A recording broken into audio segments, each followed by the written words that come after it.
have won the toss and they've asked Sussex to bat first, and we get underway here in about 5 minutes' time. Meanwhile, the game between Essex and Surrey is at Chelmsford. Both of those sides, I say Surrey bottom of their group, Essex next bottom, nothing to play for there. But here at Hove, if Warwickshire were to win, they will definitely win this group and go through to a home semi-final. So much to play for, decent crowd coming in. We're going to start in 5 minutes' time.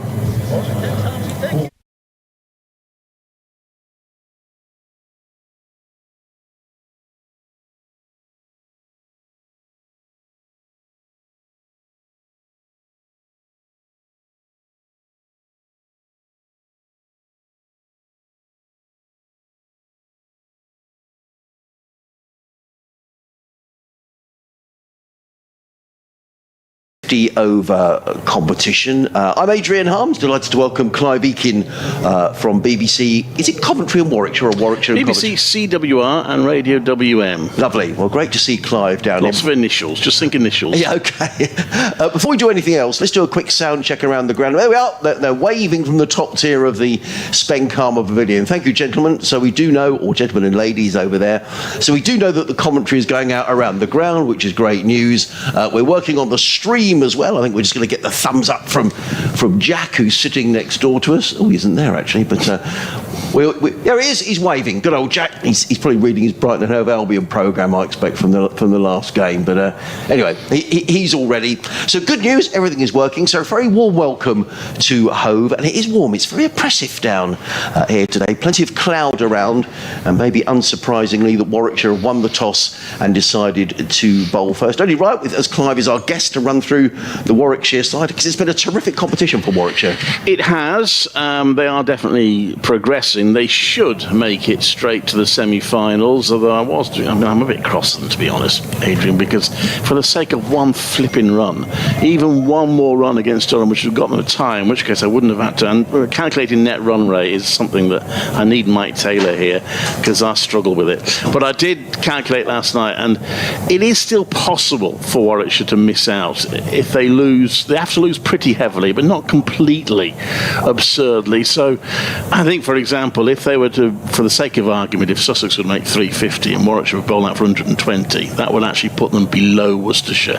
And they've also got to keep an eye on Gloucestershire. And I worked out that if Warwickshire lose by about 100 runs and Gloucestershire win by about 100 runs, Warwickshire's still okay, but only just. And at that point, I lost the will to live.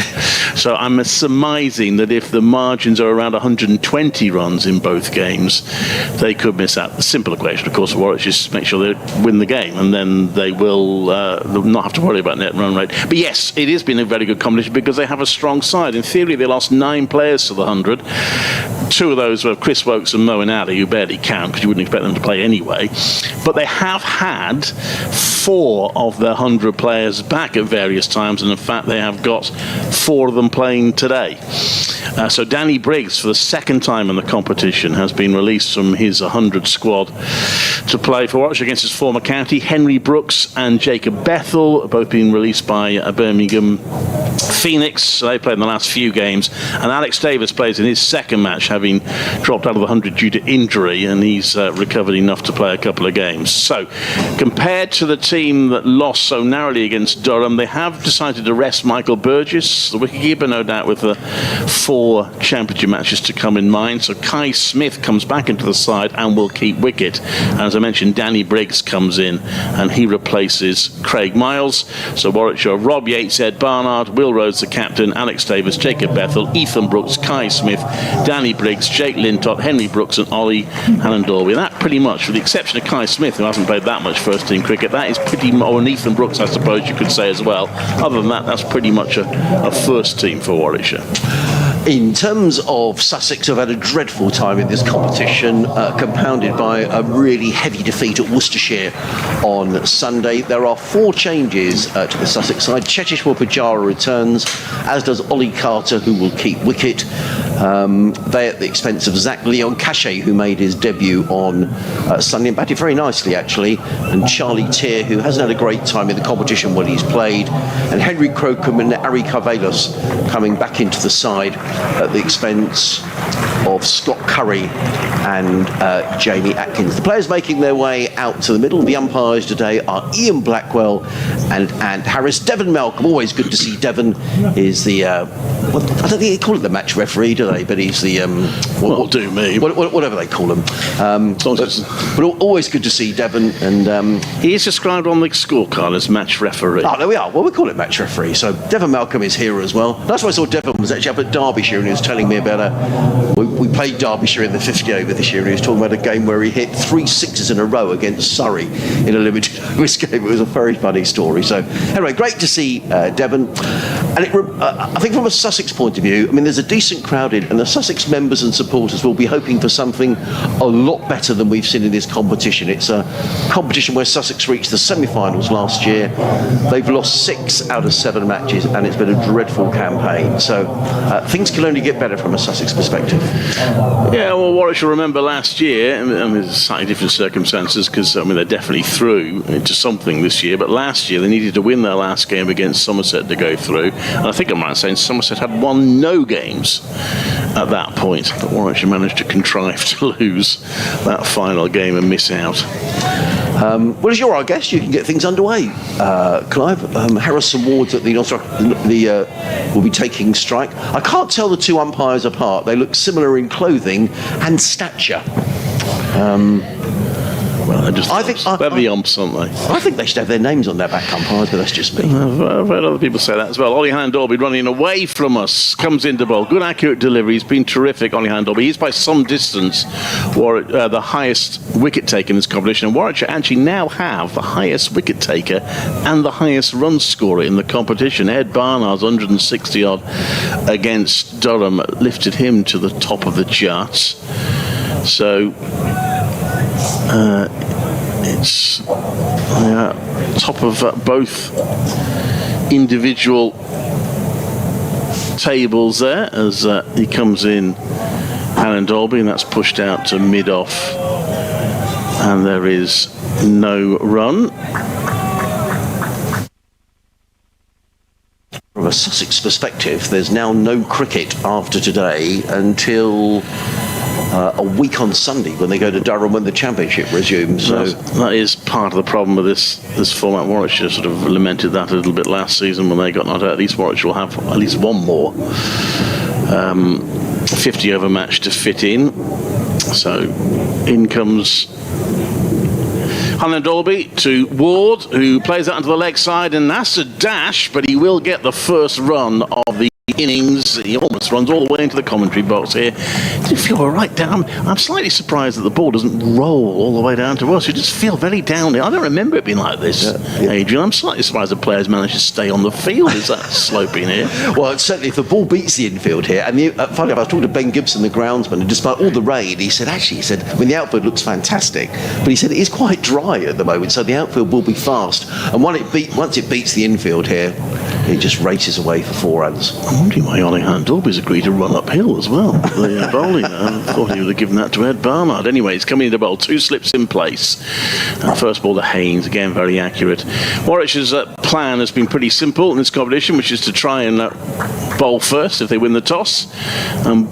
For the most part, they've managed to bowl the opposition out or restrict them to pretty modest totals. That tactic failed for the first time at Edgerton against Durham, where Durham were very circumspect early on, but with David Bedingfield leading the way, they managed to accelerate impressively and made a big total, which Warwickshire nearly got, but not quite.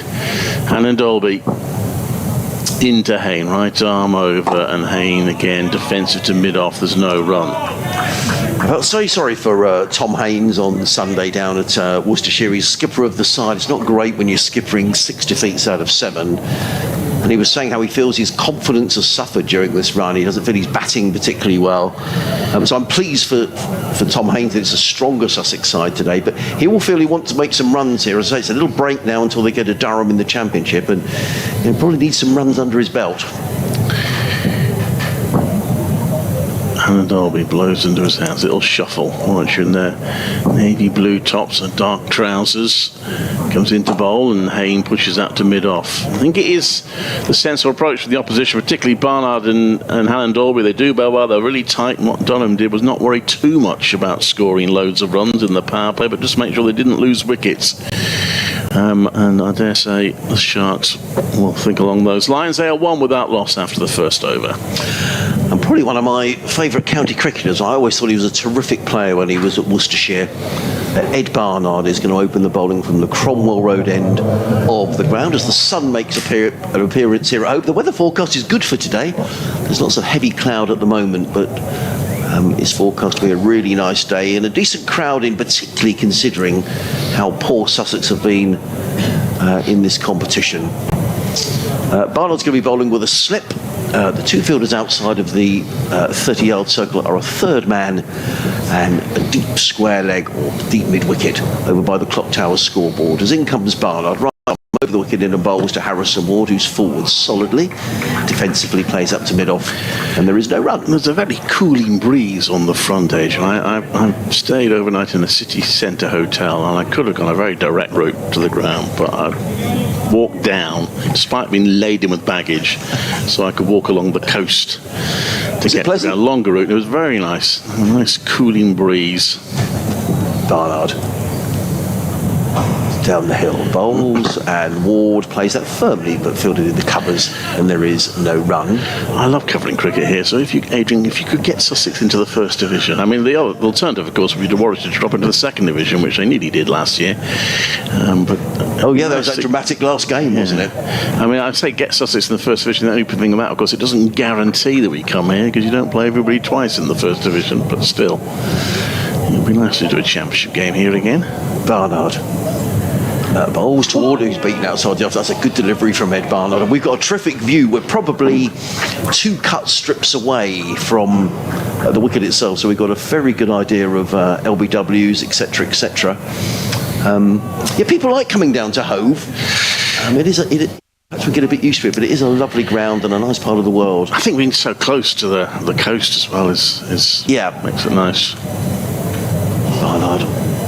It's a lovely economic approach to the wicket. Bowls to Ward, who's forward, plays to mid-on, and there is no run. This is the same pitch as was used for the game against Gloucestershire, whatever that was. Friday, I've lost track of days. And it is a hybrid pitch. And I was talking to the groundsman about what is a hybrid pitch, and he said, well, 5% of the grass on the wicket is not real grass. And apparently it helps to keep the pitch together. Comes Barnard bowls, left outside the off stump by Ward through to keeper Smith, and there is no run. And actually, they were saying they think actually he might even spin a little more sometimes, hybrid pitches, for one reason or another. I don't think you can use hybrid pitches in the Championship, but you can in one-day cricket. And there are 2 tracks here at Hove that have got hybrid grass in inverted commas. They're bits of plastic that go into the pitch. You have to have a special machine to put them in, apparently. In comes Barnard, bowls, and Ward plays to mid-wicket. Really nice and tidy from Ed Barnard, and nice and tidy from Warwickshire in general. We've had 2 overs of this 50-over game between Sussex and Warwickshire in the One-Day Cup, and the Sussex Sharks, having been asked to bat this morning, are 1 without loss. Harrison Ward has got that run, and 2 very tidy overs by Warwickshire. Yes. I can't remember the last time you were here, actually, Clive. I mean, we came to Edgbaston last year for a 50-over. But it's a good while since. Yeah, it is. I think the last time, and I'm doing this off memory, I haven't checked, I think the last time we were in the same division of the Championship, we didn't actually get an away game against Sussex. Hannah Dolby into bowler, beats the bat. And goes through to the wicketkeeper, beats the bat there of Haynes. Good delivery from Hannah Dolby.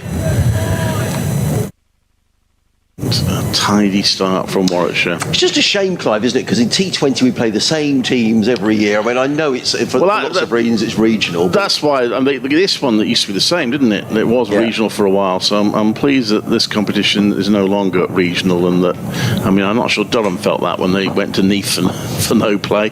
But Hannah Dolby comes into bowl, and that's turned round to back a square leg for a single. Second run of the innings. Haynes off the mark. 2 without loss. So yeah, I think it's good that there's a variety of teams who play in this competition now.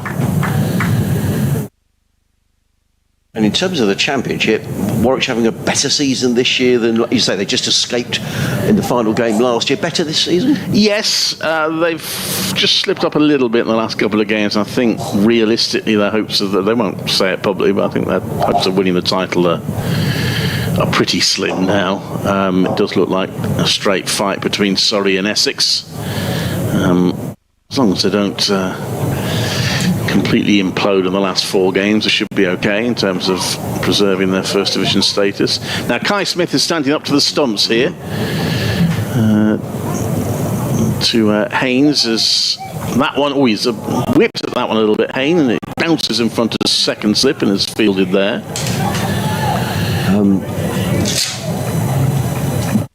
We don't too often see a keeper standing up in the 3rd over of the match. I don't know much about Kai Smith's keeping, but he's... Well, Warwick should do it a fair. Michael Burgess does it a fair bit. And any hint that the batters are thinking about coming down the pitch, and he will generally come up to the stump, certainly off Alan Dolby. And Dolby comes into bowl. Right arm over. And that's just going down the leg side. That'll be the first wide of the innings. That's a good take. You know, you've got a quick bowler, he's standing up to the stumps, and that was a very good take. I think it was Ricky Clark I was commentating with. He was slightly surprised that Alan Dolby accepts it. He says, as a bowler, he wouldn't be too... As a quick bowler, really, he wouldn't be too chuffed for the wicketkeeper standing up to him, but Alan Dolby doesn't seem to mind. What, because Ricky felt it sort of implies that he's not that quick. He comes in now to bowl, and it's gone past Haynes, and Smith doesn't take it cleanly but stops it, and there is no run. 3 without loss. And of course, you know, Mark Robinson, formerly of this parish, in charge of Warwickshire. Danny Briggs. A lot of people wonder why on earth Danny Briggs was ever allowed to leave Hove, to be honest. So plenty of old players returning to their old stamping ground here. Yes, Michael Burgess not, because he's been rested for this game. I mean, had a spell on loan with Sussex this season in the T20. He did. In comes Hannon Dolby, and that's hit in the air but safe, and that's the first shot in anger, really, from... was Ward, and that'll be 4 runs. The first 4 the boundary, hit by Harrison Ward. Is 7 without loss. Without wishing to rub salt into the wounds, Clive, Danny Briggs has been a good performer for Warwickshire since he's been at Edgbaston. He has. I think he's found it a little tougher in the last couple of first season. He had a really good season. Been slightly less consistent in the last couple of seasons, but still a very valuable player for them.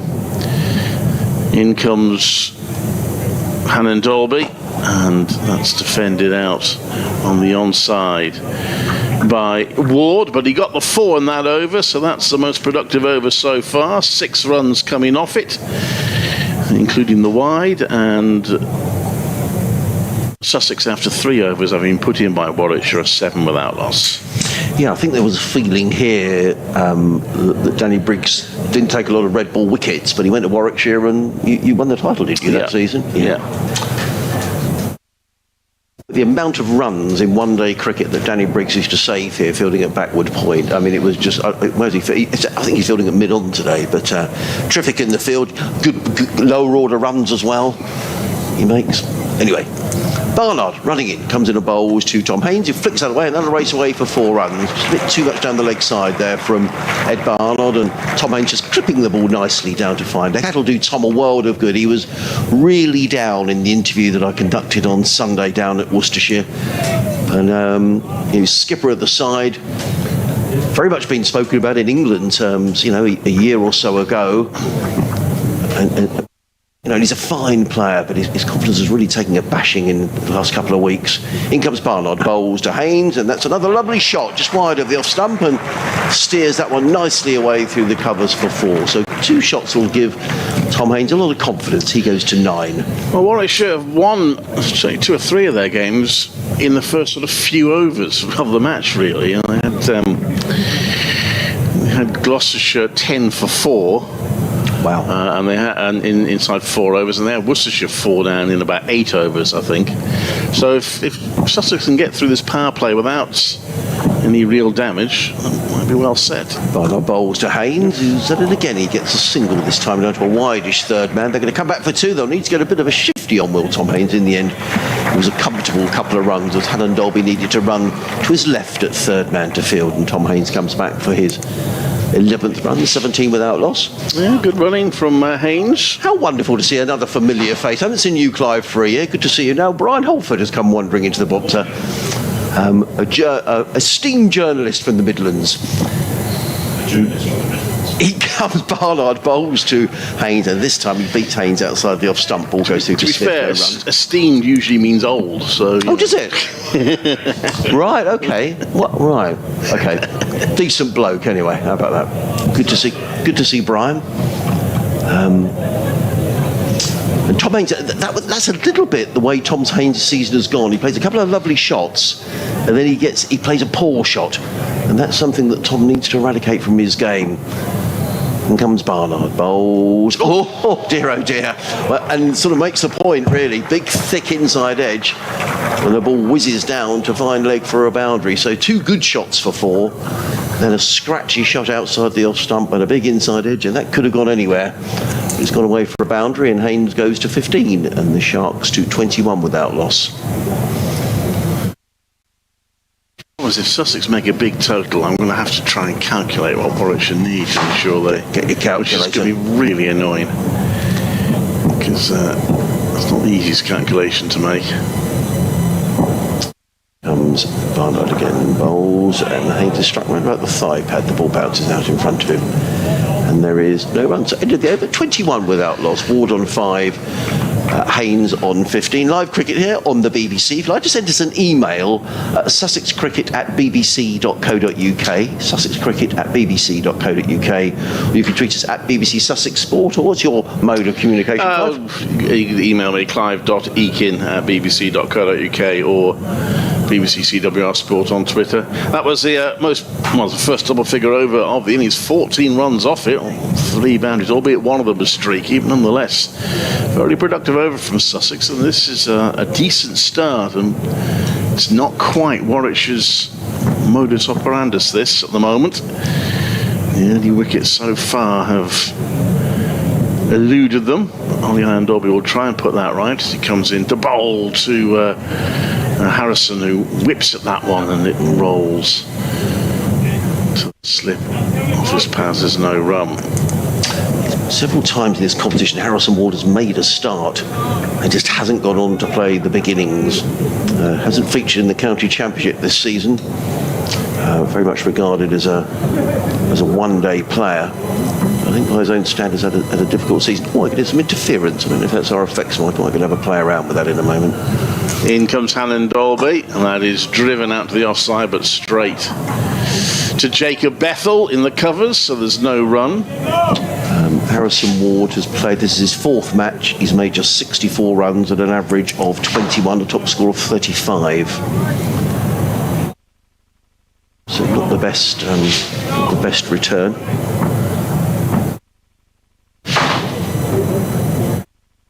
Dolby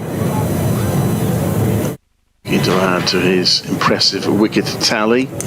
Comes in to bowl, and that's worked out to the leg side. There'll be runs here for Ward. That may well go all the way. 2 fielders convergent, and neither of them can reach it. And it's another boundary. And the boundaries are suddenly beginning to flow a little bit. That's the 5th of the innings. They've all been in the last 3 overs. 25 without loss.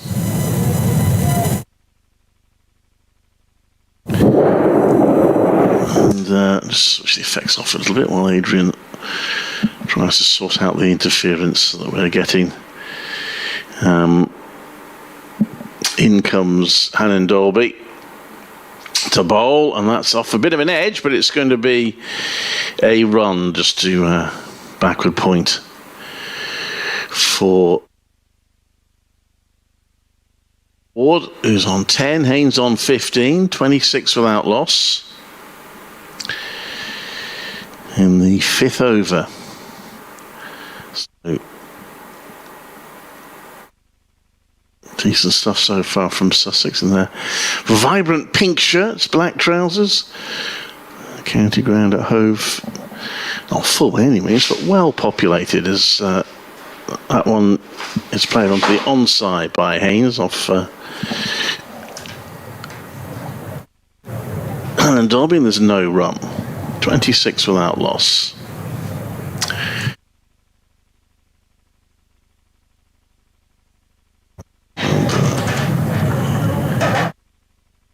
Derby mops his brow. Quite gone the way tends to for Warwickshire up top of the innings. Chased a big target against Durham. Are they going to be facing the same here again? He comes in to bowl. That's driven nicely, but straight to Jacob Bethel. Good shot for nothing from Haynes. It's the end of the over. Stopped the rot a little bit in terms of runs. 5 off it. Just the one boundary. 26 without loss after 5. I've just sort of got half an eye on that other game, Clive, where Northamptonshire are 10 without loss. No, they're not. What am I looking at? Sorry, Durham are 22 without loss in the 5th over against Gloucestershire. I'm presuming that game is being played in Bristol. It is. Looking at the competition, I mean, there's not a huge amount of jeopardy in this group. But there is in the other group. I'll go through. So in this group, we know Warwickshire are through and are likely to be group winners. There's a battle on between Gloucestershire and Worcestershire as to who gets the home advantage in the quarter-final. Barnard in bowls to Ward, who's beaten outside the offside. Good delivery by Barnard. Ward driving misses through to Smith, no run. Basically, Gloucestershire need to win, and that will put them above Worcestershire, who've completed their games. But that's it. Those 3 teams will all be in the knockout stages in one form or another. The other 6 are playing for pride today. Yeah. However, in the other group, it's kind of wide open and actually quite interesting. Barnard makes his way from the Cromwell Road, and for those who don't know the ground means he's running down the hill here at Hove, and bowls wide outside the off stump, and that's a poor shot by Harrison Ward, a ball. He can't believe he's got out to that. It wasn't a great delivery by Ed Barnard. In all honesty, it might have been signalled a wide had he let it go, but it was a half volley, and Harrison Ward took it on and he just drove it straight to cover, and that's a really disappointing way for Harrison Ward to get out, and it rather sums up. He's a lovely lad, Harrison Ward, but he'll be so disappointed to get out in that fashion. He didn't need to play it. His eyes probably lit up. He was looking to belt the ball through the covers for 4 runs. He never got his foot to the pitch of the ball. He drove the ball in the air, and I'm afraid that's a gimme. And Warwickshire have picked up their first wicket. The Sharks are 26 for 1, and Harrison Ward's rather disappointing tournament comes to an end. He's out for 10. Caught by Jake Lintott, his first catch of the competition. So Barnard striking, and that is... I'm actually looking at the wrong column, so ignore what I said about Jake Lintott's catch. It's actually his 3rd catch of the season. Sorry, it was Lintott, don't worry. I was looking at my 6's column instead of my catches column. I thought I was a bit surprised he hadn't caught any, but that's his 3rd catch of the season. Gimme though, really, wasn't it? I mean, it was I'm sure when Ed Barnard delivered that ball for a split second, he probably thought, "Oh, crumbs, let's go in for 4." But Ward has just played. Harrison Ward he's just dragging himself up the pavilion steps, and a disappointing series it's been for him. Tom Alsop is the new man now. Now this is interesting because Tom Alsop has also had a really poor one-day cup. He's a fine player, Tom Alsop. He's Sussex's leading run scorer in the county championship, but he's had a really wretched time in this competition. This is his 8th match. He's only scored 104 runs. As in comes Barnard around the wicket to bowl to Alsop, who's beaten outside the off jump through to Smith, no run. He's averaging, Tom Alsop, just 14. And in fact, he's made 104 runs.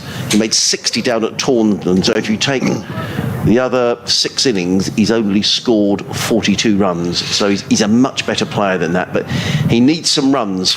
It's Barnard's 11th wicket of the competition. But anyway, before I was rudely interrupted by that wicket, I was just looking at the other group, which is quite interesting. Barnard in again, bowls, Alsop defence into the offside, no run.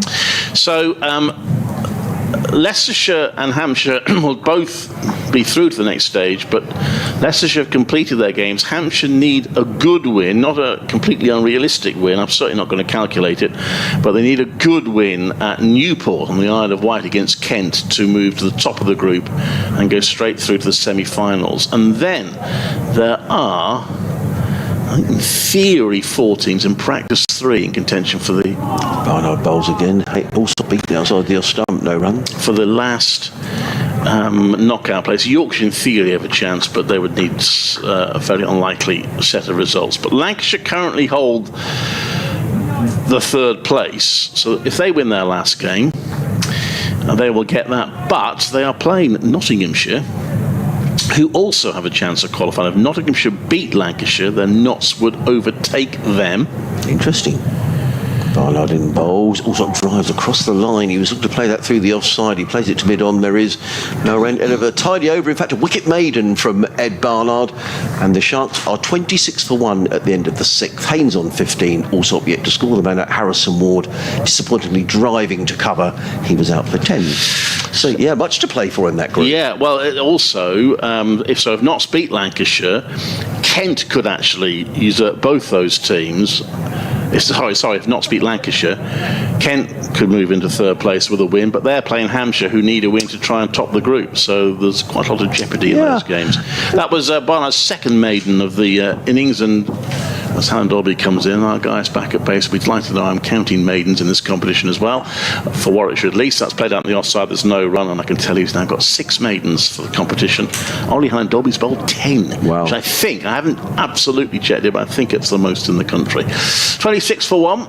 Well, I like Ed Barnard. I say when he was down at Worcestershire, I used to think what a good player. You know, you get someone who can bowl the way that Barnard bowls. He's a terrific in the field. Bats, I don't know where he bats for Warwickshire, but usually used to bat around 7 for Worcestershire. Always seemed to make runs, 30s, 40s. I think he's a fine cricketer. One slip in place for Alan Dolby, who goes Kate Bush style running up that hill, and that's turned round to very good mid-wicket for a single. 27 for 1.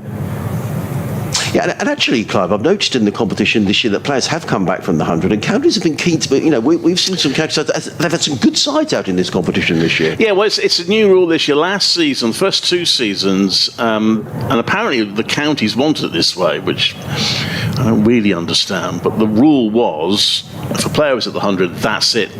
You didn't get them back. They stayed in the 100.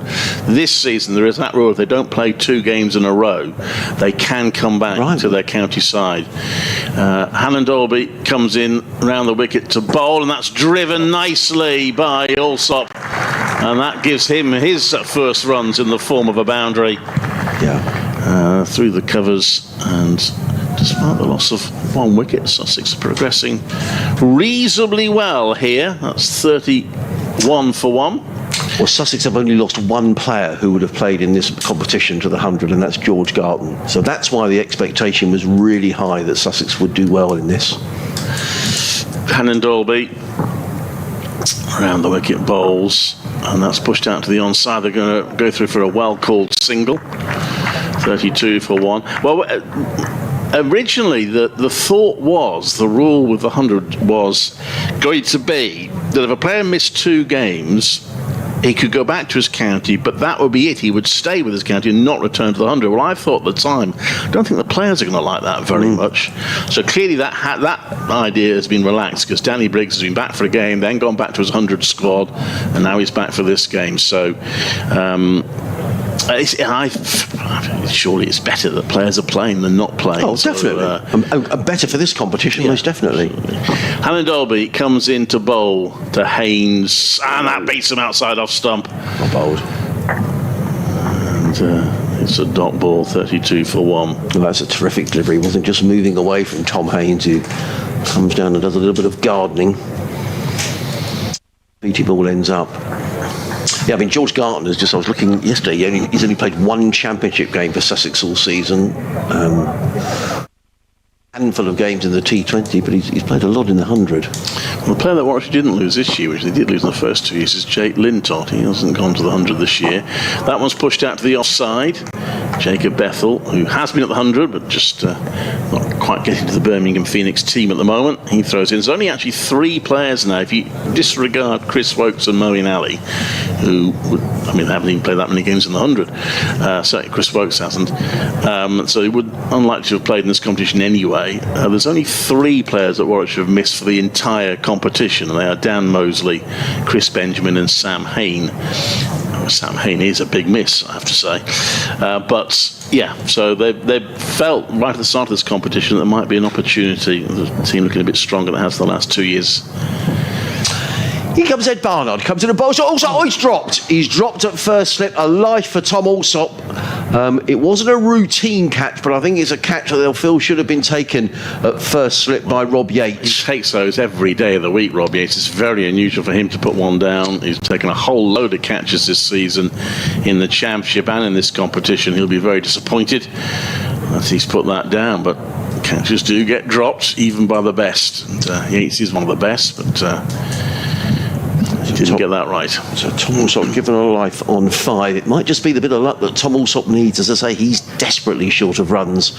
And looking ahead to the championship in a big game at Durham in a couple of weeks, he'll want to go into that with some runs under his belt. In comes Barnard, bowls to Haynes. Haynes is forward, plays back down the track, and there is no run. It was low. It was sort of knee high to his right to Yates, and he won't need. He's just standing there, arms crossed. You don't know that. They should have been taken. Wanders back to it. He's one of these cricketers, Ed Barnard. He never seems to moan. He sort of just turns around, walk back to his mark and gets on with it.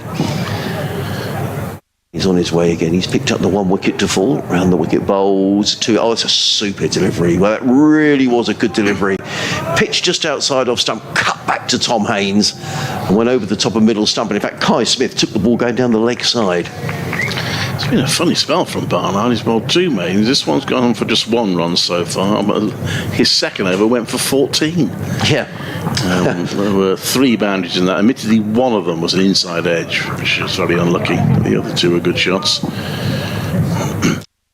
Slip in place. He's in again to bowl to Tom Haynes, and Haynes is driving, playing and missing outside the off stump, taken by Smith, and there is no run. Bit of bounce there, I thought. Seemed to skip up a little bit. Yeah, there's been good pace in these pitches, actually. Good bounce, and as I say, Smith taking that round about the midriff. Whether that's a product of this being a hybrid pitch we were talking about earlier with a little bit of this plastic grass. I can't think of a better description in it. Barnard again round the wicket bowls. Haynes is beaten. I mean, this is a terrific spell of bowling paper, and this time Ed Barnard just sort of stops and waits. There's a quick look at Tom Haynes to say, I'm doing everything here but get you out. Terrific bowling, just the 1 run off the over. 4 overs for 15 from Ed Barnard. And these 2 do usually bowl through the power play. I'll probably get the first change either straight after the power play or maybe 1 over later. Barnard bowls, and Haynes this time does get a run as he fiddles that one away through backward point. It's fielded by Hannon Dolby, who's very quickly in from 3rd man to field. 1 to Tom Haynes.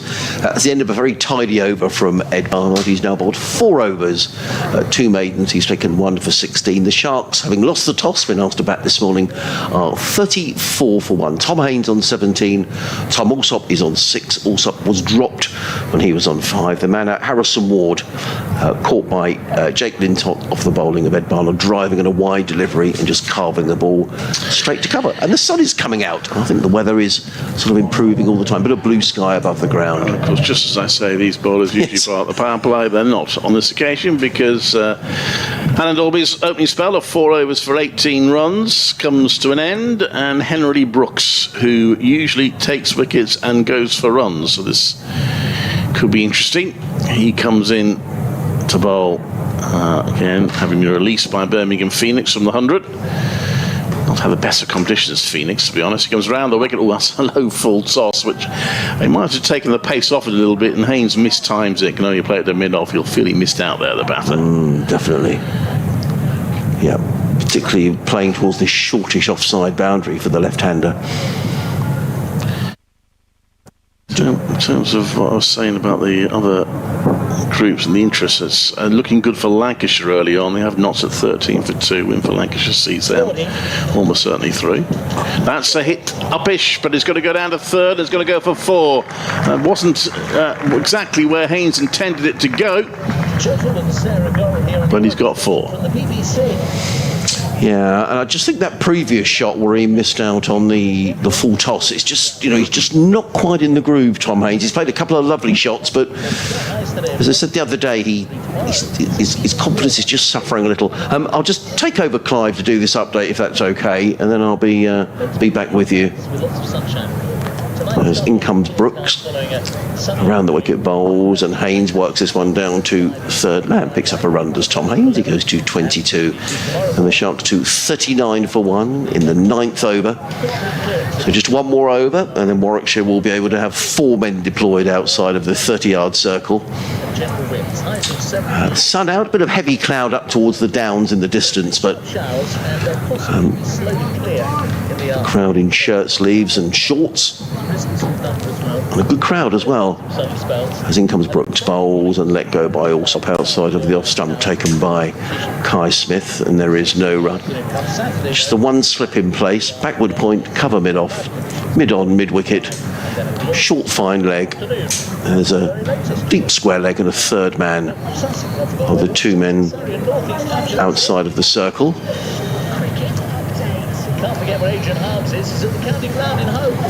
I am indeed, Joe, and enjoying the sunshine as well. Sussex batting first. They lost the toss this morning, and Warwickshire electing to ask Sussex to bat. They're 39 for 1 in the 9th over.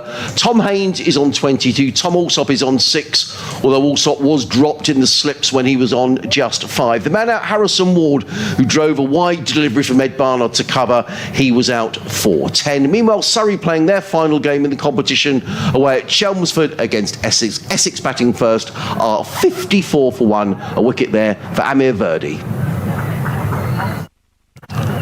Brooks. Strangled appeal there for Corbian. Oh, that's in the air, but it beats the dive of the fielder Ethan Brooks at mid-wicket and goes for 4 runs. It was well struck. It was in the air briefly, but a couple of boundaries in that over. So Brooks does tend to be a little on the expensive side, and Warwickshire have bowled first on 6 of their 8 games so far, and this is already the biggest power play they've conceded in those games. I think most Sussex supporters, the way Sussex have performed in this competition, people go, wow, because Sussex have really not got off to good starts and haven't played well in this competition, but it's a quick outfield is all I would say, Clive, and a relatively short boundary on one side. Here comes Barnard down the hill, bowls, beats Haines outside the off stump. That could be half a dozen times that Barnard has beaten Tom Haines this morning outside the off stump. It's 43 for 1 now. The biggest power play Warwickshire have conceded when bowling first was Somerset's 38 for 3. The biggest power play they conceded in the competition was when they batted first, and Glamorgan did score 64 for 2 in the power play, but didn't manage to chase down Warwickshire's total. That was at Neath. Barnard in again, rolls, and Haines works this to backward point. There is no run. Still with one slip in place, who is Robbie Yates, and still the third man and the deep square leg of the field is outside of the boundary. The flag on the clock tower scoreboard, the Sussex flag, is sort of fluttering away. There's a bit of breeze across the ground. I can't see whoever's responsible for running the Warwickshire flag maybe didn't bring it today because it's not on the flagpole. Or perhaps they don't bother for one-day games, I don't know. Anyway, in comes Barnard, bowls, and Haines is hit on the pad as he attempts to drive into the covers. The ball bounces out into the offside, and there is no run. A bit of a discussion there. Who's that who's fielded that, Clive? I think he was just wondering whether he's in the right position there. Whether Ethan Brooks, I think. Okay. Yeah. Just looked at keeper Kai Smith as if saying, well, I wonder whether I should perhaps be in the gully. But he's gone back to his position at point. Barnard is already back to his mark and already running in down the hill. On a lovely sunny day, he bowls to Haines. He looks to cut that one away down to third man. He misses out. The ball whistles past the outside edge. And again, Tom Haines is beaten. I just wonder whether Tom Haines really ought to be thinking, do you know what? I just want to make sure I'm here. And let's see Ed Barnard off, because Barnard is bowling a terrific spell here. He's in his 5th over, as Clive was saying. He conceded 14 in his 2nd over, but he's in his 5th over now. Terrific figures of 1 for 16. He's in again, bowls, and Haines gets runs. Well, he's going to get a streaky run down to third man. If there'd been a second slip in place, Tom Haines would have been a goner. And, interesting, Ethan Brooks is just looking there, I think, and saying to, I know it's not Rob Yates' decision, I think he was saying, I think we should have had a slip in there. And I think he was right. I think he was suggesting that in the previous delivery that maybe they ought to have another slip in place. Nonetheless, Haynes picks up a single. He goes to 23. The Sharks to 44 for 1. 1 ball remaining in the power play.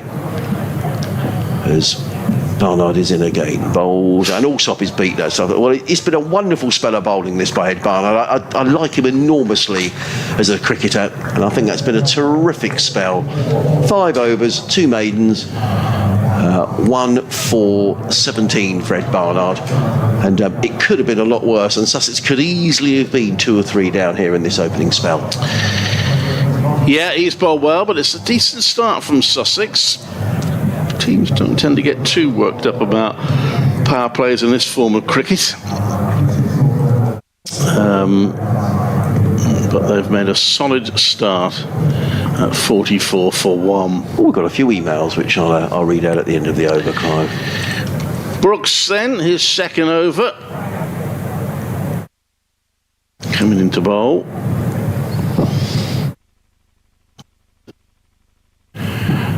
Bowls around the wicket. It's turned to mid-wicket for a single. Ethan Brooks gets a throw in. They have to be quick. Yeah, they do. But Haynes gets his single. He moves on to 24, 45 for 1. Sun shining now here at Hove. Ground overlooked by flats and houses all around the ground. And since you'd have been here last time, Clive, the new Tate Apartments have been built. So as you come into the ground, the pub used to be there. The pub is back, but not in its old guise. That was all knocked down, and they built these very nice new apartments. In comes Brooks round the wicket. Oh, that's beaten the batsman. Well, as I walked in, I thought, goodness me, they've got a Greggs in the ground. Yeah. And they do, but it's not that Greggs, although I noticed they have made the sign quite similar. Yes. For Tony Gregg's Cafe. Yeah. So I'm looking forward to visiting at lunchtime. I mean, the great thing about the club may not be performing that well on the field, but, the club doesn't carry any debt. They've got these new apartments. So, financially, the club's on a really good footing. Hasn't been quite so good on the field. 1 slip in place as Brooks comes in to bowl to Allsop. That's quite wide. Allsop leaves it, not wide enough to be called a wide, so it is a dot ball. It's 45 for 1. John Malone's been in touch. He says, hello, Adrian and Clive. The stream is coming through. Good pictures and sound. A disappointing tournament for Sussex, but hopefully they learn from the errors they made and take lessons learnt forward to the remaining county games and next season. The sun is coming out now in Bexhill. Keep up the good work. Yeah, Bexhill just along the coast east of here. Thank you, John.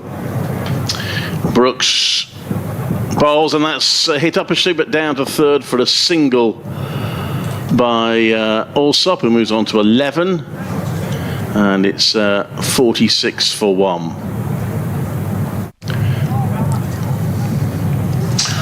An email in from Faith Aldridge, who's at the ground. Faith, I'll read your email in a minute. You mentioned the Sussex Cricket Museum, which will be open today. If you've not been to Hove before and you're listening on the headsets, you want something to do in the break, well, I'll tell you all about the museum at the end of the over.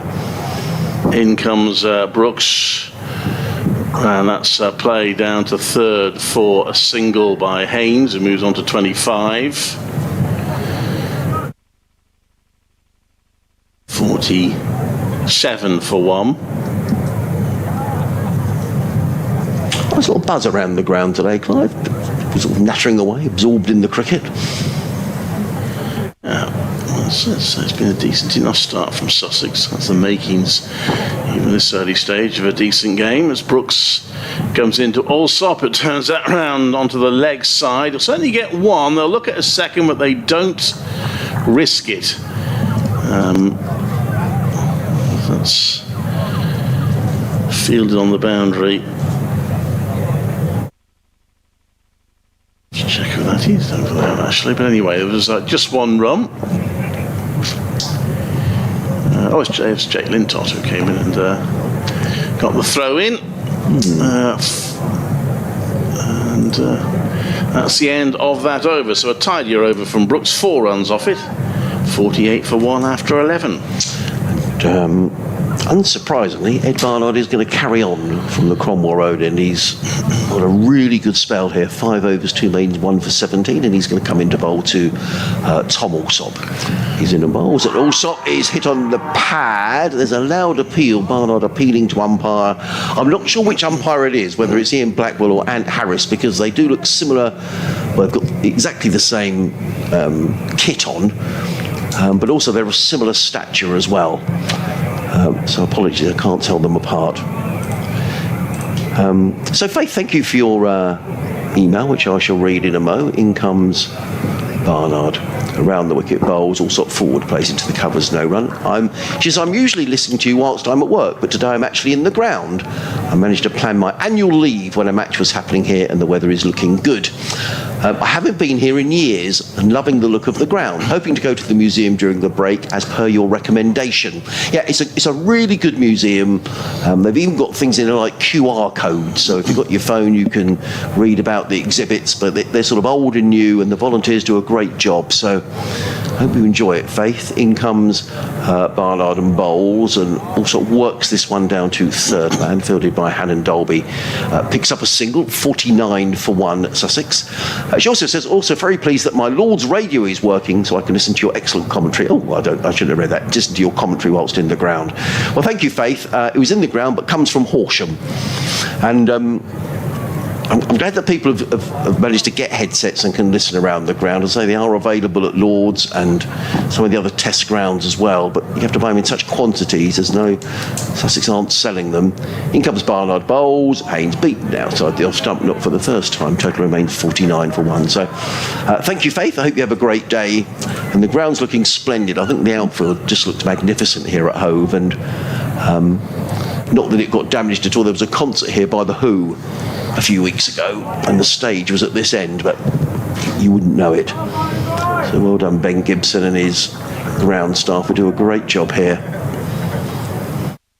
And our wheels round.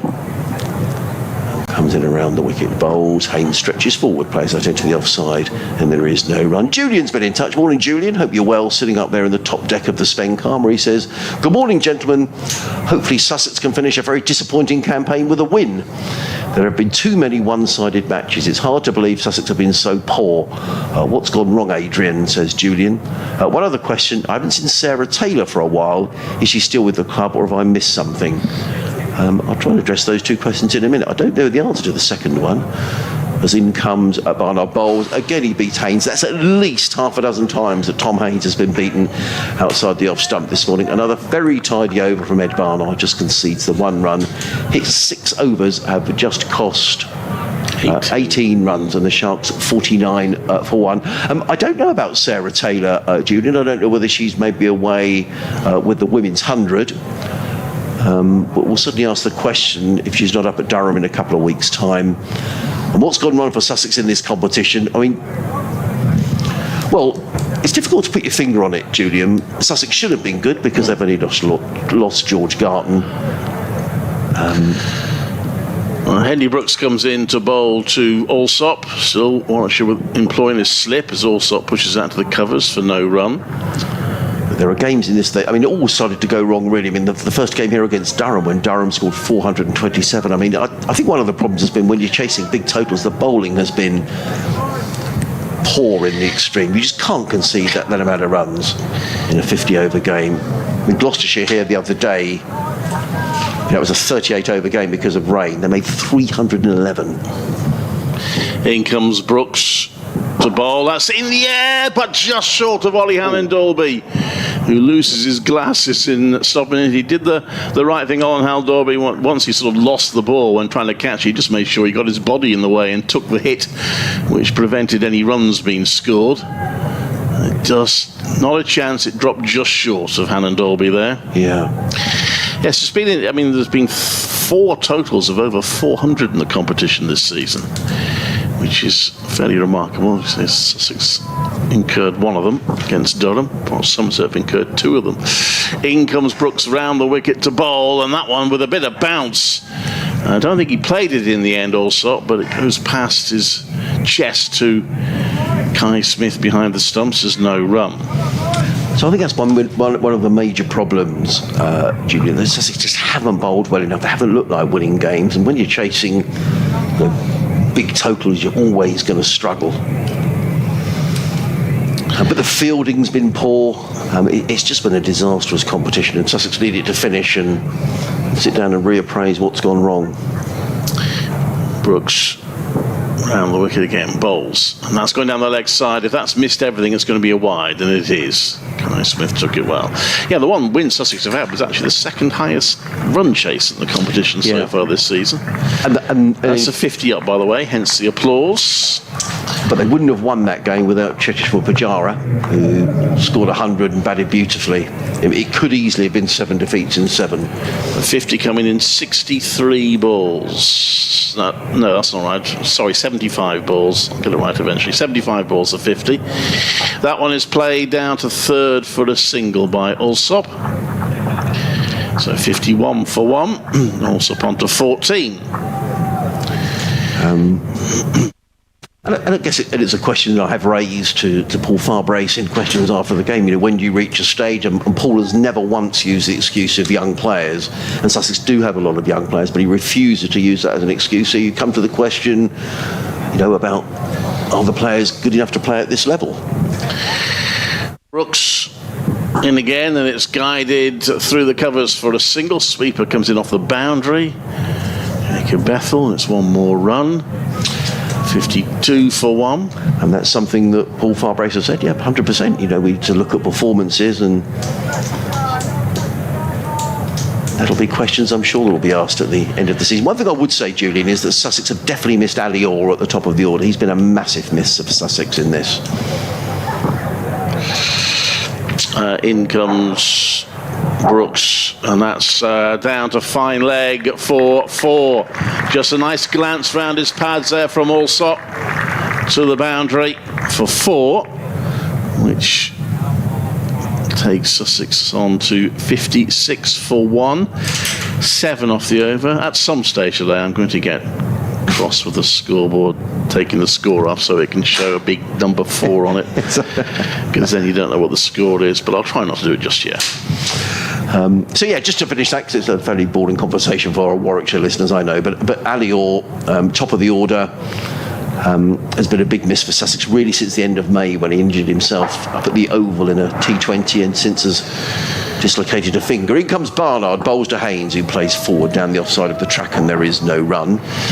Tom Haynes on 26. I don't know whether we're going to see anything more of Ali Orr this season. He was playing for his club and dislocated really nastily a finger a couple of weeks ago, towards the end of the game, fielding. So whether we're going to see him for any championship cricket, I guess must be a doubt, but we shall wait and see. Barnard around the wicket, bowls to Haynes, who's forward, plays into the covers. This is a risky single. The throw comes in. If he hits, I reckon he was gone. Well, that was just slightly. The throw came in from Ethan Brooks. It was played into the offside. I mean, there was a single there because they got through for the single, but I reckon that would have been mighty close. Julian up at the top deck there might be able to tell us how close that was, but my feeling was if that had hit, I reckon also might have been gone. Yeah, we had one stump to aim at. Didn't quite hit, so difficult to tell from here how close the ball was to the stumps, but it looked a tight call. There's a really good crowd here today, I'm just looking in the southwest corner stand, which is about half full, and the members area and the Spencam Pavilion really full. In comes Barnard, bowls, and Alsop's wrapped on the thigh pad. The ball bounces out into the offside. There is no run. Well, this competition has been pretty well supported. I would agree. In the 3 years since it's been played alongside the 100, there were fears that it wouldn't be, but it has been. Of course, obviously in a ground like this, we're quite a long way from the nearest 100, so it's an opportunity for people to see cricket. But even at Edgbaston, where of course they do have the 100, they've been getting quite respectable crowds in. Second slip going into place now. Yeah, Ethan Brooks has got his wish. As in comes Barnard, round the wicket, bowls to Alsop, he tucks Alsop up, plays it into the onside. I don't know if he got a bit of bat on that or whether it was off the pad. Let's wait for the umpire's signal. It is signalled as a leg by, and he's certainly not his best here, Tom Alsop, and he's just trying to guts it out and get some form as the Sussex left-hander. 58 for 1. No, you're right. I mean, from here, if you want to go and see some 100, you've either get on the train and go to the Oval, and the trains are hopeless at the moment, pretty much across the country, or drive along the coast, and the A27 isn't a great road to the Aegeus Bowl. In comes Barnard, bowls to Haynes, lovely shot by Tom Haynes. That was Haynes at his best, slightly over pitch by Ed Barnard. Tom Haynes just stood up and cracked the ball through extra cover for 4 runs. Lovely shot. He goes to... You'll find out in a minute when the scoreboard 31 tells us. And the Sharks are 62 for 1. Shot. These hybrid scoreboards might drive me mad. You got me worried now, Adrian. I'm on the train home. Are you? Yeah. Well, you might be all right. You might be all right. I was all right coming down. So where'd you go? Into... we're going back to Coventry, so you go into Victoria and then... Okay. from Euston to Coventry, which is fairly quick. Barnard. Good bowls, and Haynes looked away at one on the leg side. There was an appeal from Ed Barnard because Tom Haynes got a long way across his stumps, but it was perhaps a little half-hearted. He did ask the question, Ed Barnard. An expensive over in Ed Barnard's terms, but it's all relative. He's bowled absolutely beautifully here this morning. 7 overs, 2 maidens, 1 for 24. I think that's 23, because there was a leg by in that over. Thank you. Yeah, so it was 62 for 1 at the end of the 14th. Gloucestershire have done a 59 for 2, as I said before. As long as Gloucestershire are the one team that can actively overtake Warwickshire. I mean, if Warwickshire get hammered, they themselves could sort of undertake Worcestershire, if you see what I mean. But Gloucestershire Gloucestershire would need a big win and Warwickshire a big defeat. And at the moment, it's going along steadily enough at Bristol with Dunham at 59 for 2. Danny Briggs is going to have a bowl. In the games that sort of matter in terms of qualification for the other group, in terms of topping the group, Hampshire needing a good win against Kent. Kent themselves need a win to have a chance of qualifying, and Kent are 59 for 2 on the Isle of Wight in the 13th over. It's Lancashire who are in the best position to take the 3rd qualifying place, and they're playing at Sukhome against Nottinghamshire, and they're going pretty well. Notts are 22 for 3 in the 14th over. So Danny Briggs comes into bowl, gives out a bit of air. It's pushed onto the onside by Allsop for no run. Just his 2nd game in the 50 over cup this season for Danny Briggs. He's got a leg slip in place as he bowls, and that's whipped onto the leg side, but didn't quite time it. Allsop. There's no run. These two would know each other from Hampshire days, I guess. Danny Briggs and Tom Allsop. He's in again. Briggs, quicker ball, flatter ball, and it's played onto the onside again for no run.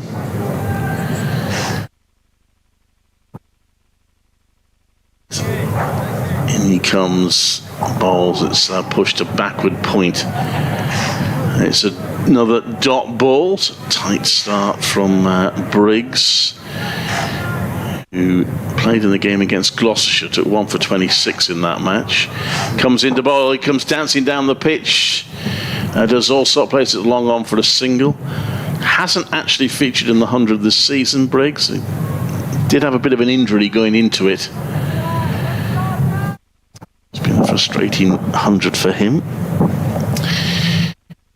Comes into bowl again. That one turns a bit into the batter. He plays it back to him, and that's a nice tidy start from Briggs. Just 1 run off it. 63 for 1 off 15. So that last 5 overs, 19 runs. The first 5, 26 runs. The second 5, 18, and that 5, 19. Sussex are just ticking along. I know you can't turn the clock back, but I'm watching that over from Danny Briggs and I'm thinking he was so good for Sussex in the time he was here and wanted to play 4-day cricket, wasn't going to get the chance here. I just don't understand why. It's not for me perhaps to question, but as an observation, he's such a good cricketer. I'm going to leave you, Adrian, while I go and do an update, and Brian Halford is going to come and join you for lovely. half an hour. Terrific. Thank you, Clive. Good to have Brian on commentary, and it's going to be Will Rhodes, the skipper, who's going to come in from the Cromwell Road in, replacing Ed Barnard, driven by Tom Allsop through the covers. Picks up 1, they'll think about 2, there isn't 2. Oh, they're going to come back for a second. This could be really dangerous. Well, had he actually thrown to the keeper's end, I think Tom Allsop might have been struggling. You have to say it was a good call from Tom Haynes in the end, because they got home. The Sharks go to 65 for 1. Tom Allsop goes to 21. The four fielders outside of, in fact, yeah, there are four fielders outside of the 30-yard circle. There's a deep square leg, a fine leg, a third man, the sweeper on the cover boundary. In comes a Rhodes Bowles. Very good bit of fielding at backward point by Ethan Brooks. And there is no run, 65 for one. In the 16th over, lovely sunny day down here at Hove. A bit of heavy cloud up towards the downs, but now and again the sun peeps through the clouds. The forecast is good. We're not due any interruption, so let's hope that's the case. Good crowd. I think people just desperate to see some cricket and hoping for an improved Sussex performance today. In comes Rhodes Bowles to Alsop, who drives to mid-off. There is no run. Maybe he slightly missed out there, Tom Alsop. He was looking to drive that one away through the cover region, but it went more to mid-off. And there is no run. Ed Barnard's spell was 7 overs, 2 maidens, 1 for 23 from the Cromwell Road in. He accounted for the 1 wicket that's gone down, that of Ed Barnard, who was out for 10. Rhodes in and bowls. Oh, so I've had no idea where that had gone. He's got a thick inside edge. The ball runs down to wideish third man, fielded just down below us by Alex Davis. Also picks up a fortuitous single. He goes to 22 and the Sharks to 66 for one. In the 16th of the 50 overs. Live cricket here on the BBC Radio Sussex, BBC CWR.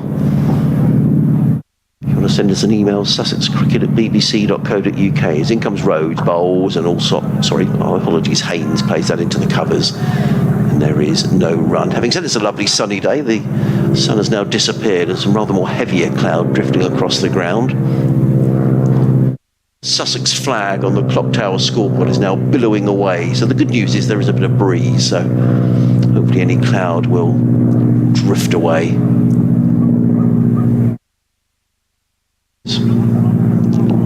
Rhodes in again, Bowles to Tom Haynes, who cuts this one away firmly through backward point. They've taken one, there won't be two on this occasion. Fielded out on the offside boundary by Jake Lintott, who gets in the throw, and it's just a single off the final ball of the over, and the Sussex Sharks are 67 for one. Tom Haynes is on 32, Tom Alsop is on 22. These two coming together when Harrison Ward was the one man out on 26. He was caught by Lintott off the bowling of Ed Barnard, a wide delivery for 10. Tom Alsop, Mark Robinson is here as well. Tom Alsop was dropped when he was just on 5, and the Sharks 67 for one. We've got a variety of guests here now. Brian Hall for Kerry. Here comes Danny Briggs. Bowles played down the ground by Tom Haynes. That's gone all the way for 6. It's a relatively short boundary here. Clubbed down the ground by Tom Haynes. He picks up a 6. And Sussex go to 73 for one. And I'm delighted to be joined by the Warwickshire coach, Mark Robinson.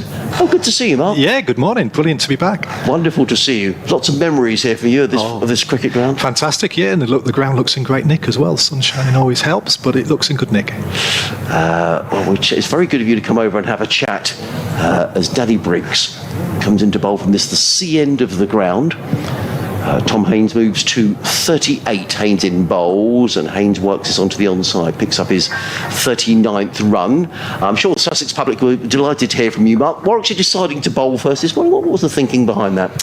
Overcast conditions, a little bit green in the wicket's been used, but it's just the overcast. We just found all year the ball's done a little bit, the new white ball, so we thought we'd have a little bowl. Briggs in bowls, that's down the leg side, not taken cleanly by Smith, and it's a wide. The total moves up to 75 for one. These two would know each other, I guess, maybe from youth cricket, Danny Briggs and Tom Alsop, back in days gone by down at Hampshire. Yeah, a lot of connections, isn't it? To Hampshire connection, and obviously Briggsy played here as well. Briggs in bowls, clipped around to the onside by Alsop. He sets off very quickly for the first run, thinks about coming back from the second, but it isn't there as Jake Lintott closes in and gets in a good throw over the top of the stumps.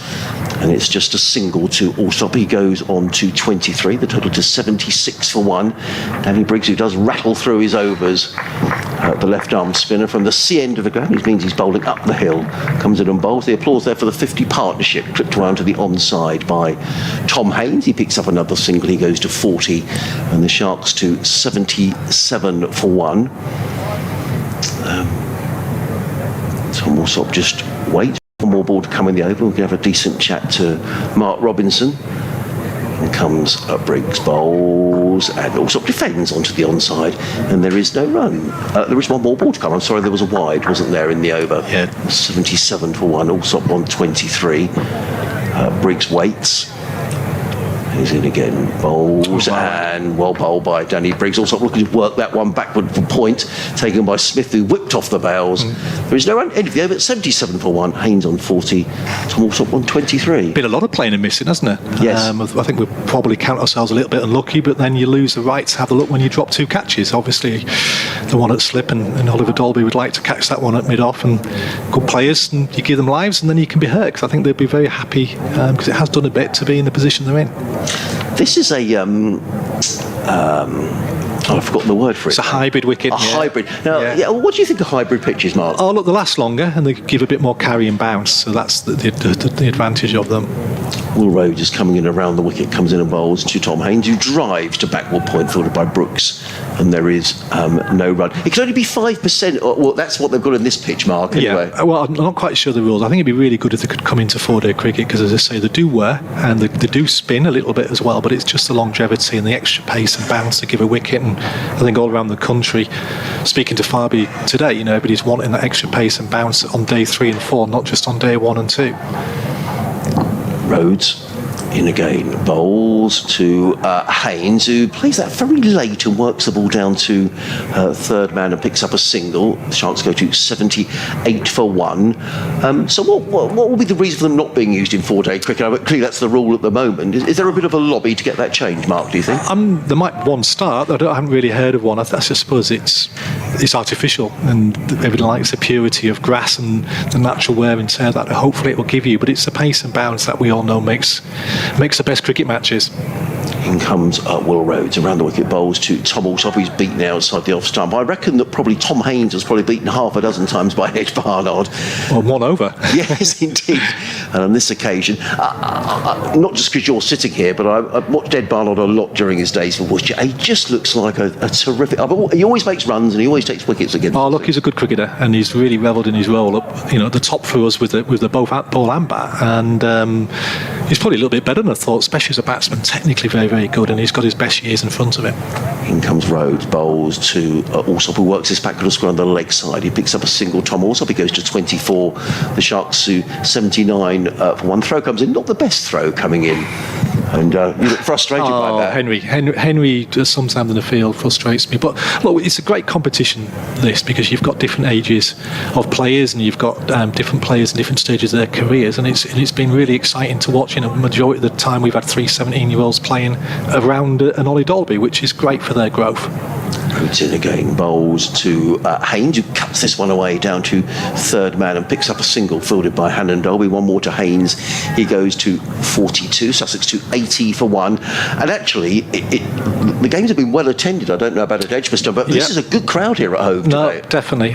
Everywhere we've gone, we had a lovely crowd last Sunday at Edgbaston. They get a little bit hidden with there being such a big ground at Edgbaston, but you really feel... when you're in the smaller grounds, we played at an outground Neath, and there was a 2,500 there, which feels like 6.5, doesn't it, when you're in a small ground? Rhodes in bowls, and also plays the line through backward point, beats Brooks. He's going to pick up a couple of runs fielded out in the deep by Jake Lintott, who gets in the throw. Tom Allsop, who's been out of the runs, he's had a disappointing competition as Tom Allsop. He was given a life here on 5, and he's making the most of that. He goes to 26 at the end of the 18th over. The Sharks are 82 for 1. I thought you're reasonably pleased with this start for Warwickshire. No, I think we'd be disappointed, as I said, to put the 2 chances down, the one at mid-off and the slip chat. I think they've done well, because it's done a little bit. In the whole of this competition, we bowl very well with a new ball. And I think for them to come through with only 1 down, I think they'd be delighted. We would be in the same situation. We can't make them nick it. We'd beat the bat, but they give them the life and we didn't do it. So I think they'd be really happy. Interesting, a leg slip still in place for Danny Briggs as Haynes drives firmly to mid-off, and there is no. I'm just talking Sussex for a minute. Tom Haynes, would he have been coming through the junior ranks when you were here? Academy, just on the academy, maybe even the squads actually. Obviously, highly thought of player at that time. Briggs in again, bowls. Haynes, that looks close, and he's given not out. I can't tell the two umpires apart here. Yes, maybe he did. I think Blackers is at the far side. I can't tell them apart. They're of similar stature. Slightly both rotund, aren't they? So, but fine umpire Ian Blackwell. Briggs in again, bowls, and Haynes again looking to get down the track. The ball comes off the pad and bounces into the offside. There is no run. What sort of problems is Danny Briggs posing here for Tom Haynes? Well, he's tight lines. He's bowling great lines, and he's just varying his pace and toying with his length really well. Briggs in again, bowls, also reverse sweeps, and he's going to get 4 runs. It's the first time we've seen that. It could be, yes, it has raced away for 4 runs. The outfield is very quick here at home and in magnificent conditions. It's the first time Allsop's played that shot, and maybe a sign that he's growing in confidence. Yeah, everybody needs a bit of luck, don't they? You know, you're in the wrong side of things. You always seem to have the brilliant catch and the unlucky decision when you're not getting any runs, and then sometimes you just need somebody to give you a break in your season, or your form can just change like that. Briggs makes his way again. Over the wicket comes in and bowls. Also using his feet down the track. And was he deceived by a slight change of pace there from Dan? Yeah, Briggs has read him, and he's seen it, and he's just fired it a little bit into the leg stump, and just done him in the length. 87 for 1. Briggs in again, bowls. Also works his way onto the onside. He's going to pick up a single out to deep square, and Tom Allsop goes to 31 at the end of the over. The Sussex Sharks 88 for 1 here on BBC Radio Sussex, BBC CWR. Myself, Adrian Harms, alongside Mark Robinson, returning to his old stamping ground here at home. Do you come back? I haven't been back hardly at all. We did the women's game in Ashes, so it's been lovely actually. That it's been a bit more, obviously this is a little bit lower key, and I've been able to go and I've talked to people on the boundary and to some of the office staff who were here when I was here.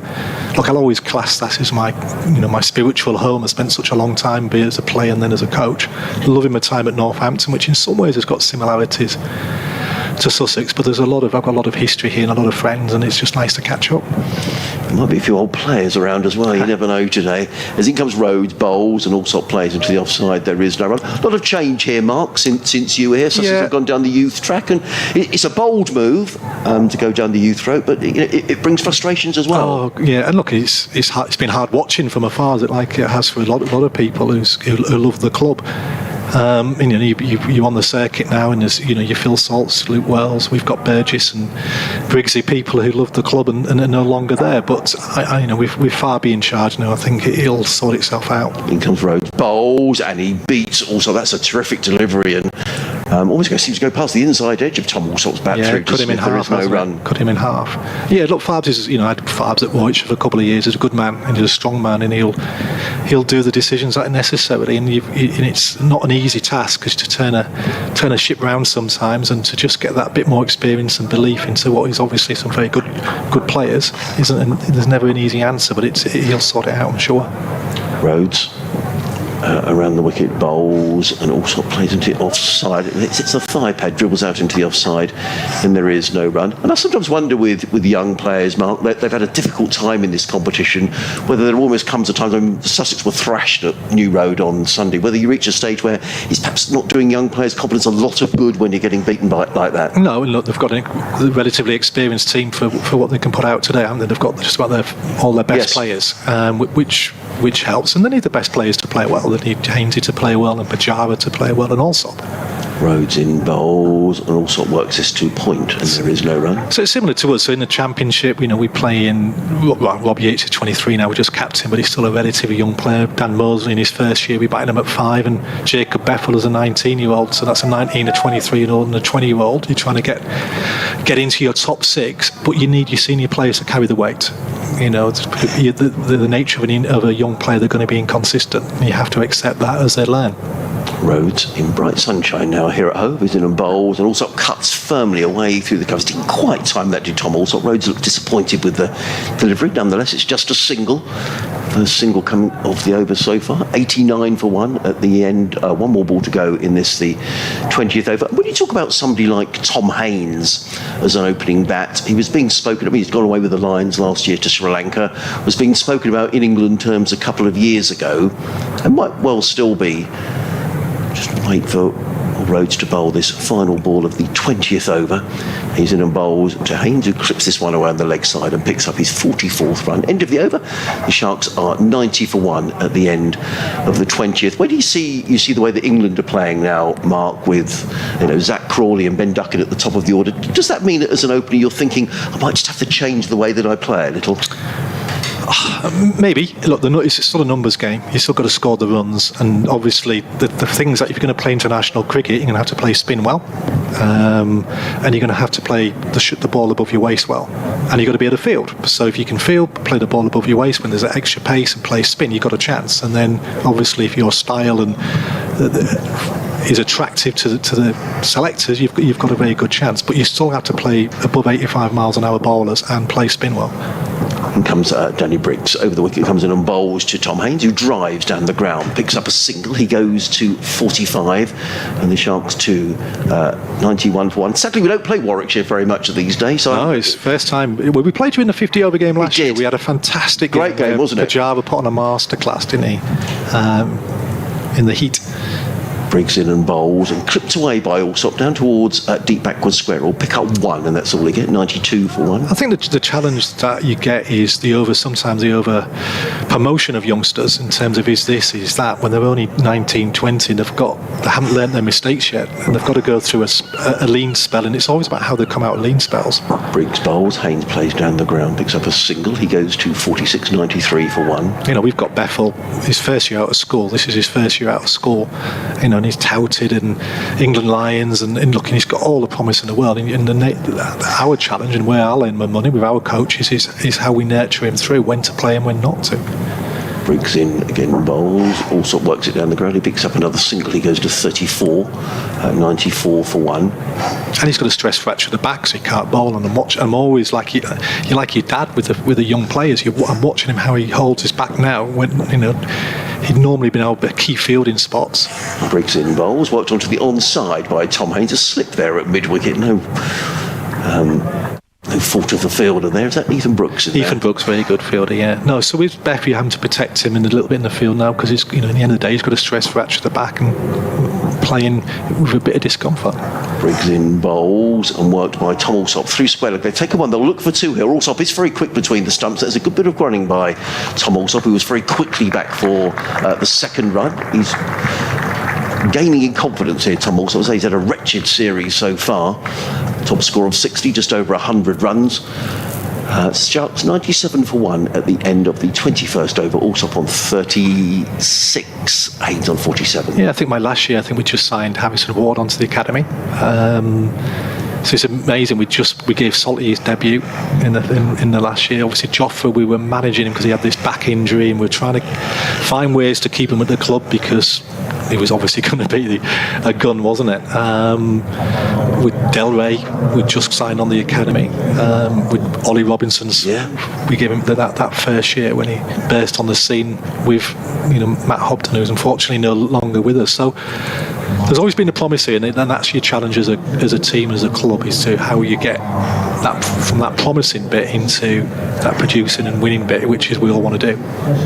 And I think back to some of the other players around that time: Chris Nash, Ed Joyce. Nashy and Joyce have come into the end, obviously Luke Wright, etc. But it was the exciting bit was what you felt you had coming through with Ollie Robinson, Joffre, Sid Del Rey, and Phil Salt. It was those players. I think we just signed Briggsy, I think, when I left. Jake Lintott is coming into the attack. What's the thinking here? Look, I think it has possibly turned a little bit to hybrid, but Jake's a wicket taker. He might be a little bit expensive, but he spins it both ways, so that will pose any batting a bit of a challenge. Comes in and bowls to Tom Haynes, who works this to backward point. Good bit of fielding there. Good fielding, Barnard. He's very good. We've got some good fielders in this team. I guess we carry the odd one through their bodies, but there's some good fielders out there with Barnard, Ethan Brooks and Bethel, Alex Davis. In comes into again bowl. That's a poor ball. That's it away, and that's going to go for 6 runs, and he won't be happy with that. No. That's the wrist spinner, isn't it? The wrist spinner gives you that. They're going to give you the odd bad ball, but he can change a game with just one of his own. Tom Haynes goes through to a half century, and I'm pleased for Tom Haynes. He was very down in the dumps after the defeat at Worcester on Sunday and felt his confidence was suffering through these run of defeats, but he's played nicely here this morning. He had a tough time against Ed Barnard, but he's gone through to a half century. He's on 53. Lintott in again bowls, and this time he looks to cut the ball away through backward point, misses out, taken by Smith, no run. Yeah, good comeback from Jake, you're right, and again that's it's the game. You want that to be a little edge, and he's on his way, but he's not, and he lives to fight, and he's prospering well. Lintott again bowls to Haynes. I'm not sure. Tom Haynes, he's forward. There's a loud appeal. Difficult for us to tell from here how far forward Tom Haynes was. What do you think saved Tom Haynes there? That's his leg spinner, isn't it? Whether he got outside the line, whether he got a little bit inside the edge, I don't know. But it's going to be close. I actually don't think that is Blackwell. I think Blackwell's at this end. Blackis is usually the umpire that gets his finger up and keeps the game going forward. So. Is that right? I'm very glad that you can't tell them apart. I think umpires should have their names on their backs, to be honest. Absolutely. Lintott bowls wide of the off stump, and Haynes carves that one away to backward point footed by Ed Barnard. Picks up a single end of one more ball to go. 104 for one. I've had a cuddle with Brenda. Have you? Yes. Oh, Brenda's despite Sussex's woes at the moment, she's still here, still first in the queue. Yeah, absolutely. And in this competition, obviously, haven't achieved, but the championship, they're still in there, aren't they? Which is exciting. Yes. They need to win some games. In comes Lintott bowls, cut away by Alsop out to the field on the deep cover boundary. One more to the total. Alsop goes to 37, 105 for one at the end of the 22nd. I felt for them in the T20s a little bit as well, because they've gone for this previously. They went for the celebrity franchise team, didn't they? All these players hadn't played, and then they're suddenly playing, and they hadn't learnt the game. Yeah. And then that's what you saw happening, them losing but learning and finishing off better. And this is where there has to be some patience and some reality. They should be further down the line in Championship cricket, which they're proving, because this lot have been playing Championship cricket now for a few years. But in T20 cricket, they've been starved of it because everybody was a franchise type of Chris Jordan and international players. Yeah. So now these are getting to go, and you can't cheat that process. They've got to learn the game, and hopefully have some wins and some losses around it, but keep getting better. And missing the likes of Luke Wright, who you'd have played many T20. Yeah. You just can't replace a player like Luke that easily. In comes Briggs bowls. Nicely driven away through the offside by Tom Alsop. He's going to pick up a single. In fact, I thought for a moment it had run away for 4 runs, but it hasn't. It's filled up there by Alex Davis. One more to Alsop. He goes to 38. And you know Luke Wright very well from your days down here now. England National selector. Yeah, and he's around a lot, isn't he? He's based in Hove in the summer, so I speak to Luke a little bit. In comes Briggs bowls and plays onto the onside. There is no run. And have you seen, because there's some players who people wouldn't have expected perhaps to have been around the England squads? Look, I think it's probably easier to identify England players now because of the style they want to play. In comes Briggs bowls, played into the offside by Haynes, no run. It's pretty obvious, isn't it? They want players who are aggressive from a batting point of view, and they want bowlers that can bowl quick to win matches quickly. Briggs in bowls, Haynes down the track, plays to mid-on, and there is no run. It's good bowling. It's been a good contest because he's gone for a couple of boundaries, but he's got a lot more dots than what you'd want as a batter. Briggs in bowls, Haynes it on the pad. Close. The ball runs out into the offside, picks up a leg by to Sussex. They go to 107 for one. And this is where you'd be looking at Tom as a young batter if you were a selector, is how he plays. Briggs is an experience, he's not a top-line international spinner, but he's a blooming good bowler, county bowler, experience and good contest. Briggs bowls and also works that one onto the leg side. It's gone down to a fine leg. He picks up a single, does Tom Alsop. But Danny Briggs does rattle through his overs. Just the 3 singles coming off it. 108 for one. 23 overs gone. Alsop 39. Haynes on 55. Were you surprised? So I don't want to put words in your mouth, Mark, that Sussex let Danny Briggs know, because I think the feeling was here that he wasn't going to play much red ball cricket. It's very difficult because you're not there. You don't know the circumstances and the reasons. What seemed to happen, there seemed to be a lot of players go not happy. I think as a coach, selector, director, cricketer, whatever your title is, you're paid to make choices, and you know why and the reasons and who you've got underneath, isn't it? The key bit, though, is how you do it then. How you communicate and everything else. Inside in bowls to Alsop, works to see the covers, picks up a single. He goes to 3709 for one. Now they might have been thinking Delray Rawlins could do the job, and they've got this. And equally, we've got a lad Ethan Brooks is going to go to Worcestershire, and it's because he isn't going to really get as much opportunity as he deserves. In again, bowls, and Tom Haynes, I reckon that's out, and indeed he is. He was looking to pull that one away over mid-wicket, was Tom Haynes. I just wonder here whether Sussex feel that despite they've survived this very good opening spell from Ed Barnard, that they're just a bit behind the clock here.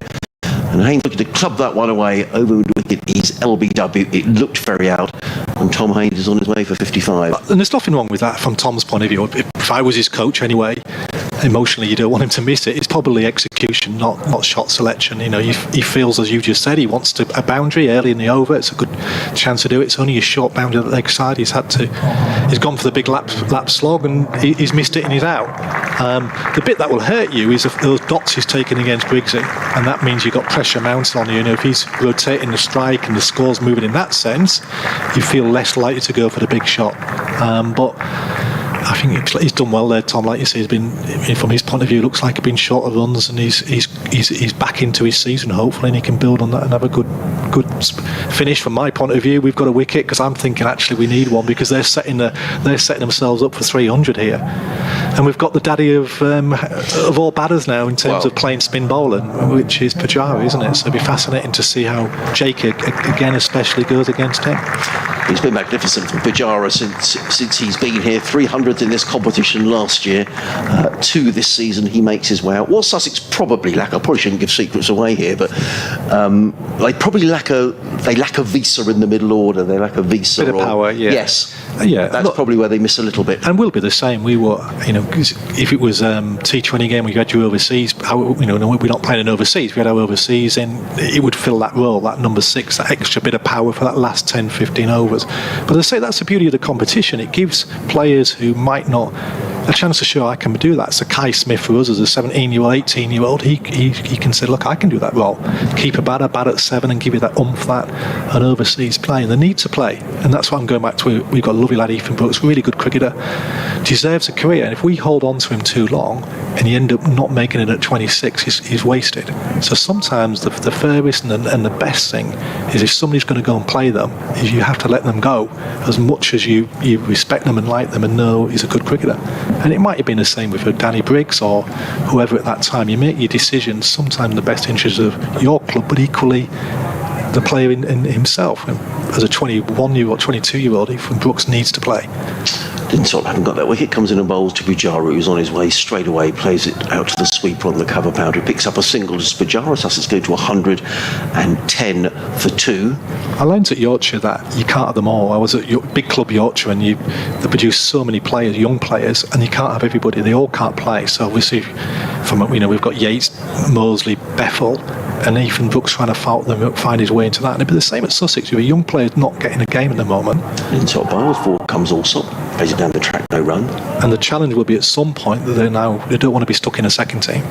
And then you've got to be brave enough to identify who you think is the best out of that good crop, and then you have to release the other ones to create the room underneath for the next academy players who are there.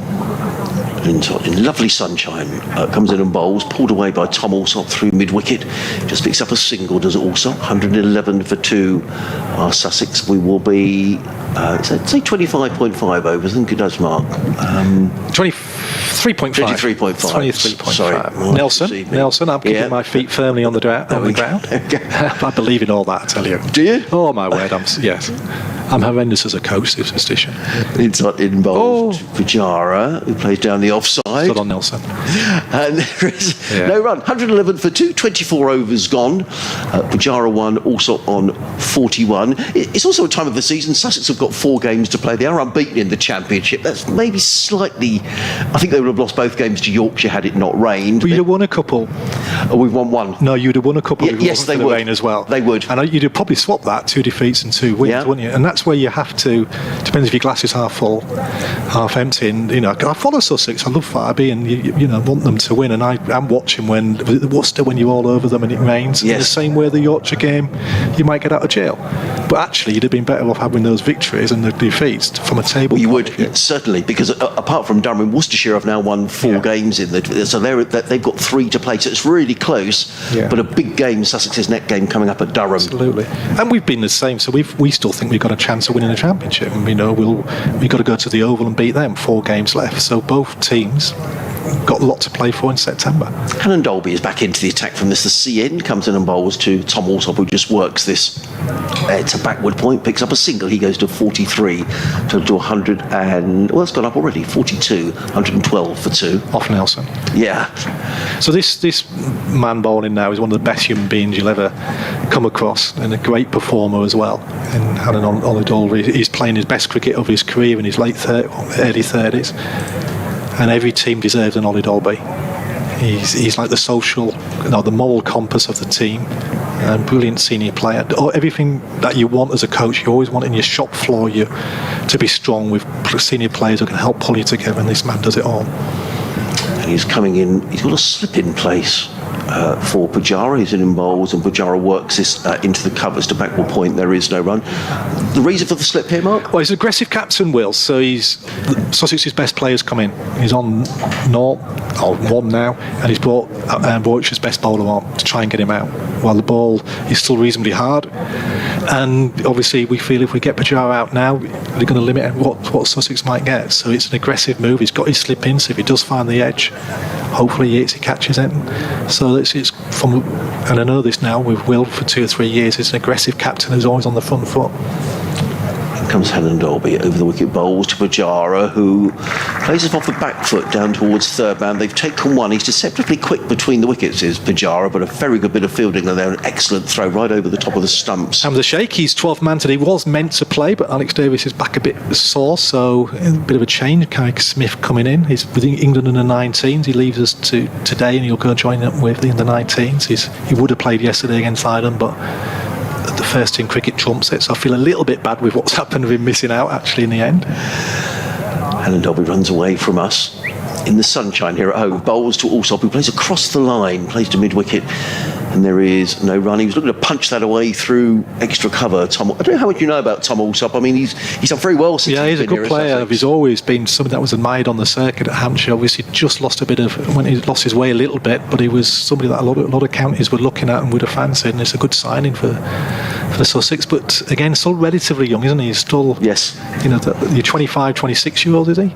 Yeah, look at my stats here as in comes Helen Dolby, bowls to Alsop, who works this down to third man. He'll pick up a single. Always runs the first run very fast, does Tom Alsop. He goes to 44, 115 for 2. Tom Alsop is, he'll be 28 this November. He's a bit older, yeah. So he's probably coming into his best years now, isn't it? And the other thing about Sussex from a batting point is a good place to bat here, isn't it? Championship cricket, the wickets are quite good and flat. Yeah. Which doesn't help the bowlers, mind you. No, it's been hard work for bowlers here this year.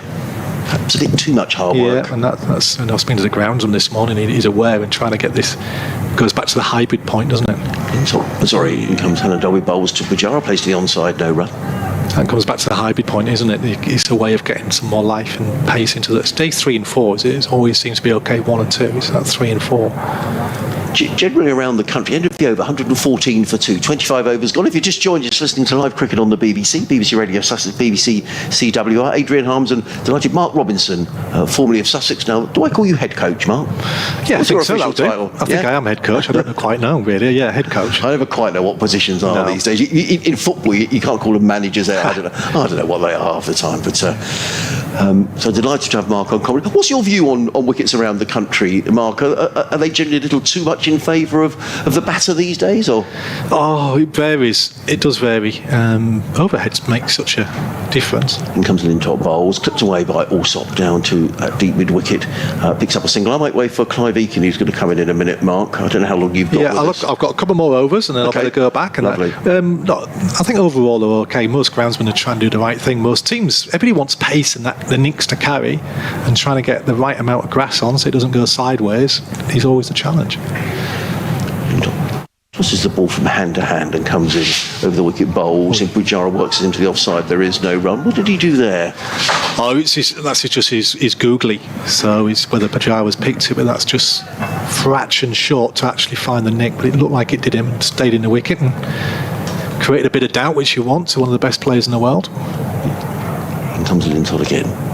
bowls, and Pujara leans back and finds the gap through the covers, picks up the single to the sweeper on the cover boundary. Pujara goes to 316 for 2. You will hear a blast in your ear in a minute, Mark, which will be the update to the listeners on BBC Sussex and Surrey. One thing about Pujara, he always seems to find the gaps. He very rarely hits the fielder. That's it, especially against spin.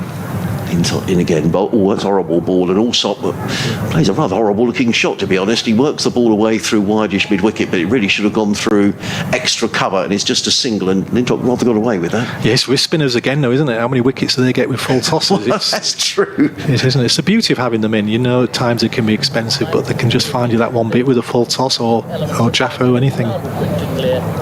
Until again tosses the ball from hand to hand. 117 for 2. Comes in bowls to Pujara, who prods forward, plays the ball onto the onside, and there is no run. So it's been interesting what the batters are talking about. This is where you're trying to communicate what you think's a good score. These 25 overs, you're looking at probably 280 from here. They would hope to go have a good last 10, maybe more. Yeah. And then if you lose a couple, you could end up just scrambling around the 250 stage. Lintott in over the wicket bowls to Pujara, who plays that into the Thanks very much indeed, Joe. Sussex going along steadily here. They're 117 for 2. Tom Allsop is on 45. Cheteshwar Pujara is on 3. The 2 men out, Harrison Ward for 10, and Tom Haines back in form with 55. 26 overs gone, so Sussex will be looking to press on from here. Meanwhile, at Chelmsford, in a game at the bottom of the other group, Essex are 121 for 4 after 24 overs. Essex against Surrey at Chelmsford. You've seen a lot of cricket, haven't you, over the years now? You've been in this role. I've seen a few head coaches come and go. You've seen a few off, haven't you? I've seen a few players come and go, a few coaches come and go as well. Yeah, about 10 years now, Mark. Yeah. So a lot of cricket, some highs and lows. In comes Hannon Dolby, comes in and bowls and worked onto the onside by Tom Allsop, picks up a single, he goes to 46. If they could cut the music off in the headphones, that would be appreciated. 118 for 2. Oh, look, I'm just fantastic to be back. I'm just looking out there, they say the sunshine, and what a great crowd there is, isn't it? And this is the really beauty of county cricket, isn't it? We have to protect it with all our strength, don't we, to preserve what this game is special for people like Brenda and everybody. I've got a lot of friends here, and it's a good wicket, great outfield, and it's a special time. Hannon Dolby runs in over the wicket bowls to Pujara, plays into the onside. There is no run, and people love the club, Mark. You know that more than any. And people are absolutely desperate for Sussex to do well and return to some of the former glories when you were coach here, and before that as well. The likes of Sussex are desperate for that to happen. And I think there's, in some ways, that history can hold you back, because I think you've got to let it go a little bit and you've got to build again, and you can't rush the process as I keep going. You've got to give young players a bit of patience, a bit of time. And Dolby in and bowls. Pujara works onto the onside, picks up a single. He goes to 4. That will be your message, will it, to Sussex members? It is, and I think it's to trust. I put some trust in Farby. You can't accept mediocrity. There's certain things you don't accept, certain things I don't accept as a coach, and you don't want to see. But there's no transfer market in county cricket, so bringing players in isn't that easy. So it takes a tiny bit of time. Whatever mistakes has happened in the past is in the past, and it's now about, from this club's point of view, what they do going forward with a good chairman and a good head coach. In comes Hannon Dolby bowls. 2 Allsop beats him outside the off stump through to the keeper, and there is no run. And I think the other thing as well with this competition, Mark, as well, is that it's a long way for people to go and watch games if they want to watch the 100. If you've got to go to the Oval, or you've got to go down the A27, which is a horrible road to Southampton.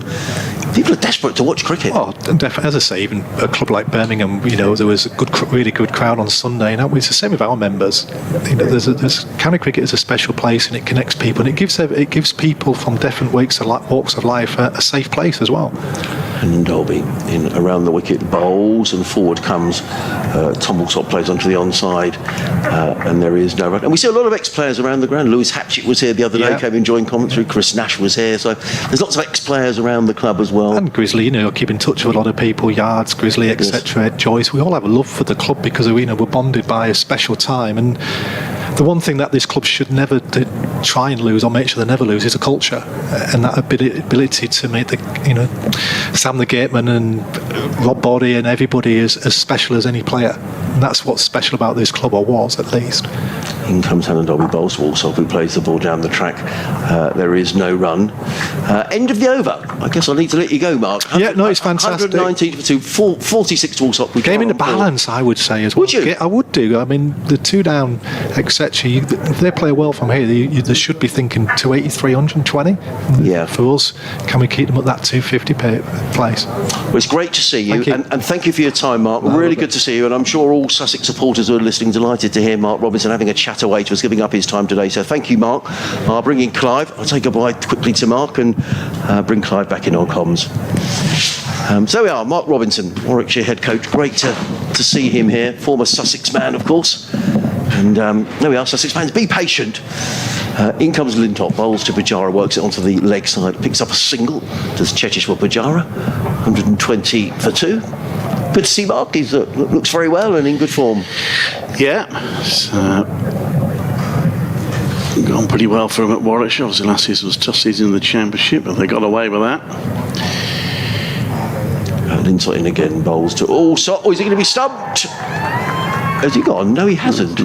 I think he got a thick inside edge on today. It rolled back towards the stumps, but more importantly, he could have been stumped. He replaces the bails. And he's still there, Tom. Also up on 46. Given a life when he was on 5. Dropped by Rob Yates off the bowling of Ed Barnard. Lintott again. Tosses the ball from hand to hand and is in and bowls. And Tom Alsop looking to work that one on the offside. He beats both Tom Alsop and Keeper Smith. And there is no run. Now, it was good of Mark to come and have a nap, but Brian Hawford was going to come and have it. Shall I bring Brian back in now? I've told Brian to pop in at 1:30. Lovely, okay. So, well, it's very good. I'm sorry, we got slightly out of sync there. So I don't think Brian's a sort of bloke who's easily offended. So, Lintott tosses the ball from hand to hand. In and bowls, and also with a plan. Good spell this by Lintott. I think Warwickshire have bowled very well here this morning. I mean, I would have thought you've got to be over 300 here on this quick outfield and on a good pitch. They could still be if they pick it up, and this is what Durham did. Durham started fairly slowly, but they did prosper in the closing overs. Comes Lintott. He's in and bowls and cut away by Alsop through point for a single. He goes to 47, 121 for 2. A few emails have come in. Satbir Singh's been in touch. He says, I'm listening to the commentary at the moment from Melbourne. It's great to see Sussex set a solid brace. If they can keep 6 wickets in hand with 15 overs to go, it'd be great to see them launch an aim for 280. Is that par? I think 280, to be honest, I think 280 is probably a bit below par. Give them a chance. Yes. In comes Lintott bowls and Pujara cutting outside the off stump. Taken by Smith. There is no run. End of the over. 121 for 2 here on BBC Radio Sussex, BBC CWR. Adrian Harms, Clive Eakin. It's been great to have Mark Robinson here joining us on commentary. And a few more emails. Stuart McPherson has been in touch from over in Northern Ireland. I'll read your email in a minute. And a few Whereabouts in Northern Ireland? You know? He's Stuart actually came over here a few weeks ago, and so it's a slightly long story. But my sister-in-law has got a place called Port Ballantrae. I was born in Bangor, County Down. Right, okay. And I went over there for a holiday during COVID, actually, when we had a little break and we could travel, and it was beautiful. And Stuart came all the way over from Belfast, bought me an aerial photograph of Port Ballantrae. That was very kind of him. Will Rose in. Oh, that's a fairly horrible swing and a miss by Alsop, taken by the wicket-keeper. Do you know what? I think Sussex feel here that they're a little undercooked. I mean, there's still 20 overs to go, so they won't want to panic. But when you consider Durham got 427 on this track, Gloucestershire made 311 in 38 overs. Yes, well, a run of ball would take him to about 240, wouldn't it? So I want a bit more than that. Rhodes comes into Allsop just on the leg. Some always in the air. Just maybe stopped on him a little bit, and it just bounced short of mid wicket. There is no run.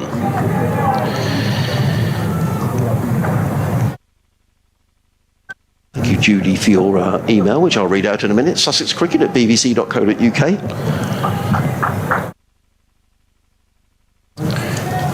Will Rhodes, captain, comes into bowl. That's shortish and wide. There's an opportunity there for Allsop. He's hit it through the offside. He's hit it for 4. Just a bit short. Rhodes is a bit annoyed with himself, and he found the gap, beat the sweeper on the offside. It was there to be hit, and he hit it. And that brings up a 50 for Tom Allsop.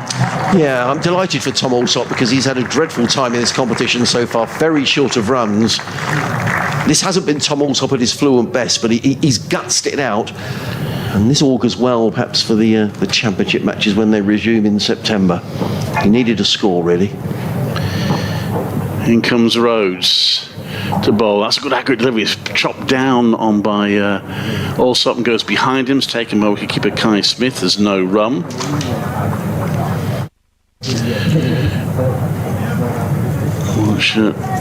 Just slowing things down in recent overs. The second 50 for the 100 was a lot quicker than the first. 53 balls compared to 75. But Warwickshire have been trying to rein it in for the most part since then.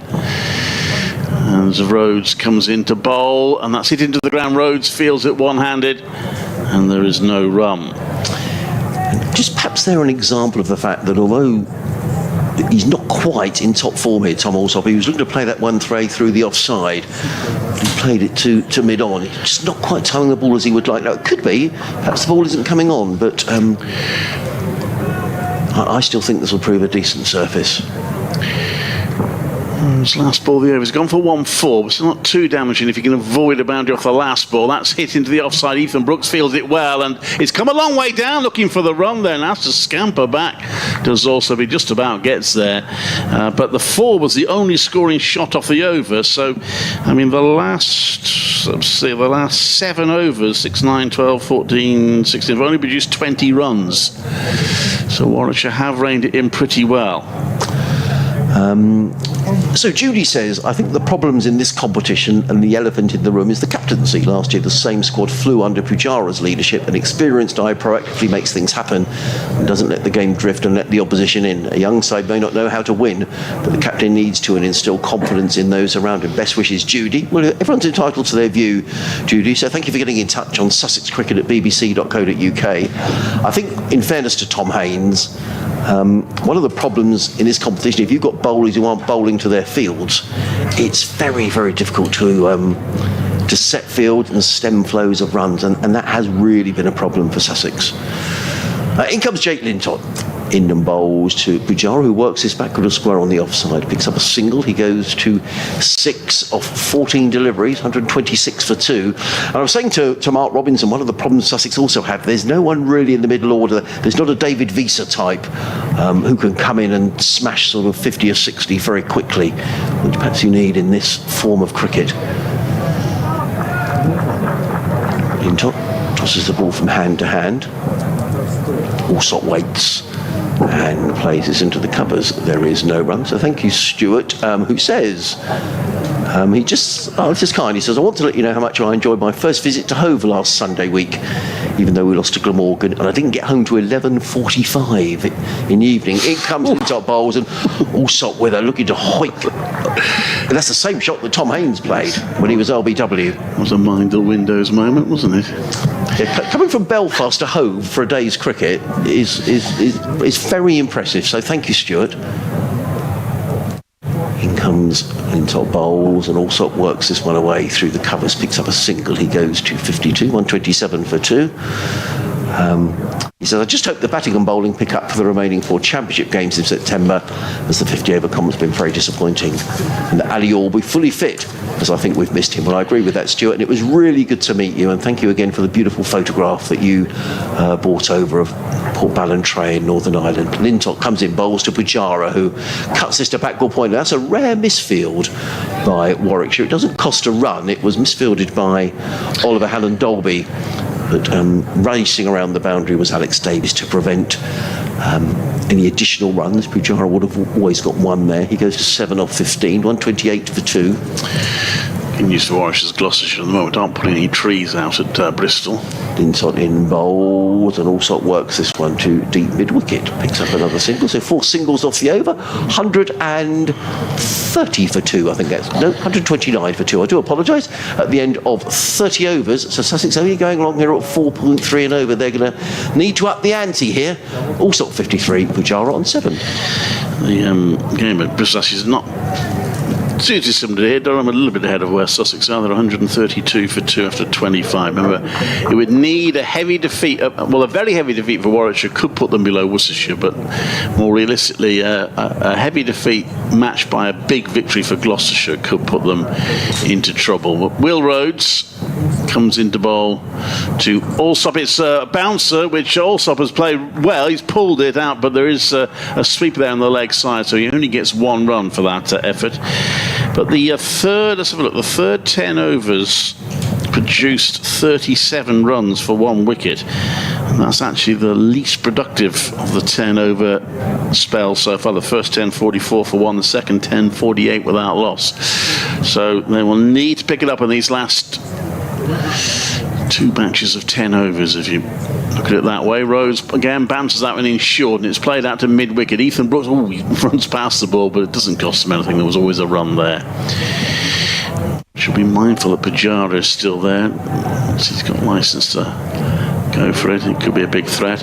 In terms of who's going to qualify for the other group, it's looking still good for Lancashire. Obviously, don't know what the conditions are like there, but they have Notts at 90 for 5 at Sukhum. Win for Lancashire almost certainly sees them through. And Hampshire have been held up at Newport a bit. Kent 143 for 2. In comes Rose. Oh, that's lofted high, and that's going to be 6, just down to a long on. Very nicely picked up. And maybe Sussex are kind of getting the message. Need to push on a little bit now. 6 there for Tom Allsop. It's his first of the innings. It is Sussex's third. 2 were hit by Tom Haynes earlier. Rhodes in again, and that one is cut out to the sweeper Ethan Brooks on the relatively short offside. There's 1 run. Thank you, Benjamin, for your email as well, which I have received, so thank you for that. Just to finish on what I was saying, Hampshire being held up by Kent is good news for Leicestershire, because it puts them on course to go straight through to a home semi-final. Having a good season, Leicestershire. I'm delighted as well, because they've had some pretty rotten times up at Grace Road.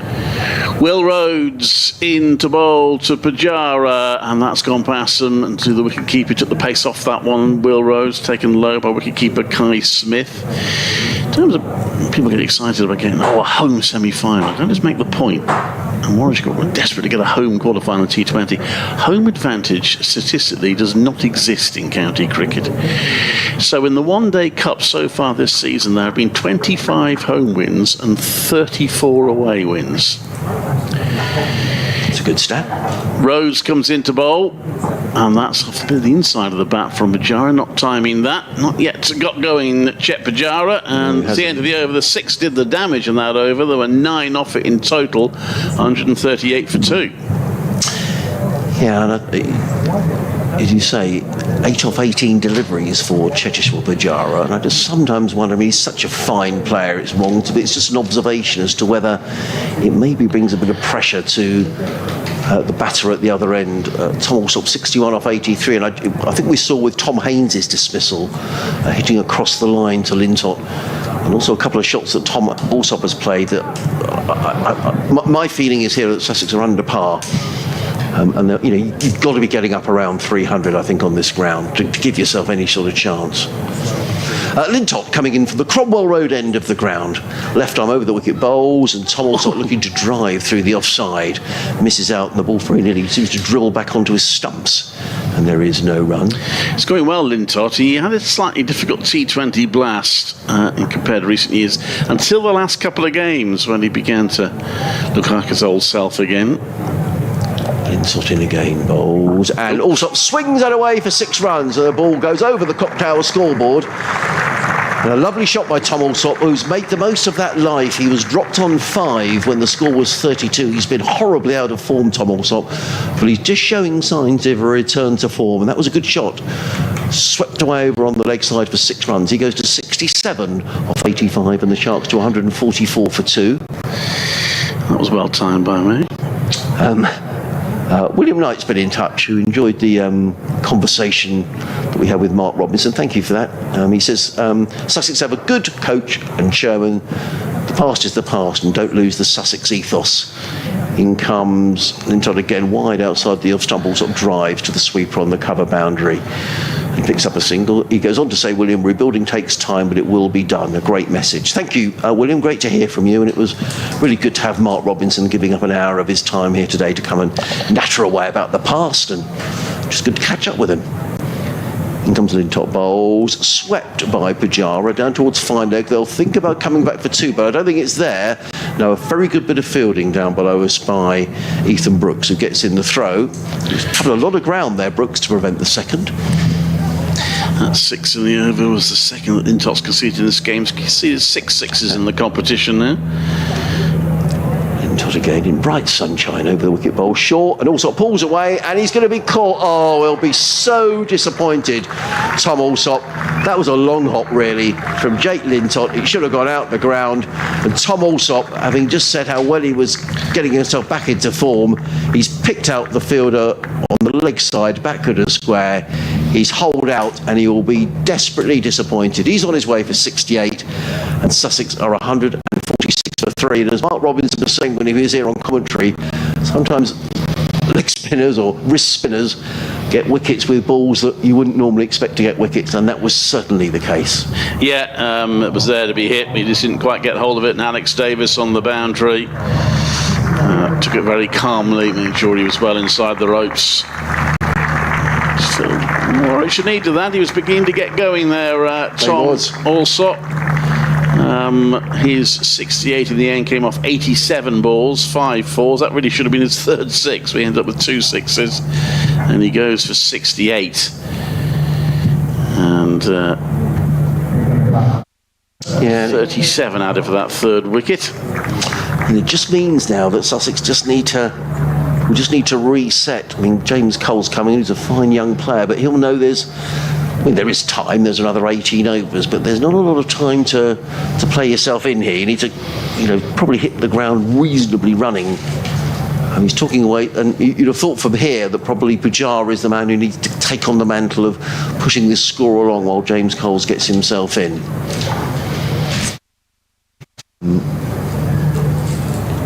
Thank you, Benjamin. Again, another email you've sent through. So hopefully there is going to be some end of season excitement in September. Sussex go to Durham in a week or so's time. Full ball by ball commentary on that game.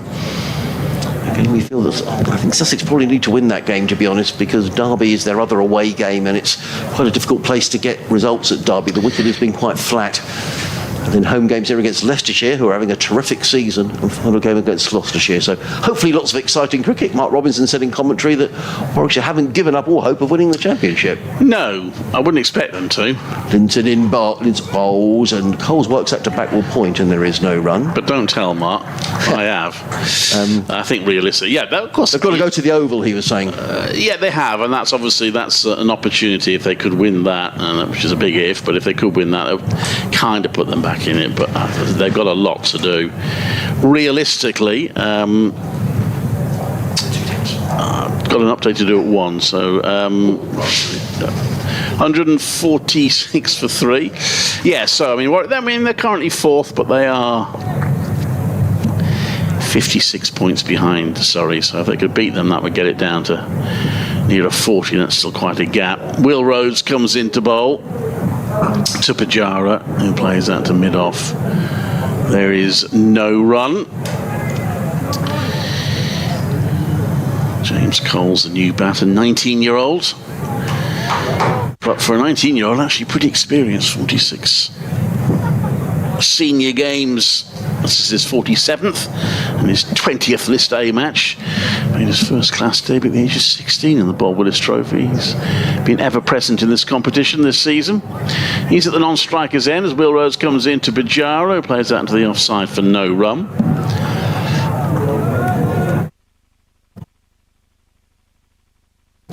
Maybe more realistically for Warwickshire's how high can they finish?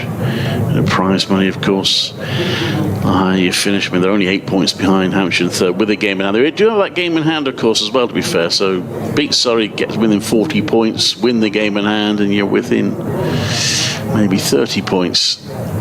Rose comes into bowl, and that's pushed out to the offside. There's no run. Then there'd only be 2 games left after that. So it's not impossible. I certainly wouldn't expect should he give up, but I think their chances are. It does look like it's a battle between Surrey and Essex, realistically. I remember Dennis Smith, who was manager of West Bromwich Albion, was asked, had he given up on the players? He said, what's the point? What's the point in giving up? What do we get for that? Quite right, they will keep believing. Rhodes comes into bowl, and that's turned round to a square leg for a single. 147 for 3.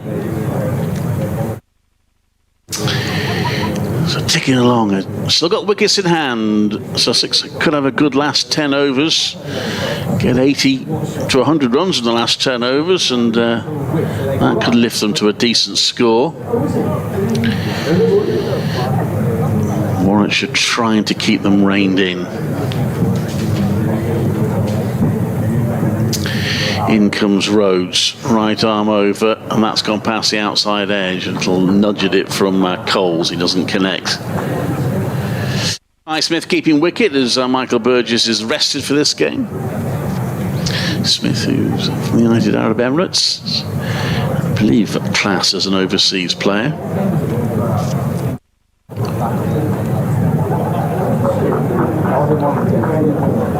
In comes Rhodes to bowl. That's it in the air. Oh, Handobby's dropped it. Well, he didn't quite judge you right, Ollie Handobby. In the end, he was stretching for it. Had he taken a pace to his right, it would have been more straightforward, but that is a drop chance. I don't think the captain is overly impressed with that. It was a good over, just 1 run off it, but that should have been the 4th wicket. And Warwickshire, uncharacteristically, their catching has been very good in all competitions this season, but they've put a couple down now. Put Tom Alsop down early when Rob Yates, of all people, put one down in the slits. And that was a disappointing one, certainly, for Ollie Hannon-Dolby. And Coles gets a life. Lintott to bowl. The next over at 147 for 3. That looked a poor drop by Hannon-Dolby. Cole's given a life. In comes Lintott bowls, and Bajara pulls the ball down the ground and picks up a single. Sorry, Clive, if you are there. Lots of ex-Sussex players around today. Steve McGoffin just came up into the commentary box to say hello. 148 for 3. Cole's dropped before he'd scored.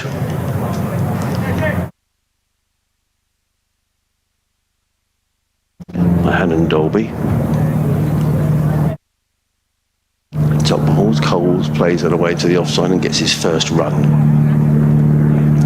Sussex go to 149 for 3. Thanks for your messages today. Sussex Cricket at bbc.co.uk. If you're listening on the headsets around the ground and you're looking for something to do at lunchtime, the Sussex Cricket Museum is open, staffed by all the volunteers who do a great job. And I don't know if there's a book sale today. Just wait and see. In comes the Lintott bowls, cut away by Bajara, back to a square on the offside. He picks up a single, and that brings up the 150 for Sussex. Bajara goes to 12, but we are in the 34th over, and so my feeling is here, unless the pitch is doing something which we haven't read, Sussex will need, I reckon, at least double this. A strong Warwickshire batting lineup. In again. Bajara is beaten. Sorry, Coles is beaten outside the off stump, taken by Smith, and there is no run. So he's posing plenty of problems. Here is Jake Lintott, 23 on his back. Still a slip in place, which gives you an idea of Warwickshire feel they're really on top here. That's a full toss, and Coles helps the ball around the corner, but only for a single, as Ethan Brooks has fielded really well for Warwickshire. On this occasion, sends in a poor throw. Coles picks up a single. He goes to 2. The total to 151 for 3 here on BBC Radio Sussex, BBC CWR. And again, and Pujara just works this onto the onside. They've taken 1. They'll think about 2, but there won't be 2 there because Ed Barnard is very quickly round from square leg to field. End of another tidy over from Lintott. Just the 5 singles conceded. 152 for 3. 34 overs gone. Pujara 13. Coles is on 2. The men out. Ward for 10. Haynes 55. Also on 68. Just looking over towards the museum. I'm not sure there is a book sale today. I can see people sitting over there. 1 or 2 people enjoying picnics over there. But the museum is worth a visit. So please do and go in and support and look at some of the terrific Sussex memorabilia. Danny Briggs, former Sussex man, back into the attack from the C end of the ground. Bowled 5 overs for 27. Danny Briggs, typically economic. And he's going to bowl to Chetishwar Pujara. 13 off 26 balls. And Chetishwar will know that Sussex need to move the scoreboard along here. 152 for 3 in the 35th over. In comes Briggs and bowls. Pujara is forward, pushes into the offside. And there is no run.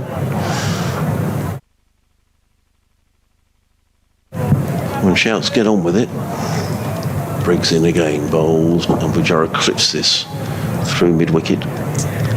Picks up a single. I think Warwickshire will be quite happy with the way that this is going in terms of allowing Sussex to pick up the 1s and 2s. And it is an area where Sussex will need to address for next season in limited overs cricket, the ability for someone to come in and play, as I keep referring to, the David Visa type innings. In comes Coles. No, that's what's needed. Uses his feet and hammers the ball down the ground for 6 runs. Good shot by James Coles, using his feet, belting the ball over mid-on for 6. He's very strong on the leg side, James Coles. Immediately the long on comes out. That ball is lost, or lost for the time being. And an immediate change, and interesting to see Will Rhodes, the Warwickshire skipper, immediately responds to that 6 being hit. A long on goes out. There's a fielder at deep mid-wicket. The slipper's gone. Very quick to change the field around is Rhodes. Briggs in again, bowls to James Coles. He's had it again, but he's going to be caught. And that's what pressure does for you. He's going to be caught right down below us by Rob Yates. And James Coles, having hit a 6, tries to repeat the dose. I think it's a bit of bowling by Danny Briggs, if I'm being honest. I think he just held that one back a little bit. James Coles looking to hammer the ball away. He holds out. Yates was never going to drop that. And James Coles goes for 8. 159 for 4 are Sussex. I just think that's a little bit of the pressure that's built up here for Sussex. My feeling is they are behind here, Clive. Well, I suppose the thing they've got to be careful about, though, is maybe not to overstate what they need. There's a danger if they're thinking like you're thinking, we've got to get the 300 plus. Maybe it isn't quite that sort of pitch. But anyway, Coles only punished Hannon Dolby a bit. The fact he hit a 6 punishes him a little bit for dropping him earlier, but not very much. And I just wonder, it's easy, I never like to be critical for it. It's really an observation that Sussex are behind, but you've hit a 6. And I just wonder with the next ball, then you think, right, we've got 6 for the over, let's work 1s and 2s, maybe take 10 off the over. I heard I think it was Simon Dool, who really rubbished that theory. And I thought at the time, hang on, because he said this idea that if you hit a 6 and you hit a single, that's good. Well, it actually generally works quite well if you do that. But anyway, I sort of understood what he was saying. But actually, you're right. I think you got the 6 in the over. You want to milk the rest of the over for you. And obviously, if a bad ball comes along, you want to hit it. But if you can make that a 10-run over, then I agree. you're going to be well placed, and that just gives Warwickshire a bit of relief. relief getting that fourth wicket. Impressed by Will Rhodes' captaincy today. Mark Robinson was saying when he was here on commentary how he's a very he likes to get on the front foot, Will Rhodes. So, I mean, he changed the field around immediately. Coles hit that six, he changed the field, wickets fallen, slipped back in place. Briggs in bowls to Daniel Ibrahim, who's the new batter for Sussex, young all-rounder, made 50 at New Road at Worcester on Sunday. Really his first contribution with the bat in the competition. In comes Briggs bowls and Ibrahim defends down the onside. Now, one or two cries where Pujara was batting earlier in the over of get on with it, which was interesting. He's made 14 off 28, 159 for 4. He's a wily campaigner, isn't he, Danny Briggs? You could just tell he wasn't remotely ruffled. He got hit for 6, and he just looked at his skipper. Skipper knew what to do. And a good bit of bowling, and James Coles holds out. That's what experience does for you. Well, they got 30 runs off the last 5 overs. So at the moment, they're sort of going at a runner ball. They carry on going at a runner ball. They're going to be around about 250 by the end of the innings. They'll want a bit more than that. That last over was interesting. There were 3 deliveries which had anything on it. There were 3 dot balls. There was a single, a 6 and a wicket. Briggs striking, and this is Henry Brooks back in the attack, and straight away Pujara has hit him for 4, cut him to backward point for 4. When you say some people trying to get on with it, it might just be me, but the shout to get on with it always has a Yorkshire accent, doesn't it? No, you're quite right. He has gone on with it there, Pujara. He has, good shot, but Brooks, I said before, can be expensive, comes down the hill. It's a better delivery, and it's played to backward point by Pujara for no run, 163 for 4. So I'm really looking at where the accelerations have come here from Sussex. Generally, he's a very orthodox player. I mean, he's not a smashing it out the ground sort of player. Carter has played some attacking innings, but he's more of an orthodox player. Young Bertie Foreman played nicely at Worcester, but there's nobody there I think he's going to really smash it around the ground. Brooks bowls, pitches that one up, and it's pushed out to the onside for no run by Pujara. Raining in Cardiff. Really? Nothing really riding on that match apart from professional pride, but Northants were going well, 211 for 2 in the 35th against Glamorgan. But we have rain there. I mean, rain in Wales. It's not unheard of, to be fair. No. The Welsh Tourist Board will be on the phone in a minute. But anyway, in comes Brooks, the bowl. And that's turned round to back of square leg by Pujara. He was run the first one hard, but there isn't a second to be had. Danny Briggs quickly off the boundary to field it. 1 run, 164 for 4. 5 off the over so far, having started with a 4. 2 balls to go. They get 1 more boundary this over. It'll be a good over for Sussex. Henry Brooks will feel if he can keep them down to 1 or 2 from the last 2 balls, then despite the 4, it won't have been too bad from his point of view. In comes Brooks to bowl. That's short and it's pulled. He didn't quite get hold of it there. Did Ibrahim, but he managed to clear the fielder inside the circle at mid-wicket. It's fielded on the onside boundary, and he does get 2 runs. He's just rehearsing the shot just to underline he didn't quite get that right, but he got away with it. Shirt hanging out, a la George Best. Yeah. Crumbs.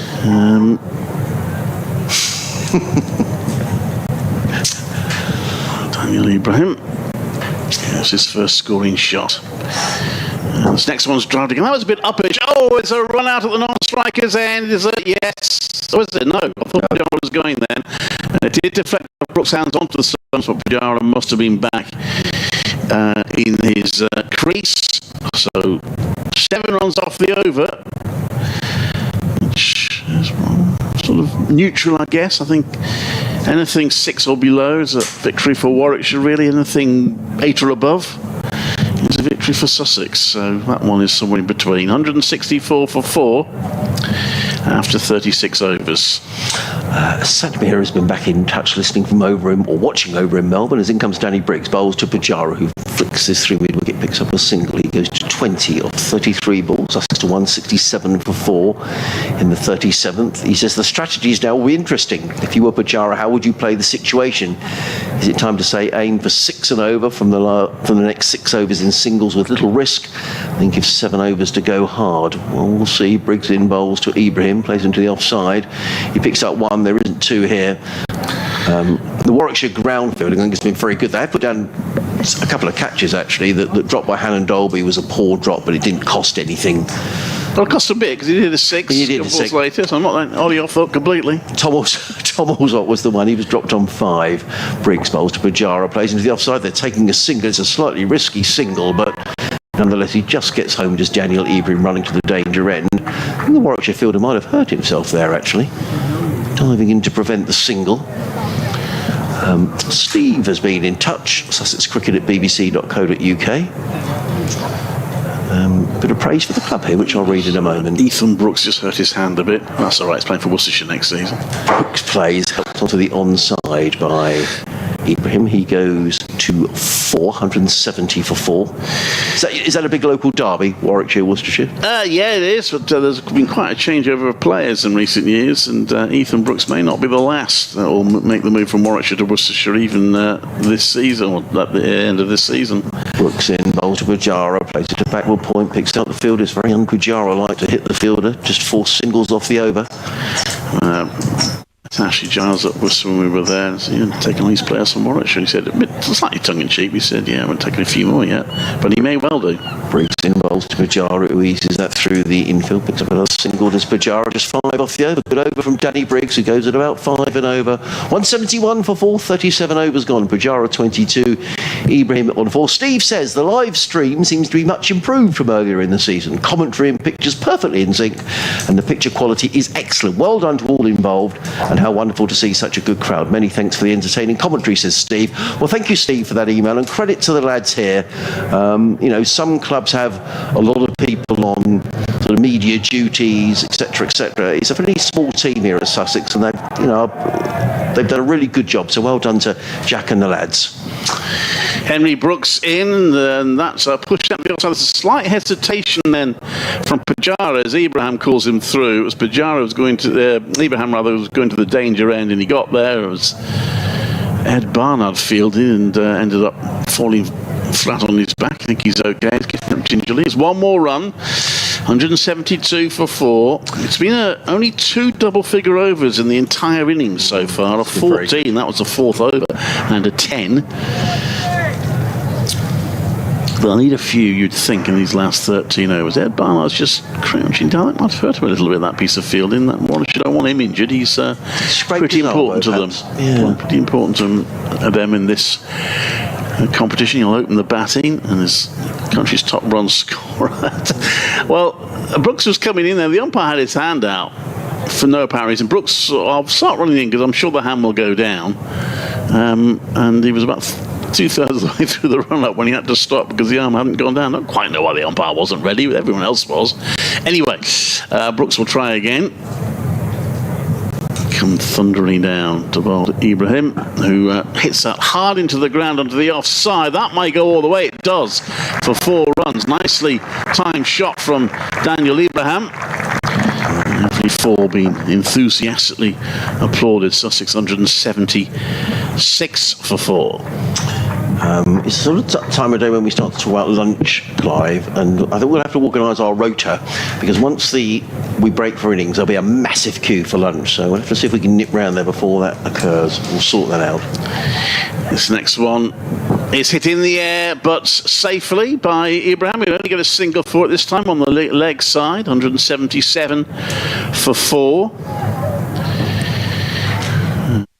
Gloucestershire still being held up somewhat by Durham, 166 for 3 in the 32nd Durham, and still looking pretty good for Lancashire. Nottinghamshire 129 for 6. Lancashire looking to get that last qualifying place in the other group, and looking quite good for Leicestershire at the moment, I would suggest, as Brooks comes into bowl, and that's played on the offside. There's no run. Hampshire needing a win by a bit against Kent to deny Leicestershire top place in the other group. Leicestershire having completed their games, but Kent 192 for 3 in the 35th. Now it is an outground, so you never quite know What's a good score there? If Hampshire were to score, get them, but they'll probably have to get them inside the 50 overs. In fact, I'm sure they will.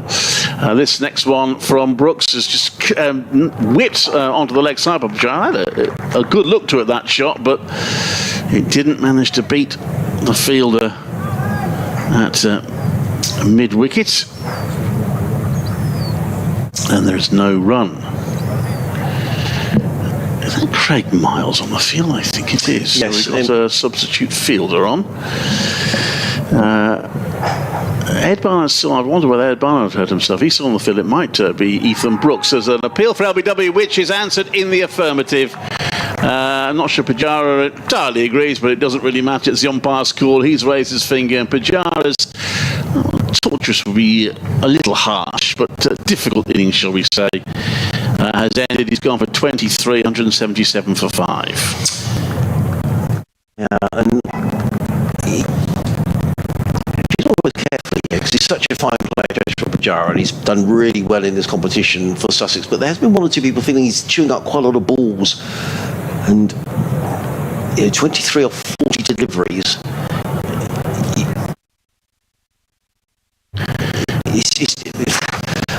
Unless there's something in this pitch which means that it's, excuse me, that it's more difficult than we think.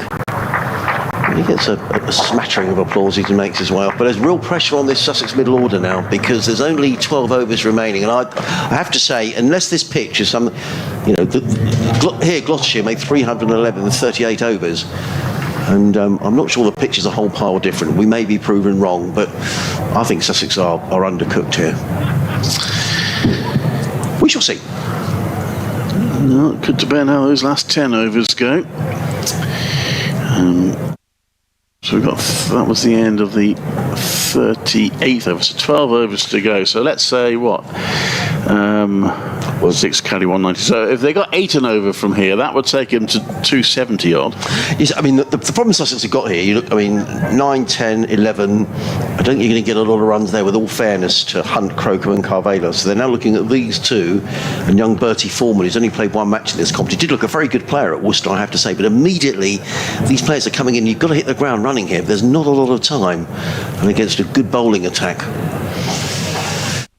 So Danny Briggs coming into bowl to Daniel Eben. There's a slip in place, and down the leg side, and signalled as a wide. Not taken cleanly by Smith. It was speared in by Danny Briggs. There is no run. Briggs again. Around the wicket bowls. Ibrahim drives back to Briggs, who feels for his own bowling, and there is no run. 2 dot balls to start the over. Very good from Briggs, who's in again, bowls. Ibrahim works this to mid-wicket, 3 dot balls. He's used 6 bowlers, Bill Rose, so he has options. Yeah, Ollie Allen Dalby has 4 overs left. Should they want to use him, Ed Barnard 3. Briggs again, bowls. Ibrahim with an attacking shot, gets that out to the sweeper on the cover. There won't be 2 there because Linton's a very good fielder. As I say, the Warwickshire catching, there's a couple of chances gone down, but I think their ground fielding's been excellent. Just a single, 179 for 5. Which brings Ollie Carter on strike. He was a very orthodox player. He has showed in a couple of the T20s, and indeed down at Somerset where he played a fine little innings, so he can strike a long ball, Ollie Carter. Briggs in, bowls. Carter defends down the track. There is no run.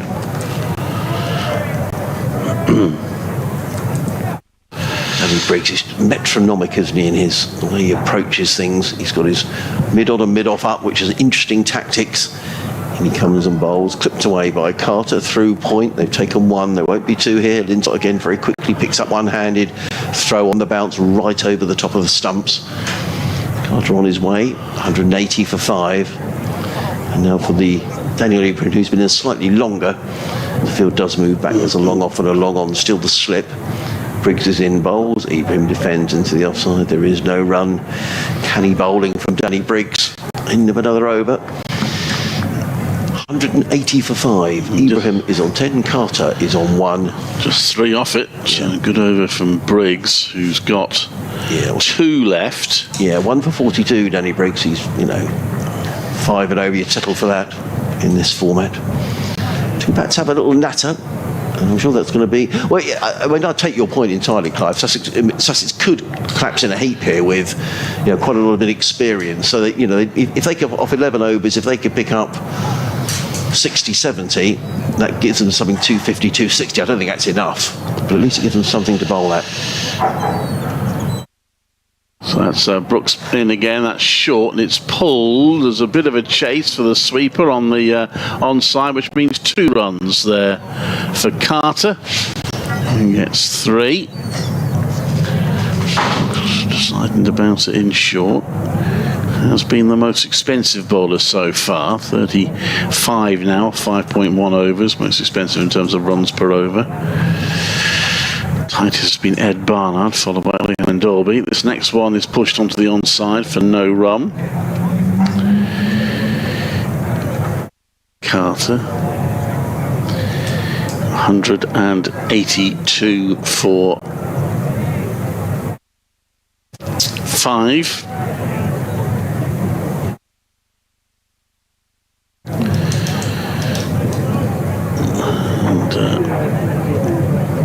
In comes Brooks. The sun's shining here at home. It comes down the hill. That's lofted in the air, but it's going to be safe. It's going to bounce short of the fielder back at square leg. If his life depended on it, Lintop might have raced in and try and make that a catch, but it would have been a long shot. So he settled for making sure he fielded it on the bounce and restricted them to 1. 183 for 5.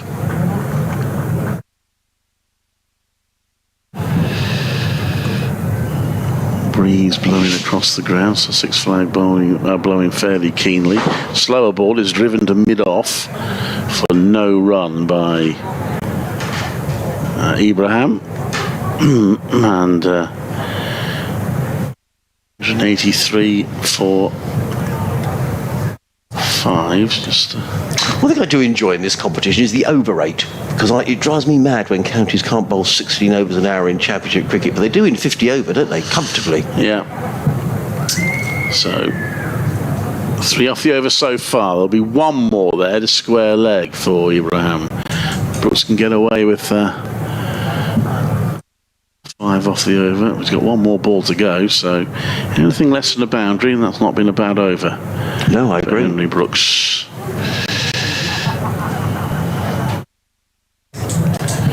Yeah, and what have we had? We've had 40 overs after this. So we're into those last 10 overs. Brooks comes in to bowl, and that's an inside edge onto the pads. Good ball, so he gets away with a dot ball on the last ball. So just 4 off the over. That's pretty good. So the 184 for 5. So the 4th 10 overs. Let me see, 55 runs only for 1 wicket in those 10 overs. The first 10, 44, the second 10, 48, the third 10, 37. So it has been the most productive 10 over spell, but still less than a runner ball. A runner ball here would take them now to 244. 10 and over would take them to 284. Well, I think the latter is more likely to be defendable. It's a quick output. I think it's a decent pitch.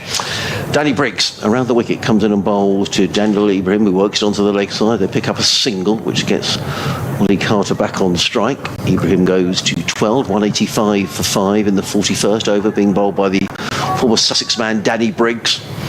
In his 9th over, Danny Briggs. 1 for 42 in the previous 8.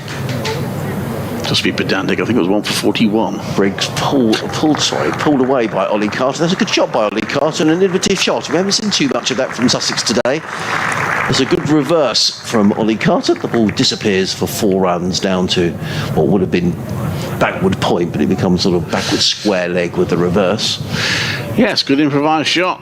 Struck it well. They always look good when they come off, those shots. Not quite so good when they don't. No, I agree entirely. Sussex need to break the shackles, though. Briggs in again, bowls to Carter, turns this back to the square on the leg side.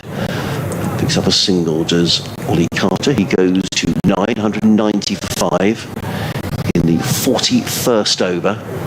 Danny Briggs, what I like about it, he knows exactly where he wants his field. He's moved his mid-off back to long off, and immediately Ibrahim drives into the offside. Good bit of fielding by Brooks, who's been excellent in the field for Warwickshire today. And it's a dot ball. Worcestershire got a decent cricketer in Ethan Brooks. Yeah. Brooks in again, bowls, and with a flick of the wrist, Ibrahim plays to mid-wicket, fielded by Barnard. His opportunities at Warwickshire have been very limited. Played mainly in this competition. Hasn't actually bowled in this competition. I'm not sure he's bowled one over in it this season. Just got a few runs. Sorry.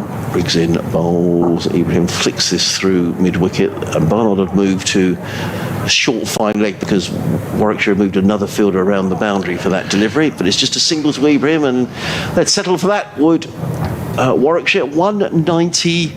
1 for 5. Carter 9, Ibrahim 13, 9 overs remaining. Sussex going along at 4.7 an over.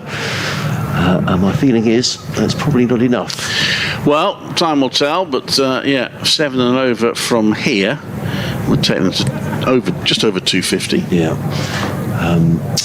Which would.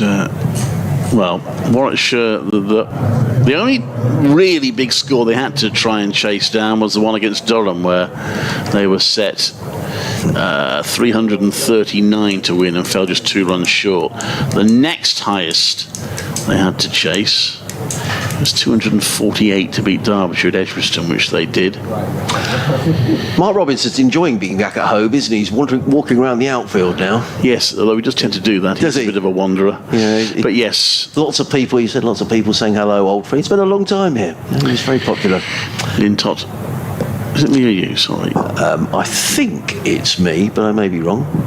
Hammered down the ground. Oh, no, perhaps it is you. Ibrahim picks up a single. Go on, Clive, you go, sorry. I think Brian's back with us at... I haven't spoken to him yet, Brian Halford, today, so we'll get him in at the end of the over. 192 for 5. There's Lintott.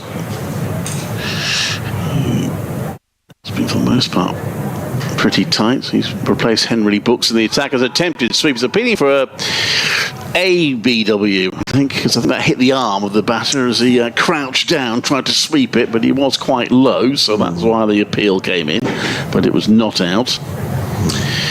Lintott 2 for 33 from his 7 overs up to now. Comes into ball, quicker ball, that is swept. He's got hold of that one, but it will be cut off from the sweeper position on the onside. Fielder had some way to run, so the batters have to sprint, but they are able to take 2. Take the score to 194 for 5. He's showing some urgency here, Ollie Carter. He's 11 off 10. It's just what Sussex need, really. There's good running there from him. The field's just changing a bit now, so there's a big gap now inside the circle at mid-wicket. Field has gone down to shortish fine leg. 3 on the leg side boundary, including long on. Lintott comes into ball. He makes room there, but doesn't quite get it away, Carter, and he gets one. Lintott chases the ball and then shies at the stumps, but they're through for a single. 195 for 5. So 4 runs from the first 4 overs, first 4 balls of the over. Sussex feel they could do with a boundary from one of the last 2 at least. Most definitely. Well, Robinson's standing right behind the wicket, almost a backstop. Seeing what Lintott's doing with the ball.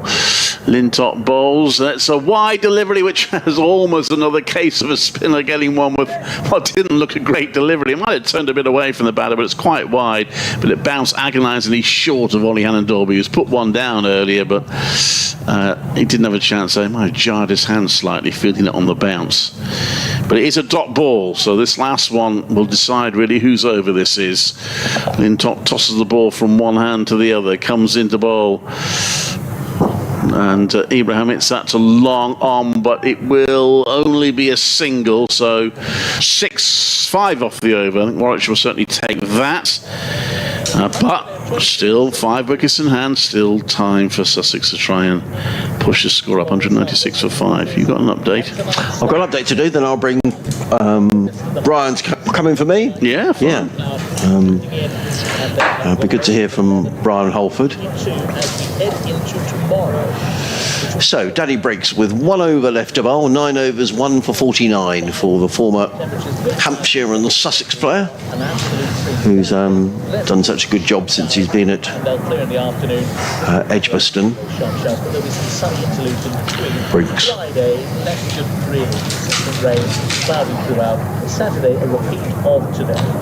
He's in Knowles. Ibrahim uses his feet, clips the ball through mid-wicket, picks up a single. Yes, thanks very much indeed, Joe. In a lovely sunny day down here at Hove. The Sussex Sharks are 197 for 5, but we're in the 43rd of their 50 overs. Daniel Ibrahim is on 16. Ollie Carter is on 12. A welcome return to Tom Alsop. He made 68 and Tom Haynes 55. But my feeling on a good wicket and a fast outfield is that Sussex are a little undercooked here. 198 for 5 in the 43rd over. Meanwhile at Chelmsford, Essex playing Surrey. Essex in the 42nd over are 202 for 6. As Briggs is in again.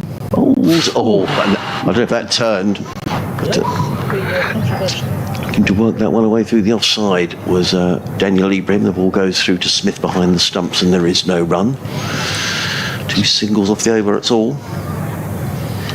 Briggs in again. Ibrahim eases that down the ground. There won't be 2 here because Yates is in very, very quickly from long on to field. Prevents a single. It's a relatively short boundary. Danny Briggs immediately changed. Look at him now. He's pointing. He knows exactly where he wants his field to go. This is Danny Briggs. Yeah, he's got his fielder out there, hasn't he? He's got Lintott out there for the reverse. Should Carter try that again? In comes Briggs, bowls, and it's a full toss actually. And he's going to get they're going to come back for the second, then he's going to move on, and he's out. Is Ollie Carter. Well, he took a couple of looks at that, did the umpire. Ollie Carter thought he was home, but it was a really good bit of fielding by Lintott. He was round the boundary very quickly. Excellent throw on the bounce. Warwickshire really clearly felt they'd got their man. They were looking very hard at the umpire. I'm not sure which one it is. But the umpire waited a little while, put the finger up, and Ollie Carter is on his way. A good time for me to disappear from the commentary. 199 for 5 for 6, I'm sorry. And my feeling is here that Sussex are severely undercooked. Yeah, he did take. I thought the batter was going to get away with that. Warwickshire looked incredulous when they didn't see the finger go up straight away. They were convinced. The throw, though, wasn't. It was a decent throw from Lintott, but it didn't allow Smith just to whip the bells off straight away. He had to stretch a little bit. Took the ball, Kai Smith stretched, but managed to whip the bells off. And Warwickshire absolutely convinced. The umpire thought about it, and after thinking about it, he said not out. He said out rather, and Carter goes for 11. I always think run-outs, particularly this modern age, are so difficult because we're so used to televised matches where the umpire doesn't even have to worry on the field. And these days they go to the TV camera even when it's blindingly obvious from up here. But out on the field for a game like this, the umpire has to make the decision. There and then. Brian, how are you? I'm good, thank you, Clive. Good afternoon to you and everybody. Of course, they did get a single for that because they were going back for the second run, so it's brought up the 200, which I think has barely been noticed because of the kerfuffle that went on.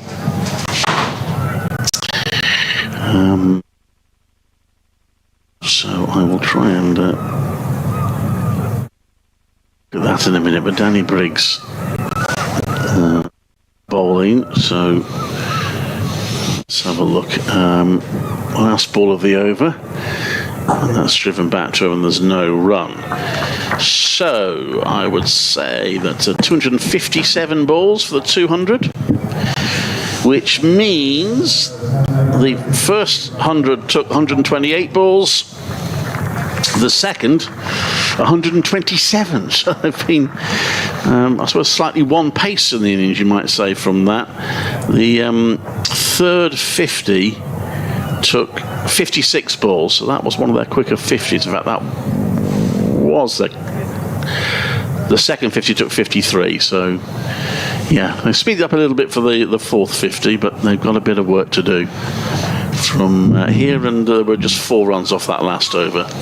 Yes, I think Adrian's probably correct in saying Sussex are a bit undercooked at the moment, aren't they? They need something big in this last 7 overs as Jake Lintop prepares to bowl from the Cromwell Road end. Tosses the ball up, and this is beautifully chipped over extra cover for 4 by Ibrahim. Fine shot. Got enough elevation over the fielder extra cover, and there's a big gap behind that man. Danny Biggs, by the way, has finished his 10 overs, 1 for 52. But it's been a good collective effort from the Bears bowlers, and Sussex need a bit of impetus late on. Ibrahim is going to try and provide it here. He's on the back foot, working Lintott into the leg side.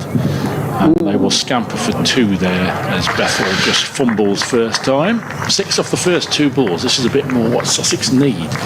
Clive, Dougie Brown, former Warwickshire all-rounder and great bear, is listening from Dubai and sends his best wishes to you and to all the Bears fans. Here comes Jake Lintott again, gives this one a good tweak, and it finds the outside edge, and this will go past the diving Hanan Dolby, who's had a bit of a tough time there in the short third man area, and that's 4 more, 10 from 3 balls. Well, the ground fielding has been pretty good up to now, but that's a couple of mistakes there that cost Warwickshire runs. Jacob Bethel, so presumably Dougie would be interested in Kai Smith. Indeed. Keeping wicket pretty tightly, isn't he? Yeah, Kai Smith taking the gloves today with Michael Burgess rested. He's done a very solid job back there. He's hoping for some business to do here as Ibrahim cuts, and it does go through to Smith. There's no nick, but the ball beats the bat, which Warwickshire will be quite grateful for in this over. This is only the 3rd double figure over of the innings, and the first since the 17th.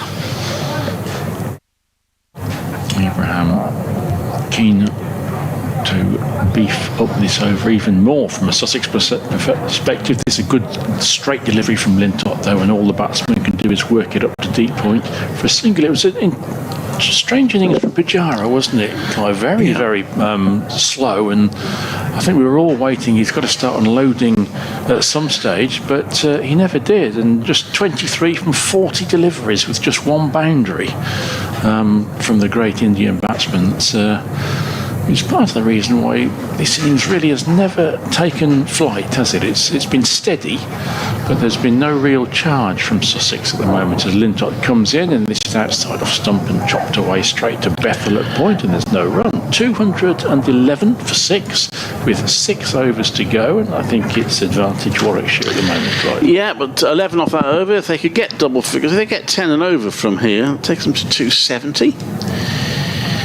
Bear in mind, 248 is the most that Warwickshire successfully chased. They came close to chasing 319 against Durham. And Olihan Dolby is coming back into the attack. Unusually for him, he hasn't got wickets, but he has been pretty tidy. Just 23 runs conceded from his 6 overs thus far. But no maidens, that's unusual from this season as well. Can he get some wickets towards the end of the innings? He comes in now to bowl Ibrahim, and that's quite wide. He's gone away with it. Ibrahim hits it straight to Ethan Brooks on the bounce, so no run. He did get wickets late on. Which was the match where he got? I think he got wickets with his last 2 balls of each of his last 2 overs. That's right. I was against Northamptonshire last Tuesday, wasn't it? So he was on a hat-trick on Friday. I think it was the game before, because he was on a hat-trick against Northamptonshire, though Andrew Rad told me off and said it wouldn't count as a hat-trick. Fielder on third has come inside the circle, and Longoff has gone back as he bowls Ibrahim. Well, that's another wide delivery. Might be brilliant wide deliberately, but it's not worked there because Rob Yates is unable to cut that one off. That's gone down the hill for 4. Sussex are just beginning to get going here. 2:15 for 6. Is it too late? Or can they get themselves up to a competitive score? Ibrahim's on to 32. That was his 4th 4. He's faced 31 balls. And then Dolby into ball. Slower ball again, wide and called wide by the umpire. Looks like a deliberate tactic from Hanan Dolby to bowl wide of off stump. He's questioning it, but this is what bowlers do, and batters do as well now. It drives me mad. I don't think Ollie can have too many questions about that, but just looking at his figures in this comp this year, Clive, 2 for 39, 3 for 14, 4 for 43, 5 for 31, 4 for 49, 2 for 10, 3 for 54. I mean, that's remarkable consistency, isn't it? But he's on for a naught for today at the moment. Still miles ahead as the leading wicket taker in the competition. He was a slower ball then. Again, a wideish one. This time not wide enough to be called a wide. This is obviously deliberate from him, presumably to try and protect the relatively short onside boundary. He's bowling wide of off stump with mixed success. One was hit for 4, one was called wide, but the others have done the job he's wanted from them. 5 off the over so far, and we're halfway through it. So as he shuffles his field around to avoid another boundary in the over, Alan Dolby, whereas Ibrahim, if he can get another one, keeps Sussex momentum going. Alan Dolby, he's come across the pitch. He anticipated the wide delivery that time, Ibrahim. He's done well, come across the pitch, hit it onto the leg side, but with a short boundary there, he might have got a 4, but Will Rose moved very swiftly to his left and fielded that well and restricted them to 1. So it was enterprising batting, just didn't quite come off in terms of finding the boundary. 217 for 6. Yes, Warwickshire's fielding in this comp has been impressive, hasn't it? They've taken some superb catches. Ethan Brooks leading the way, and the ground fielding by and large has been very sharp as well. A little bit less so today. Yeah, Alan Dolby then in to bowl. That's a slow, wide-ish delivery, which is just played by Foreman on the leg side for a single. Took the pace right off that one, Alan Dolby. 218 for 6, a 1 ball to go, 7 off the over so far. So again, the last ball of the over is kind of going to decide whose over this is.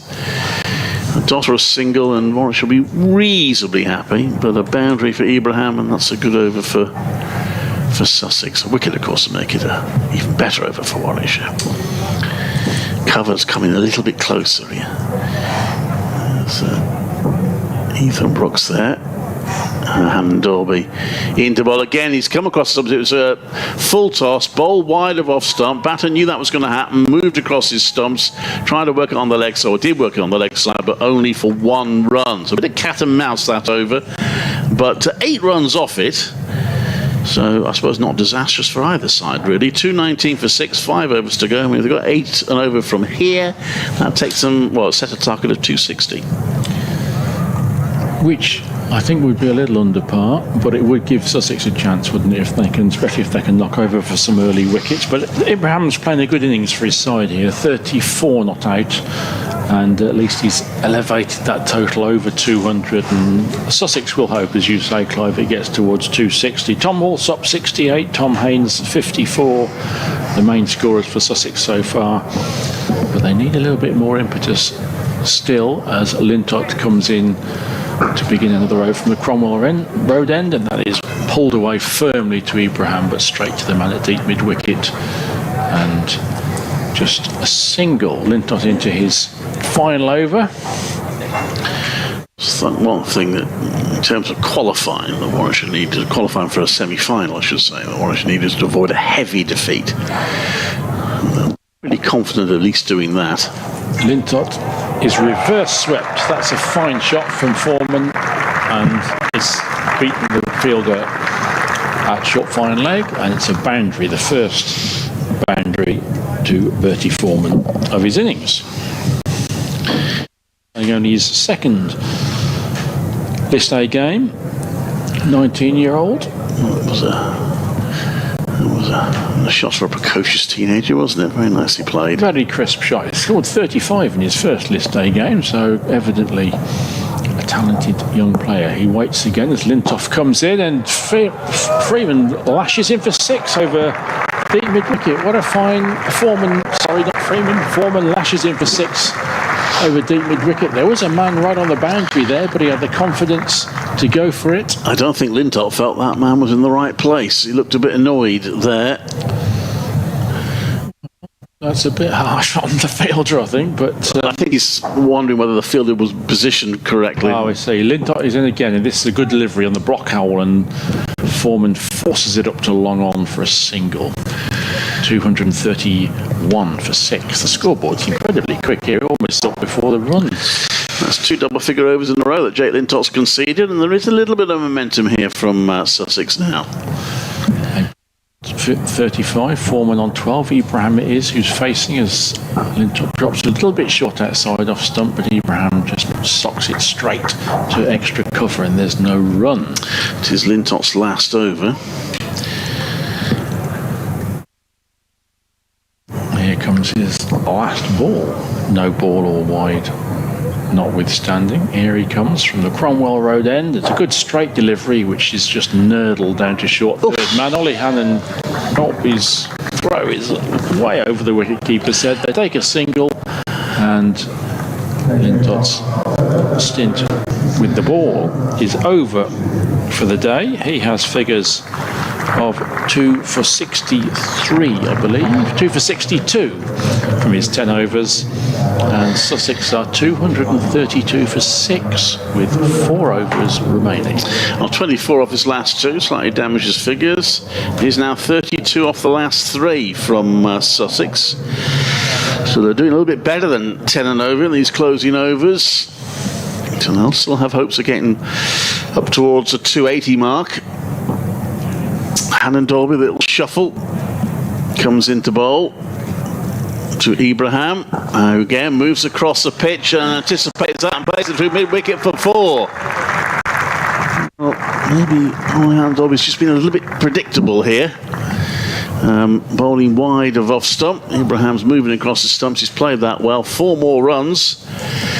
Mark Robinson, when he was on with Adrian earlier, was saying 280 was the sort of score that I thought the Sussex would be looking for. And they're still in with a decent chance of getting that, the way they're going. Hannon Dolby again bowls wide of off stump, so he didn't change it much. It's a bottom edge from Ibrahim this time. He'll get 1. They think about a second, but Will Rose again quickly fields. There's no run. I think Warwickshire might have got away with one a bit there, because Ibrahim just managed to get the toe end of his bat on it, when really it may well have been a wide if he'd missed it. How glorious is Hove, Clive? I'd say, where would you stand in your list? I'd say it's my joint favourite county ground. It is one of my favourites, and it's the ground as well, but also where it is and the surroundings. I'm walking along the front on the way to the cricket. It's always enjoyed that this morning. Didn't have to, could have gone along the roads, a shorter route, but Hannon Dolby comes about. Well, that's a strange one. He's bowled a short delivery down the leg side, but Ibrahim has waited for it. Foreman has waited for it and played it down to fine leg for 4. He's trying to be a bit too fancy here, Ollie Hannon Dolby. What's wrong with a bit of line and length? Well, that's served him very well, hasn't it, for a number of years, and not least in this comp this season, but he's had a series of brilliant days in this competition. This isn't one of them, is it, at the moment? 9 off the first 3 balls of the over. He's in to bowl to Foreman again, and again he's going to be called a no ball here. He's bounced it overhead height. I don't quite understand what he's trying to do here, Brian, but he knows better than me, obviously. But no ball. It's not a free hit because it was overhead height, but it's 2 runs. He has to bowl it again. Well, Ollie Hannon Dolby's brilliance for Warwickshire in recent seasons has been his metronomic accuracy, hasn't it, and line and length, and that has deserted him a little bit today. He comes in now to bowl to Foreman, and he's bowling on leg stump. Foreman's turned it around. There's a big gap there at the leg side. They may have time for 2. They fancy it. The throw comes in. They'll get 2. Good running. And Sussex are maintaining the momentum. This 280, or maybe even more than that, is on here. 245 for 6. These two have added 45, and it's been really good, purposeful batting by the 7th cricket pair. Just what Sussex needed. It is. Do you think Warwickshire got a bit ragged in these closing overs a little bit? I need to try and pull it back in. We'll see Ed Barnard back in the attack before too long. In comes Hannon Dolby to bowl. That's a more orthodox delivery, and guess what? It's a dot ball. It's played down to the offside for no run. 245 for 6. Yes, Ed Barnard, of course, who bowled an extraordinary spell earlier on, didn't he? Beat the bat so many times. The ball was swinging around a bit early on. I guess that's why Warwickshire chose to bowl, because there was a tinge of green and it just moved around a little bit early on at Hove. But Barnard bowled beautifully. Hannah Dolby in again. He bowls that one short. Foreman pulls it. There's fielders out on the boundary of the leg side. This time he's hit it too hard for them to be able to get to. But still a very productive over. 14 off it, which is the joint biggest over of the innings. 246 for 6. 3 overs to go. Well, they want to get to 280, need 34 off the last 3. They have taken, what have they taken? They've taken 27, 35. Well, they've taken 35 of the last 3, 46 off the last 4. And Ed Barnard, he did bowl beautifully earlier on, 7 overs, 1 for 23. He's not going to bowl his full allocation, of course, because he's got 3 to go. And the first of those 3 is... he's got 3 to bowl, and there's only 3 overs left in the innings, and the first of those is going to be bowled by Henry Brooks. So Ed Barnard evidently, unless he did take a really strange knock on the head, didn't he, when he raced in to do a bit of fielding and knocked his head on the stumps. So whether he's feeling a bit dazed, I'm not sure. But the ball is back in the hand of Henry Brooks for this 48th over of the innings, and there's improvising all over the place there, and Brooks has signalled a wide down the offside when the batsman had actually travelled alongside out of the offside to scoop it. Now, that's a bit harsh on Henry Brooks. I don't like arguing with umpires, but it is a difficult one, that when the bat's gone that far across, surely the bowler's entitled to respond. It was well wide of the blue line, but so was the batter. Well, I've spoken to 1 or 2 bowlers down the years, Clive, that have a good old chunter about the batsmen being allowed to improvise their socks off, but the bowlers try and do it, and they're punished like that, which is a bit harsh. Scores elsewhere was approaching the end of this innings. Kent done well against Hampshire, puts Leicestershire on target to win their group. Kent 293 for 4 on the 44th. Brooks in around the wicket, and this is a missed attempted pull by Foreman, but they will scamper through for what is a run. It's a leg by. That's at Newport, so Isle of Wight. Daniel Bell Drummond 148 not out there for Kent. Nottinghamshire have struggled throughout at Sucombe. Lancashire looking for a win that would put them into the playoffs, and they have them at 171 for 8 after we're in the 46th over. Ibrahim on 41 waits for Brooks to charge in back over the wicket to the right hander. It's a full toss and it's ladled out to deep mid wicket, where Ethan Brooks judges a difficult bounce beautifully, and there's just a single. Nothing really riding at Cardiff. They are back on after a rain break, and Northants are 260 for 2 against Glamorgan in the 42nd. Yorkshire with a theory, a chance of qualifying, but not much of one. 206 for 5 after 43 overs against Middlesex at Radlett. 4 men on the leg side boundary now as Brooks is in again, and Foreman tries to beat those men on the leg side boundary, but will just get a single. Move to 20, Ibrahim 42, 250 up for Sussex, 250 for 6 from 47.3 overs. Warwickshire have got some batting to do. They will still fancy, I think, anything less than 270. I think Mark Robinson suggested 280 would be parts of good pitch and a fast outfield. Brooks is in again, short outside the off stump, carved over the offside by Ibrahim, and that's 4 down to third man. That's well played by the batsman. He knew there was a gap down at deep third man, and he found it, and this is a good innings from Ibrahim. 46 now from 41 balls, so he's keeping his side in the game. The 5th 50, just 29 balls. You get from 200 to 250.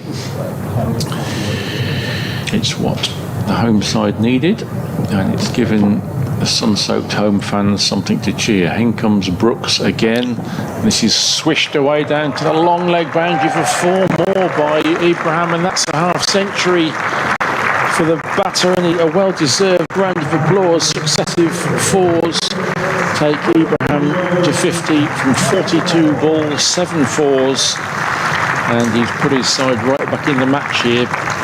And Henry Brooks just losing his line there with the successive balls. A bit of width both sides of the wicket. Ibrahim took advantage both times with 4. What's going to happen this time? Brooks is in again. Good straight delivery. Nurdled away onto the leg side. Ibrahim scampers the first quickly, but there's no chance of a second. He moves to 51. 259 for 6 with 2 overs remaining.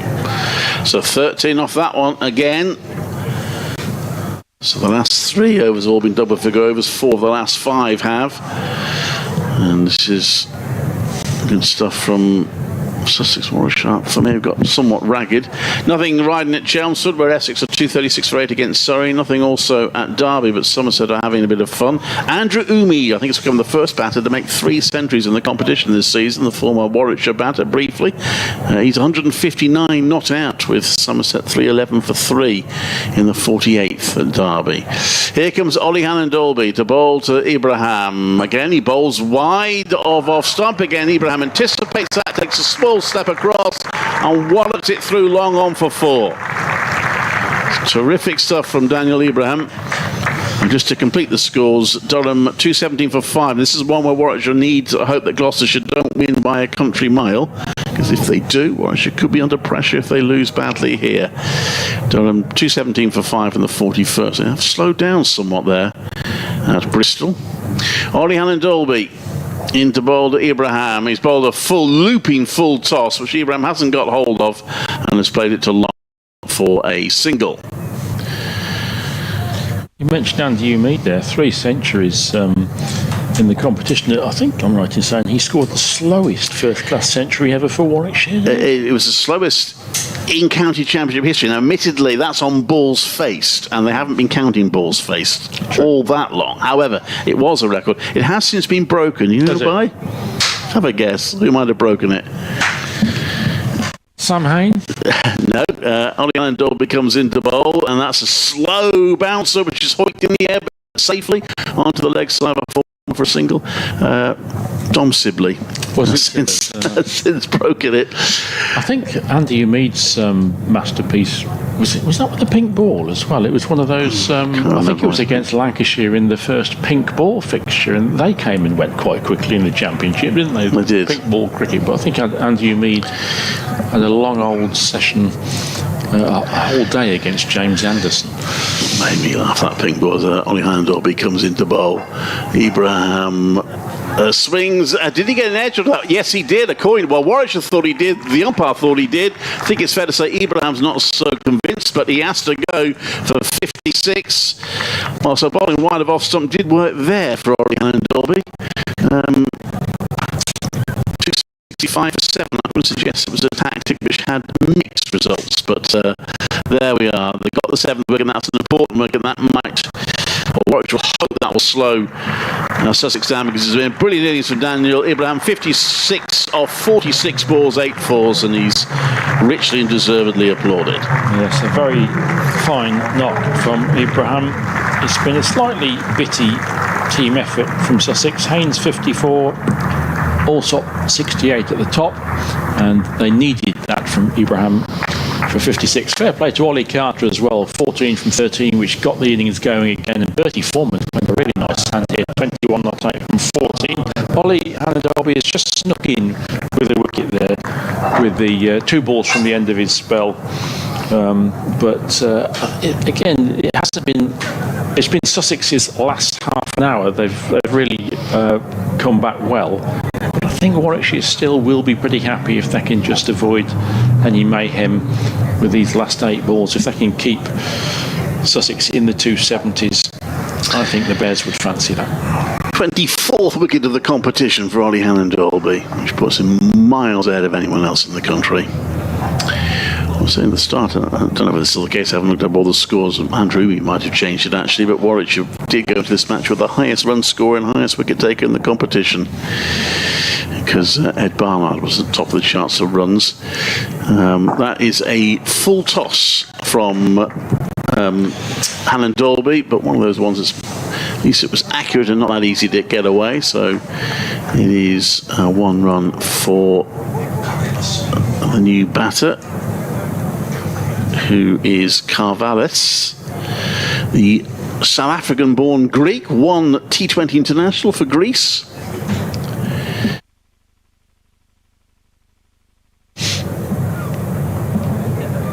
Took 20 wickets in the competition last season. Now Foreman on strike, and that's a bouncer into the chest. Slowish bouncer from Halland Derby, effective. Just run down to third by Foreman for a single. Oh, I just got to go.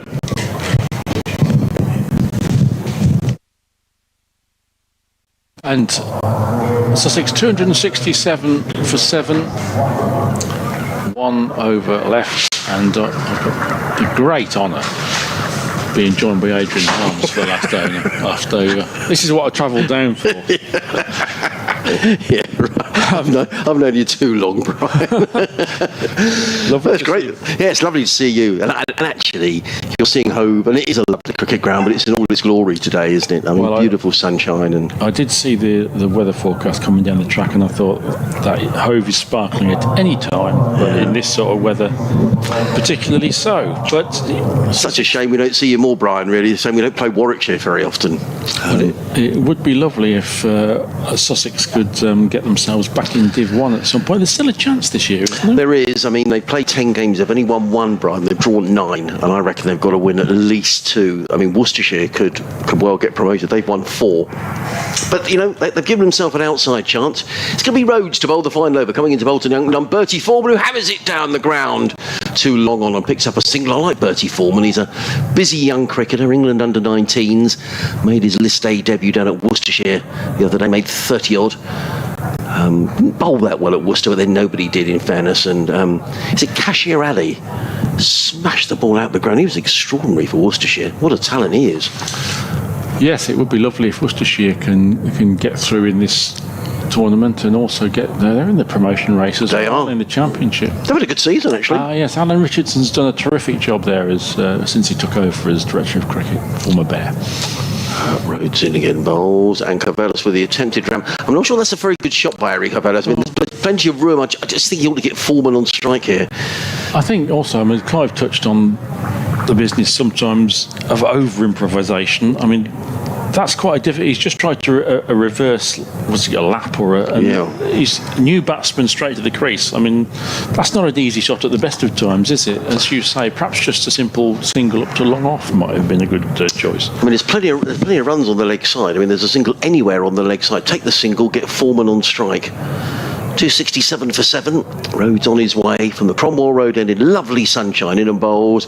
And Carvelis does exactly that, chips it onto the leg side. They've taken 1. I don't think they want. Oh, they are going to come back for the second.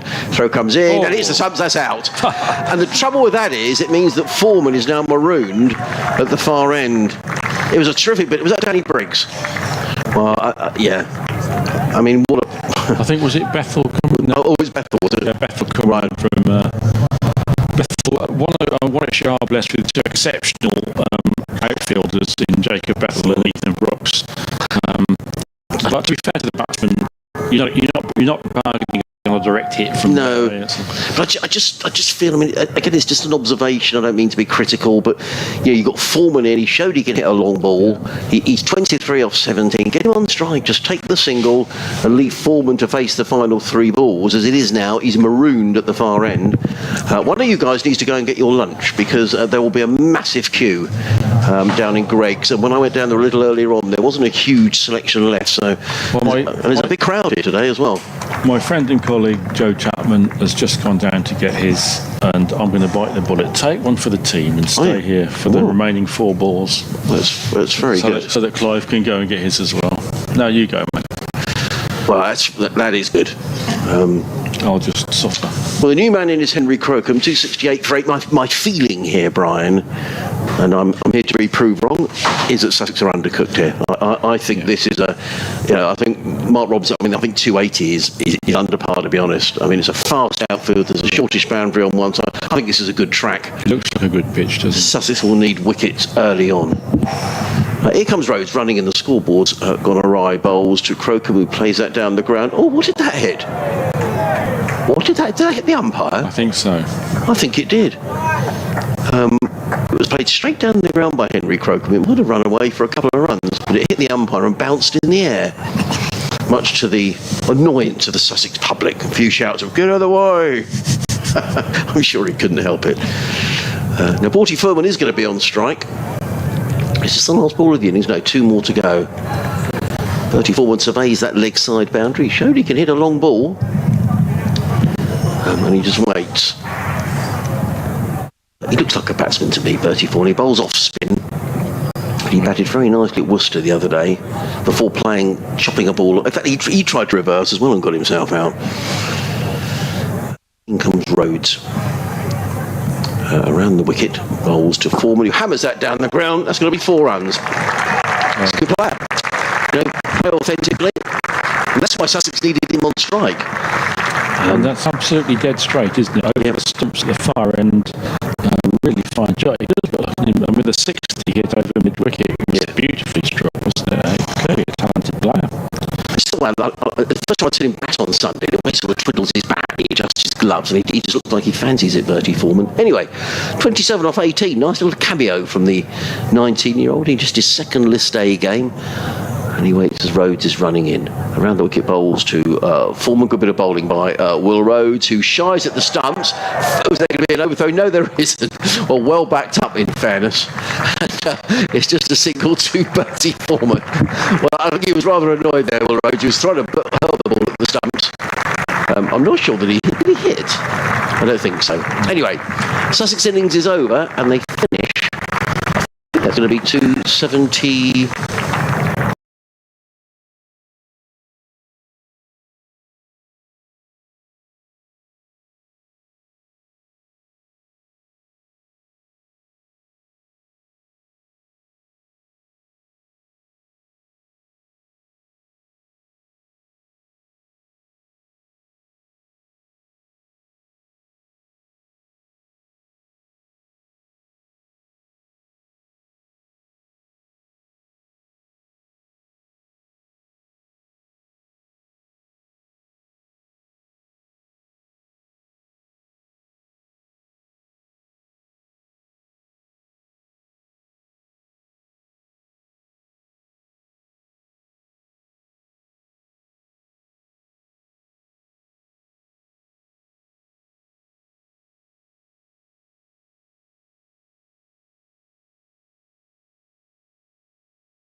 Welcome back to a lovely sunny hove where the Sussex players are making their way out to the middle, looking to defend this total of 275 for 8. A very good afternoon wherever you're listening to, either around the ground or on the live stream or via the BBC website and app. The Warwickshire Open is making their way out. My view is here, Clive, that Clive Eakin, is that Sussex are under par. They made 91 in their last 10 overs, which I think has got them somewhere near something respectable, but I think Warwickshire will fancy their chance of chasing this down. Well, they'll hope to, certainly. What was it, 1932, 46, 59, 60, 75 off the last 7, I make it. Right, okay. So that was a pretty decent effort. It's going to be Sean Hunt. Sussex, in terms of their bowling attack today, bowled very, very poorly at Worcester. I mean, Worcester knocked off 191 they needed in just 26 overs on Sunday. But Ari Carvelos back in the Sussex side.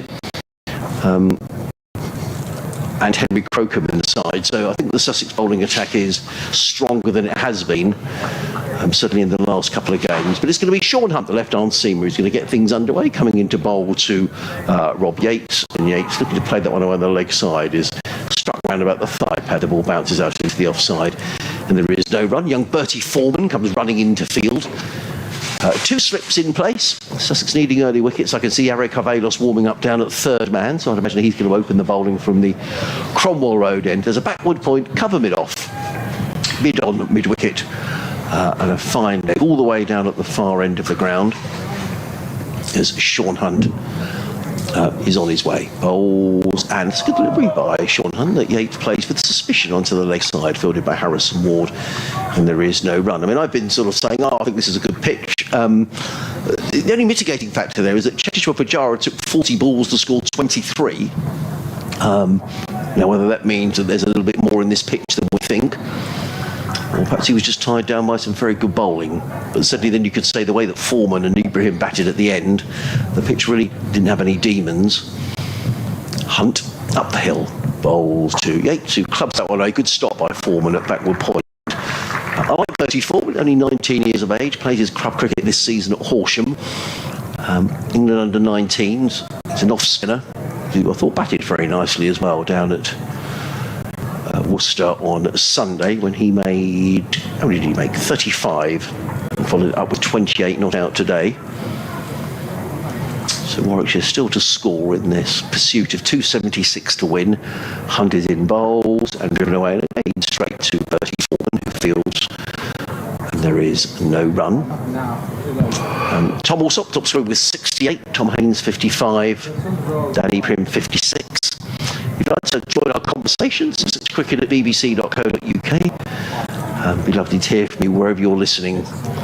And this final match for Sussex in the 50 over cup this season, not so for Warwickshire, who have already qualified for the quarter-finals. In comes Hunt and bowls, and Yates plays out onto the leg side. They go through for a quick single fielded by who's that? Harrison Ward, who gets in the throw. And Warwickshire on their way. In terms of Warwickshire making sure they have a better net run rate than the rivals, obviously we have to find Gloucestershire the biggest threat, but I've done a bit of calculation, and I think if Warwickshire get to 60, that'll be enough to ensure they stay ahead of Worcestershire. I'm impressed by your maths, Clive. Well, I don't know if it's that accurate, but that seems to be the case, but they'll probably need more. Mind you, what did Gloucestershire... Gloucestershire chasing 268, so if they were to get... I mean, I could be here all night doing calculations, but... Here comes Hunt bowls to Arnold, who fiddles that one down towards front. I'm not sure if they're off the pad. Let's wait for the umpire's signal. I suspect they may well be leg byes. Let's wait and see. Indeed they are. So 3 off the opening over from Sean Hunt. Only 1 of those off the bat. Warwickshire 3 without loss. I said before, I'm a bit peeved with Warwickshire, because if they got 1 more run against Durham, I wouldn't be having to do these calculations. What I need to do now is try and work out if Gloucestershire get their target say in 30 overs against Durham, and they're chasing in the end quite a modest, well, not dissimilar to here, they're chasing 268 to win. able to get down to 30 overs, what would Warwickshire have to get to stay ahead of them on net run rate? I might have an answer sometime by the middle of next week. Carvelas to bowl with 2 slips in place. He does bowl. What I like about Eric Carvalho, he's taken 28 championship wickets this season. He's the second highest wicket taker for Sussex in the championship behind Nathan McAndrew, but he does bowl a good line of length and he does nip the ball around a little bit. And he's coming in to bowl to Rob Yates. And lets that go past, and it's called a wide. No, having said what a good line, he bowls a wide with his first ball. But he's not expressed pace by any manner of means, but as I say, he does move the ball around a bit, so I'm pleased to see him back in the side. Warwickshire bowled 6 wides and 1 no ball, which was for head height. It wasn't a free hit. But to bowl 8 extra deliveries. Gave away 8 runs. That's not too bad, I guess, in a 50-over match. Carvelas comes into bowl to Yates, who hits that uppishly, but safe, and that's going to be the first boundary of the innings. It is quite a short boundary. It is. On Yates, the left-hander's leg side, and Sean Hunt had no chance of cutting that off. That's gone towards one of the some sort of sponsors. Marquee, or not marquee, but it's a sort of, I don't know what you describe that. Yeah, they call it the, I mean, around here there's all corporate entertaining, and the Bluer building is the players' club, or it was, where often the players go for a drink after a game of championship cricket on one of the days. Members, etc. 8 without loss then. Yates getting the first boundary of the Warwickshire innings. He drops a bat on that and pushes out to the offside for no run. But it is a good crowd here today for a game where Sussex have got nothing on this game, but I think people on a beautiful day, could be a few holiday makers as well, people down on the south coast coming to see a game of cricket. If you put it on when people want to watch it, people will come, and you get a lovely day like today. Carvelas into bowl to Yates, who punches that out to a square leg and gets a single. 9 without loss.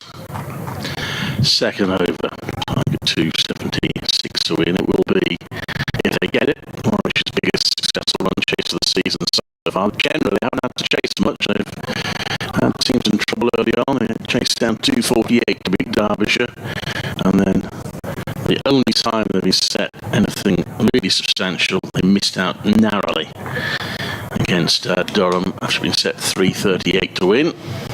339 to win, rather, finished 2 runs short. Carvelas in, right arm over, and that's allowed to go by Barnard. A bit of bounce there from Carvelas. I was a little surprised actually that Durham haven't done better in the competition, because they scored 427 here.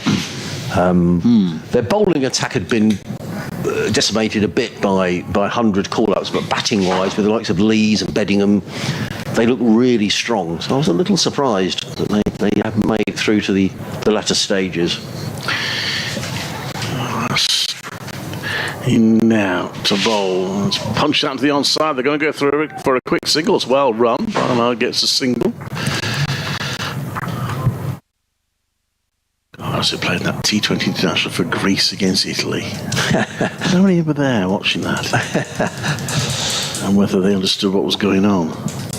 Well, I wonder where the game was played, actually.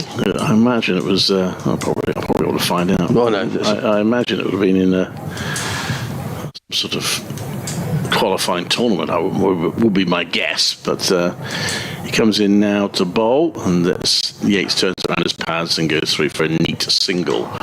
Well, they worked that over pretty well. Warwickshire ended up getting 8 off it, 11 without loss after 2.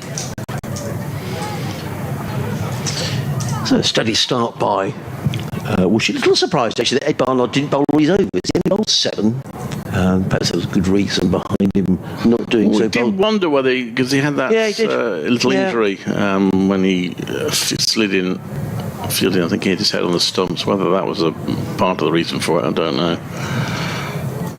The fact that he's opening the batting suggests he's okay. Yeah, and he's waiting for Sean Hunt as his opening partner. Rob Yates is in a bowls. Yates pulled too short from Sean Hunt. I'm afraid that's meat and drink. It was in Vantar. Now you can ask me where Vantar is, because I don't know, but the wonders of modern society, I can Google it. Oh, it's in Finland. Wow. Well, I would have never guessed. I would never guessed.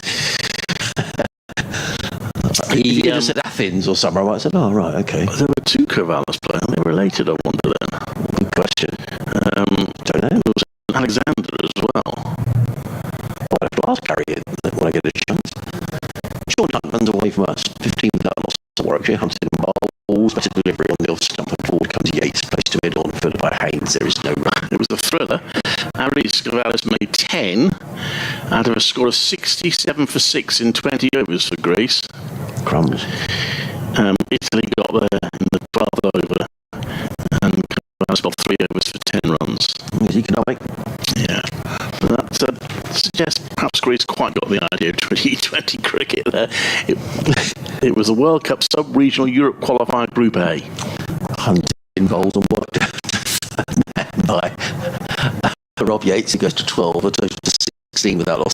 That sounds like it may be some way away from getting to the main competition. Well, Greece finished 5th in a group of 5, played 4, lost 4. Right. So who else was in the group? Italy, Finland, so obviously Finland was hosting it, Sweden and Croatia. Italy top the group, 4 wins out of 4. Right. Isle of Man top one of the other groups. Wow. In comes Hunt bowling to Barnard, who, as a player, is given a wide, but I tell you what, it wasn't far away for nicking that through to the keeper was Ed Barnard. He certainly played at it. All goes through to Ollie Carter. It wouldn't have been a wide in county championship cricket. In fact, you'd have probably said that was a decent delivery from Sean Hunt, just looking to find the edge. Sussex need wickets here. I don't think they're going to win this game by restricting Warwickshire. They're going to need to bowl them out, I think, to win the game. In comes Hunt, bowls, and Barnard just plays this casually down to third man, picks up a single. Gets his second run, a total of 18 without loss. All that delayed me having to do this calculation that I hadn't. I wouldn't even know, Clive, where to start with that. Well, I could do with Mike Taylor here because he'd know, but I think I've got a rough idea what I need to do. Right, okay. Mike being your colleague. Mm-hmm. Right, well, I'm impressed. In comes Hunt, 2 slips go down. He bowls to Yates, who drives firmly, but only as far as mid-off, where Pujara fields, and there is no run. 7 off the over so far, 6 off the bat and a wide. I think we can assume that Warwickshire, I'd be very surprised if they fall in a heap here, Clive, on this pitch. Well, you never know. It happens, doesn't it? So. And actually, the great thing about winning the group is not just you get a home semi-final. You were saying that's not a big factor, but it means you have to play a game less. Yeah. In comes Hunt, bowls, and Yates works this one through square leg and picks up a single as that'll out there. Harrison Ward comes into field. So, steady enough from Warwickshire. 3 overs gone, 19 without loss. Yates 13, and Ed Barnard on 2. Oh, someone's being sung happy birthday.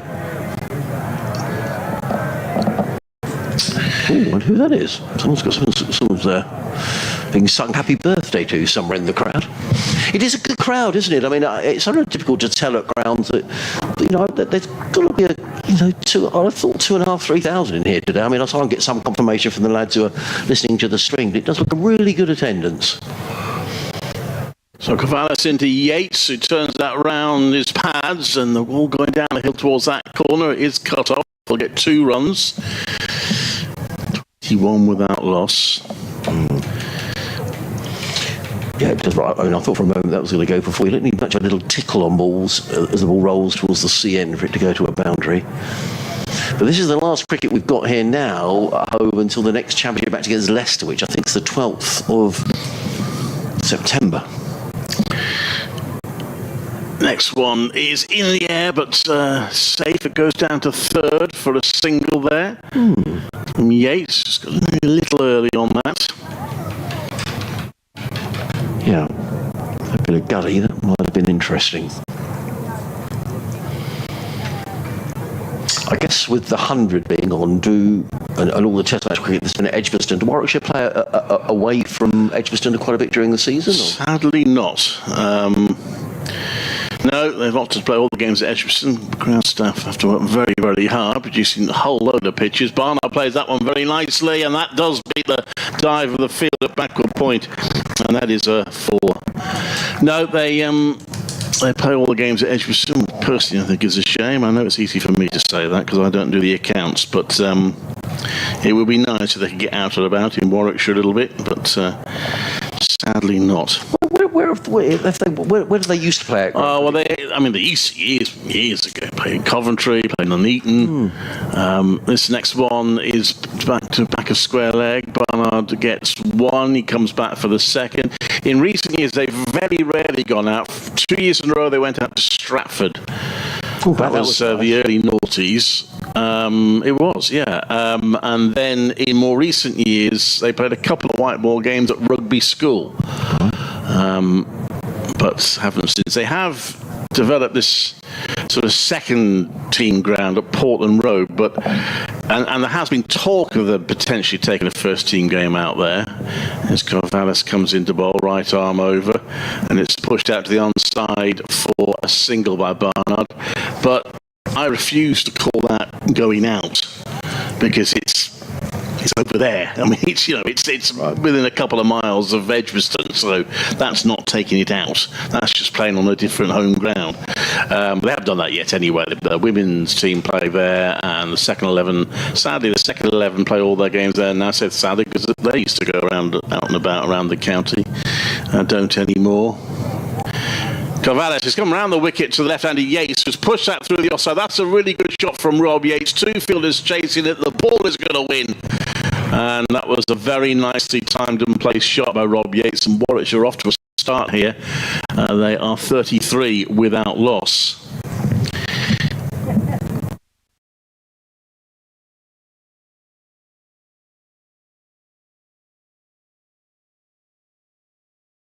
Their target in 40 overs. Warwickshire would still win or still finish above them, I think, on my calculations, even if they're bowled out for 150. So there isn't a huge amount of jeopardy here for Warwickshire, unless Gloucestershire go absolutely berserk and win. I better calculate if they win in 30 overs, see what that does. I'll do that. Well, I'm impressed we even know how to do it. In comes Sean Hunt, running away from us, coming into bowl to the right-handed Barnard, and Barnard is beaten outside. A good delivery by Sean Hunt. It's the second time that he's beaten Ed Barnard. The ball taken by Carter, and there is no run. Two slips, a third man. Backward point cover mid-off. Mid-on, mid-wicket. A long leg. Listen to live cricket on the BBC Radio Sussex, BBC CWR. Adrian Harms, Clive Eakin, Brian Holford has been joining us as well. We have Mark Robinson, the former Sussex and now Warwickshire head coach, with us earlier on. So it's been a thoroughly enjoyable day. As in comes Hunt over the wicket, bowls to Barnard, who now that's a front foot no ball, and that's going to be a free hit. Sean Hunt overstepping, and I think Ed Barnard is probably going to be eyeing up that shortish leg side boundary. Now, I think he did hit a six to a much shorter boundary off a free hit in the last game against Durham. There we go. The scorers actually took a while to acknowledge that it was a no ball. So free hit. 33 without loss, 2 for the no ball, and now we have a free hit, which I'm pleased to say is being shown on the big scoreboard. Well done, Sussex. I like to see that because letting people know what's going on. In comes Hunt, bowls, and Barnard is beaten outside the off stump. So well done, Sean Hunt. If you bowl a no ball and it's a free hit, and he's bowled a nice little spell here, is Sean Hunt. He's got past Ed Barnard outside edge on a couple of occasions. 35 without loss. Yeah, I mean, Sussex aren't playing away from here either. I think the plan is next year they normally play at Arundel, which will be on the agenda next year. I don't know. I think so many clubs now just keen to sort of recoup what happened during COVID times. And in comes Hunt and bowls and played away by Barnard to backward point. Good bit of fielding by Form, and he can't prevent the single, but a good diving stop. Barnard goes to 10 and the total to 36 without loss. And also there is the cost, isn't there, of taking cricket to Outground as well. That's kind of the issue. I remember once said, we built this great new facility in Edgbaston, so we should use it. I said, well, do you know what? It will still be there when you get back. That's true. That's true. Hunt runs away from us, coming to Multiple Road. He's 20 not out. He's in a bowl. Multiple Road. You touch that back just on the leg side. They've taken one. They'll think about two, but it isn't there. A good chase from Henry Crookham coming in from a fine leg. Picks up a single. Yates, he goes to 21. 37 without loss are Warwickshire. And we get commentary on every ball of the rest of this competition. Warwickshire and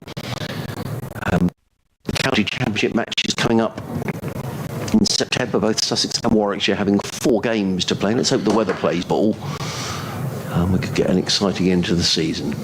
Hunt is on his way. The 2 slips go down. In and bowls, and Barnard plays and misses again. That's the 4th time he's played and missed against Short Hunt. The ball sliding away across the right-hander. Even if Gloucestershire win that game in 30 overs, I still reckon Warwickshire would need less than 200 here. Probably need around about 150. Yeah. To be sure, so I don't think they'll be sweating over the calculations at the moment. I don't think you should be. In comes Hunt, bowls to Barnard, and Barnard is beaten again outside the off stump. I can tell this guy, Sean Hunt, had it not been for the no ball, they're just getting the 2 runs conceded. Anyway, 4 off the end, but 37 without loss. Warwickshire, We'll have to carry on for a bit. that's all right. 37 without loss. I've got to do is update to the listeners in the West Midlands. And I saw Daniel Ibrahim warming up, and I think we're going to get a very early change of bowling here. Harry Carvelis has been taken out of the Sussex attack, having been a little expensive in his early overs. He's bowled 2 overs for 22. Having said what a good bowler Harry Carvelis is, proves how little I know. And it is going to be Daniel Ibrahim who's going to pick up the attack from the Cromwell Road end of the ground. Ibrahim, who made 56 to add to the half century he made at Worcester at the weekend. Just the 1 slip in place. The 2 fielders outside the circle are a deep mid-wicket and a 3rd man, I suspect. I can't quite see. In comes Ibrahim, bowls in. Yates works down. Indeed, it is down to 3rd man, where it's fielded by Henry Crocombe. 1 more, 2 total. Warwickshire go to 38 without loss. A lovely sunny afternoon here at home. Thanks everybody for your emails throughout the day.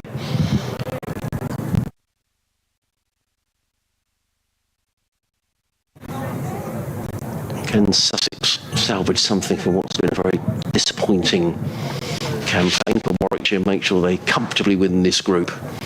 In comes Ibrahim over the wicket, bowls, and Barnard drives without timing into the covers fielded there by Chetish Pujara. And there is no run. Just the 1 slip in place now, which is Tom Alsop, who just joined us. Making 275, Alsop top scoring with 68, Ibrahim 56, Tom Haynes 55. The wicket shared around the Warwickshire bowlers. Ibrahim right arm over the wicket, bowls, and Barnard hammers that away through extra cover for 4 runs. Lovely shot over pitch by Daniel Ibrahim, and Barnard's a fine cricketer, bowled beautifully in his 7 overs, took 1 for 23. And that's a lovely extra cover drive. He goes to 14 and Warwickshire to 42 without loss. Alan Dobby, 9 overs, no maidens, 1 for 53. Barnard, 7 overs, 2 maidens, 1 for 23. Henry Brooks, a little bit expensive, 7 overs, 1 wicket for 49. Danny Briggs, of course, formerly of this parish. 10 overs, 1 for 53. Typically, economic was Danny Briggs. In comes Ibrahim, bowls, and Barnard is forward, plays the ball down the ground as far as Tom Haynes, who gets in the throw, but he barely hits the stumps as Tom Haynes at the striker's end, but Yates was comfortably home, and the total goes to 43 without loss. Will Rhodes, the skipper, bowled 7 overs, no maidens, and took 0 for 33. And Jake Lintop, the left-arm spinner, picked up a couple of wickets. Went for 62. He was the most, and he wasn't quite the most expensive. Henry Brooks went for 7 and over. Lintop for 6.2 and over. Figures of 2 for 62. He bowled his full allocation of 10 overs. Ibrahim in bowled to Yates, his forward plays into the covers fielded by James Coles. And there is no run. Found absolutely bathed in sunshine. It's always good to hear visiting commentators when they come over and say, oh, we wish Sussex were in the First Division and we played you more. We don't play Warwickshire very often, but Hove does look at its best today. It looks wonderful. In comes Ibrahim, bowls, and Yates works this one to backward point. Another good stop by Bertie Foreman, who batted very nicely for his 28 in just 18 balls, and has already produced a couple of good stops fielding at backward point. And a tidy enough over from Daniel Ibrahim. Apart from that drive through extra cover, which was a loose pitched up delivery. 43 without loss. Hamish off to a bit of a flyer. Current run rate 7.2. They need to score at 5.3 and over if they're going to score the remaining 233 runs that they lead. Duckworth Lewis is always a useful indicator. Rest assured it's not going to rain. I think we can say it with a degree of certainty. Duckworth Lewis at the moment is 20. Which tells you that Warwickshire are way ahead of the game. In comes Hunt, bowls to Barnard, who drives firmly to backward point, and that man Foreman is there again with a good stop, moving smartly to his left. And there is, again, no run. Tom Haynes, the Sussex skipper, persevering with a couple of slips. Now he's changing it, just as I say that. He's brought James Coles out of slip into a shortish extra cover, so there's now a ring of 4, saving 1 on the offside.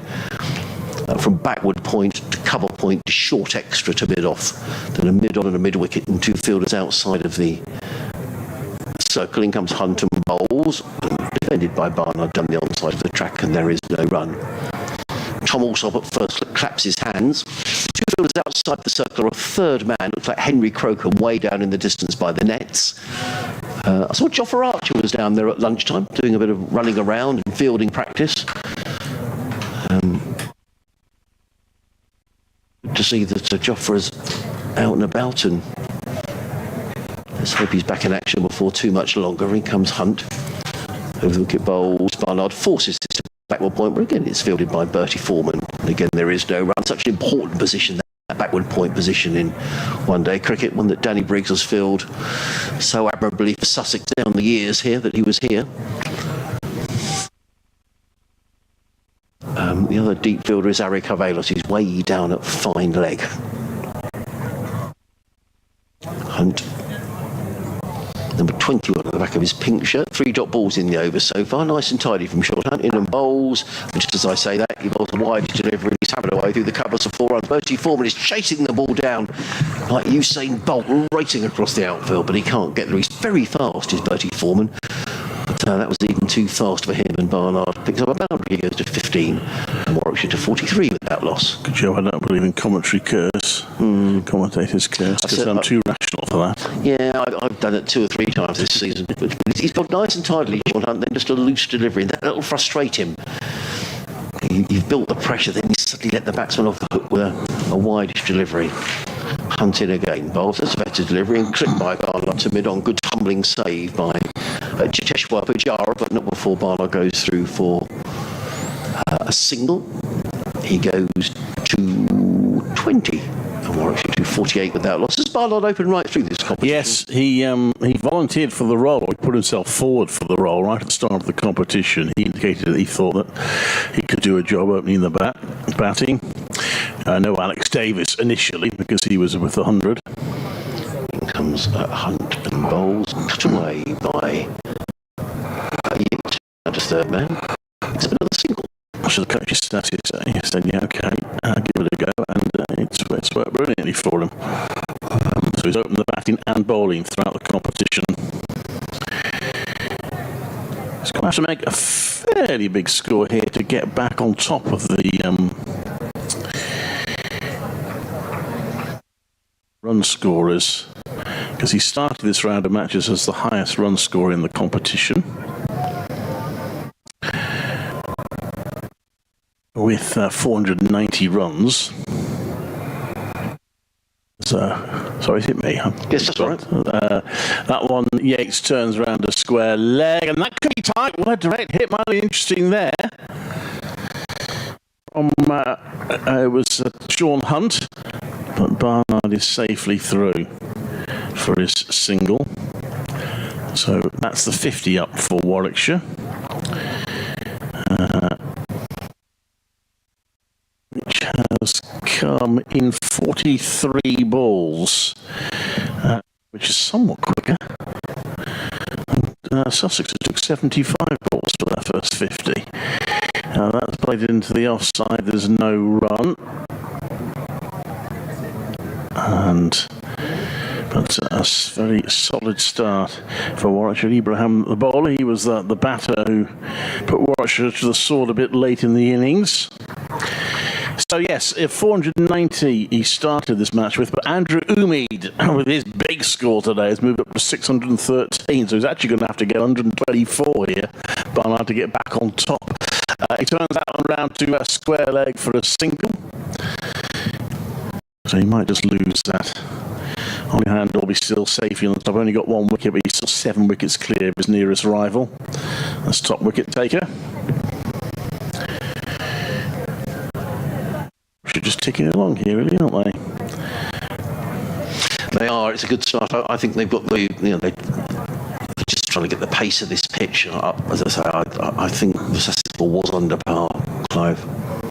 Abraham round the wicket, and Yates hits it into the ground. Oh, he's done well. He's bisected 2 fielders at backward point, and that's going to go away through for 4. Oh, good shot from Rob Yates. He's slightly up and down in this competition. He has got a century in it this season.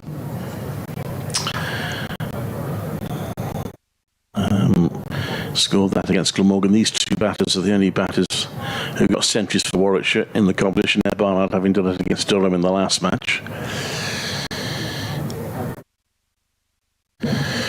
In comes Ibrahim. Bowling around the wicket. Yes, it's off his toes to mid-on. No run, but productive enough over, and it's 50. Oh, it's not over yet. The over. It's 55. Without loss, Warwickshire.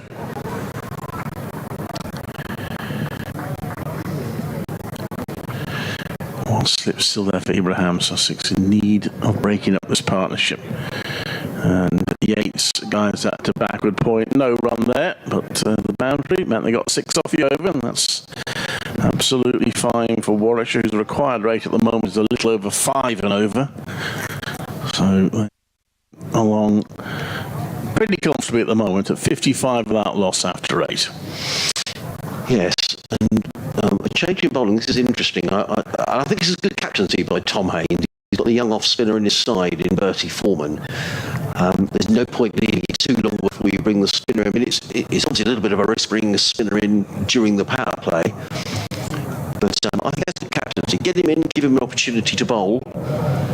They're going to put 2 men out on this leg side boundary, this shortish leg side boundary, a long on and a deep mid wicket. But an opportunity for the home crowd to have a look at Bertie Foreman, England under-19s. Next nothing in confidence, sitting with the bat, he batted very nicely for his 28 not out. And he's got a chance now to bowl with time left in the match to make a real impression. He's coming in over the wicket to bowl to Ed Barnard. He's in and bowls, and I thought he'd get a wicket with his first call for a moment. Barnard looking to pull him away on the leg side. He's struck around about the thigh pad, bounces down onto the onside, and there is no run.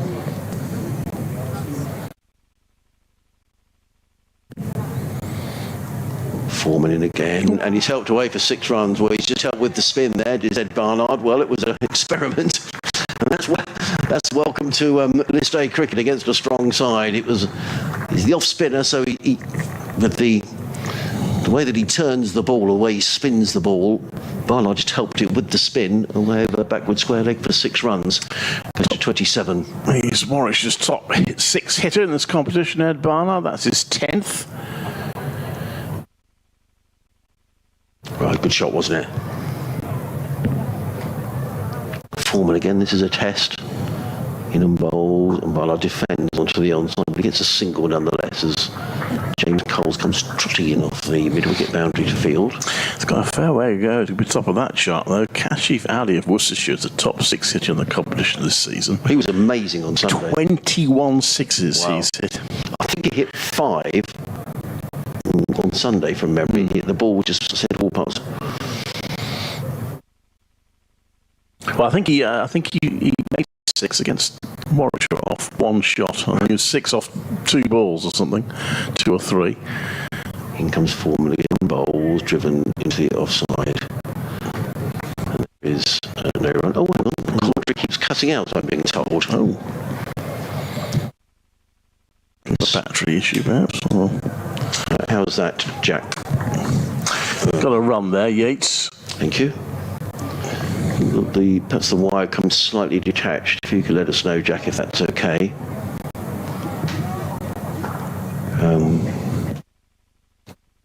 Just wait, because Barnard's just adjusting his batting gloves. He's in again and bowls. Well, down the wicket, thumping the ball down the ground, fielded by Harrison Ward, who throws at the stumps. Barnard was comfortably home. He's annoyed with himself, Ed Barnard. He was down the track. He was looking to hit the ball over the top for 6, but in the end, he just picks up a single. Let's just see if the stream is okay now. No, it's been a few more happy birthdays being sung. Just looking for a signal from Jack that the stream is okay now. Swept into the deep for a single there. I'll let you pick up the commentaries for a moment, Clive, and just make sure everything is okay. Probably shouldn't do this really, but trying to second guess where this competition is going. I mean, it's looking pretty certain that Warwickshire are going to win this group. Might not win this match, but they're not going to lose it by enough to deny them top place in the group. You wouldn't have thought. And at the moment, it's looking pretty good for Leicestershire, who finished their games, finishing top of the other group. Hampshire, it's still very much game on there, but they're chasing 326 to beat Kent and Newport. They're 24 that loss after 5 overs. Assuming that Warwickshire do top this group, it's just a battle between Worcestershire and Gloucestershire as to who gets second. Both those teams will qualify. Gloucestershire, if they beat Durham, will get the host. Loss chasing 268 to beat Durham, so that game's still in the balance. And at the moment, Lancashire are looking favourites to get 3rd place, although they're not having it all their own way. It looks like it's quite tricky. It's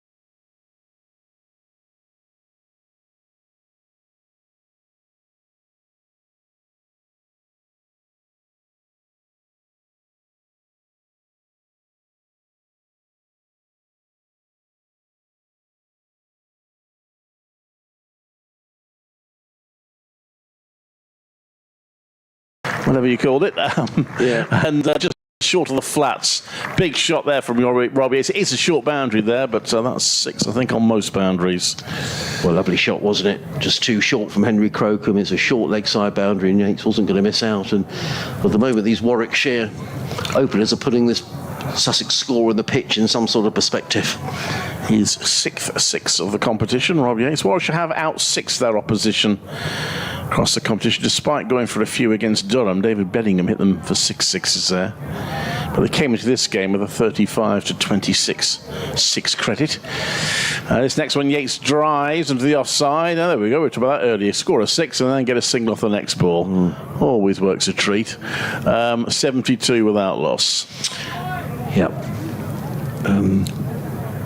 That was the idea. Well, maybe that's experience there from Rob Yates. Just hits the 6 and just picks up a comfortable single off the next ball. Well, Sussex needs some wickets here, because nothing like wickets to slow the run rate, because Warwickshire are cruising along here at over 7.5 and over. 6 sixes in the Sussex innings in total. Warwickshire have hit 2 now. That one's punched by Barnard to mid-on, but it'll be fielded. There's no run.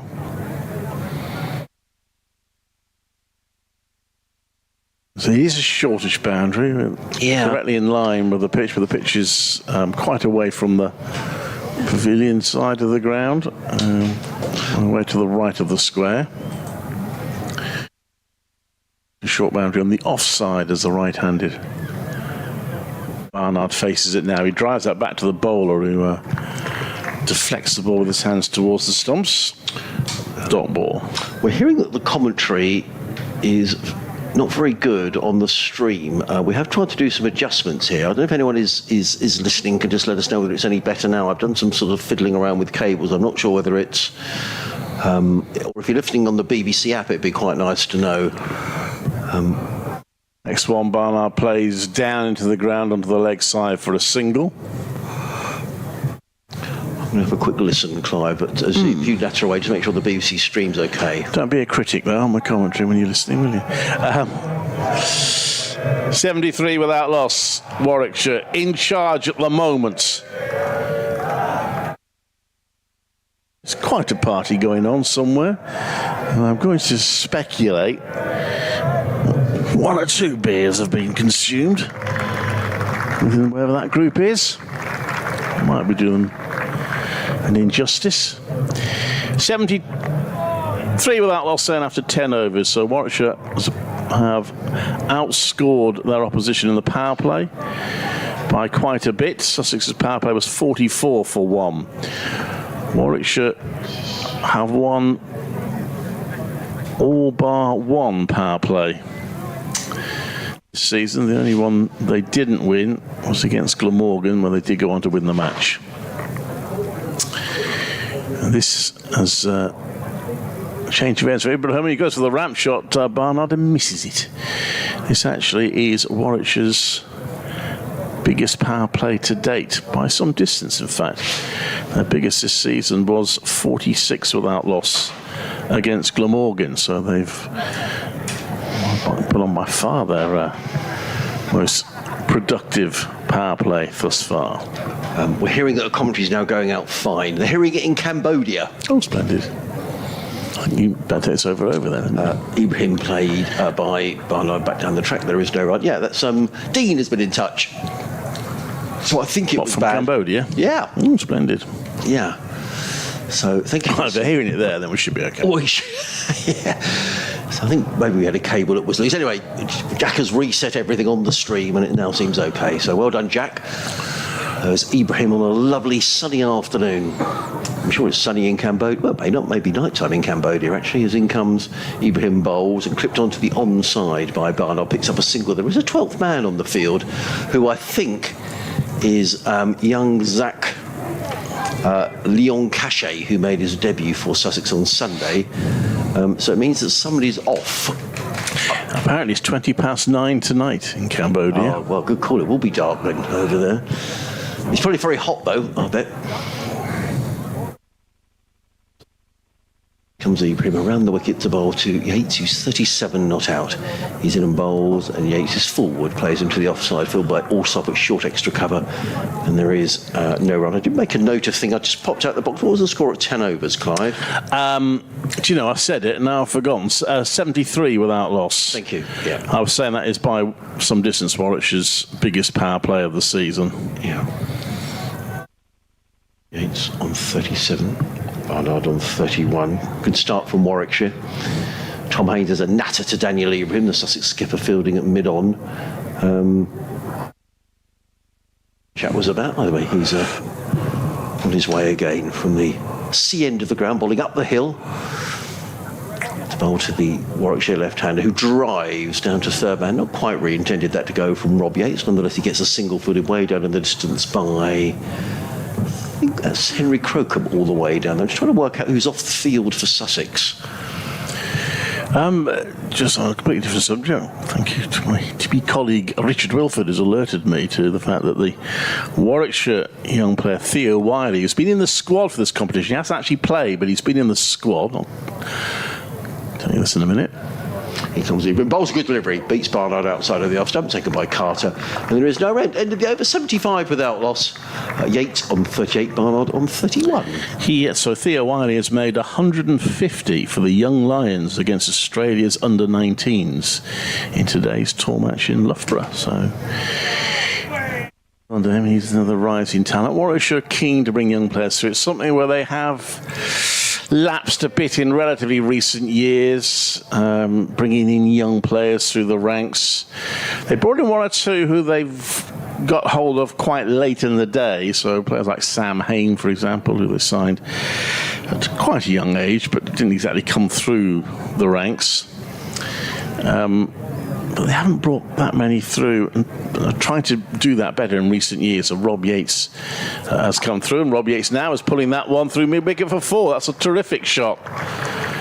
Play that in front of him, off the bowling of Crocombe. 4 more runs. Too short, wasn't it?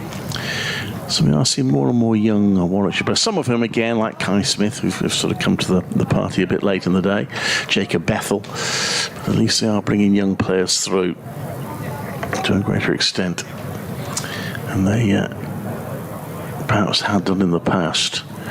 Crocombe into bowl, and Yates just nudges that to the offside. There's no run. Warwickshire 79 without loss. These two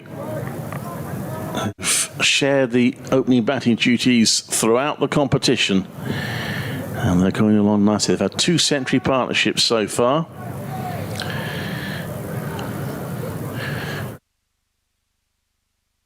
Crocombe. It's a beautiful sunny day, by the way. I think Warwickshire are getting the best of the batting conditions, that's for sure. Glorious sunshine now. It was quite cloudy and overcast when Sussex started their innings. That's a cutaway for a single by Yates. Right.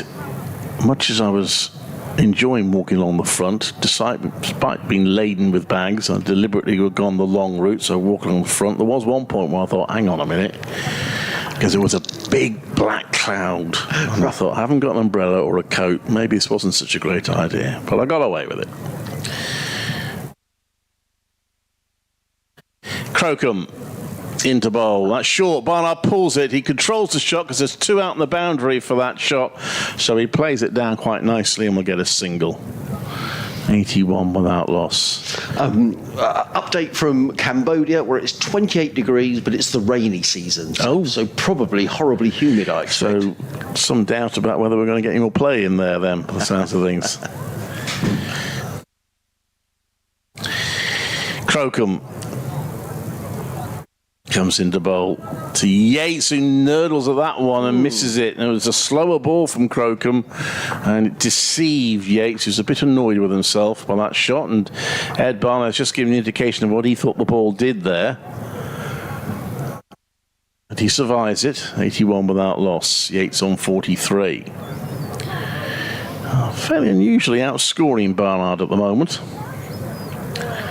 Crocombe in. Yates drives, or more defends it really, into the offside for no run. Came back well on that over Crocombe, but Warwickshire are still sitting pretty. To me, pretty is in that sentence. 81 without loss after 12 overs, and that 12th over yielded 6 runs. Yeah, steady progress for Warwickshire, but they don't need to do any more than this. They're going along at nearly 7 and over, needing to score at 5s. I think they are now guaranteed to finish above Worcestershire in the group. So get Edgbaston ready. You've got a match coming, hopefully on Tuesday and hopefully not on Thursday. Daniel Ibrahim running up the hill. Sussex need a wicket. Here comes in and bowls to Ed Barnard. Barnard is forward, plays through the covers. It was in the air slightly, but Barnard picks up a single. He goes to 33. 82 without loss. Warwickshire needing another 194 to win. 4 in how many overs? 37 after this one. Duckworth Lewis, which is always a very good guide, is 41. So that'll tell you that Warwickshire are in control here. Good wicket, quick outfield. Sussex have done away with the slips now. Ibrahim is in, bowls, and Yates defends into the offside, no run. John's been in touch, not from Cambodia, but rather from Moseley. Oh, right, okay. A little bit closer to here. It says no glitches here. Commentary's been flawless on the BBC website all day. Ooh. Keep up the usual great work all. And he's hoping to be at the World Blind Cricket Finals at Edgbaston on Saturday. Excellent. I told you Edgbaston's used a lot, so I got that as well. That will be a big event to look forward to on Saturday. Ibrahim again. In and bowls, and he's got behind. Daniel Ibrahim gets the breakthrough, and that's just what Sussex needed. Good delivery from Ibrahim. It just left the left-hander Yates a little, who played forward a little tentatively, and a little tickle through to Ollie Carter, who wasn't going to miss that, and Sussex get a much-needed breakthrough. Warwickshire 82 for 1. Yates on his way for 43. And just when it looked as if Warwickshire were cruising along, which they are, Sussex pick up a wicket, and it makes all the difference to the DLS, which all of a sudden is 56. So Sussex, an important wicket, but a nice knock by Yates, who goes for 43. Yeah, he was looking very commonplace and very good shots. Just got a little bit nervy in the last couple of overs. That was a good away swinger. He nudged at it and edged behind. 43 off 39 balls, 5 fours and 1 6. Decent enough innings. I'd be disappointed not to have gone on. And a wicket often changes the complexion of things. Well, one could often lead to two, can't it? As I say, I still think that Warwickshire will feel they're very much in the box seat here, but there's nothing like a wicket to slow progress. Ed Barnard is still there, but Yates had probably looked the more solid of the two. Certainly Barnard was playing and missing a little earlier and looks to be in the groove now, but out comes the Warwickshire skipper, Will Rhodes, to hopefully steady the ship as far as Warwickshire are concerned. He's been in pretty good form, Will Rhodes. It was a little bizarre that he didn't play in the T20 Blast at all. He was in the squad throughout all of it, but never got selected, which I think was a frustration for him. I mean, he acknowledges that the fact that they won 11 of the 14 group matches would suggest they didn't feel they had any worries about their team selection, but it did seem strange that he wasn't involved. But 2 half-centuries in this competition so far this season. Daniel Abrams had a good day. Picked up a wicket and scored 56. Second highest scorer for Sussex, made a half-century as well on Sunday down at Worcester. He's on his way around the wicket, bowls, and Rhodes defends into the offside, and there is no run. If you want me to talk him out for a duck now, I'll just say that Will Rhodes has not yet really had a failure in the competition this season. 38 is the lowest score he's been out for. Oh, go on, Clive. He's batted in 7 of the matches. He's had a 23 not out and a 36 not out, but 38 is the lowest he's been dismissed for. That was against Somerset in the first game. In comes Ibrahim around the wicket, bowls, and just checked his shot there, did Will Rhodes. Plays to mid-wicket, fielded by Pujara, and there is no run. I'm just trying to see whether Leon Cachet is still on the field, whether who's off. But, looks like there may be a full complement out there for Sussex now.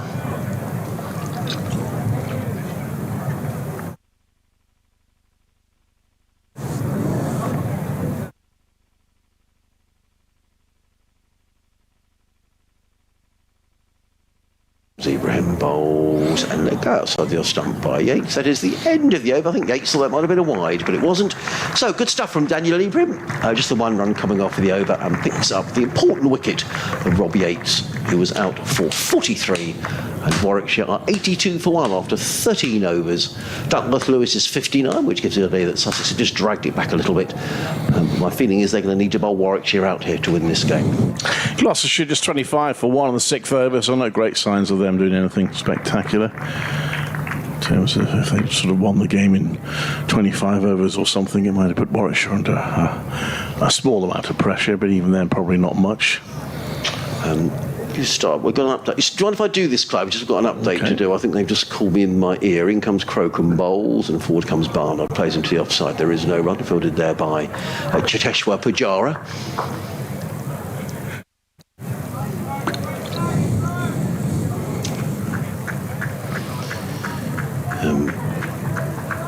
Sussex with 5 men inside the circle, which they must have at this stage. 3 saving, 1 on the offside, a mid-on and a mid-wicket as in comes Crocombe. Down the hill, bowls, and Barnard plays slightly across the line, plays to mid-wicket, and there is no run. 2 dot balls to start the over, fielded by Alsop.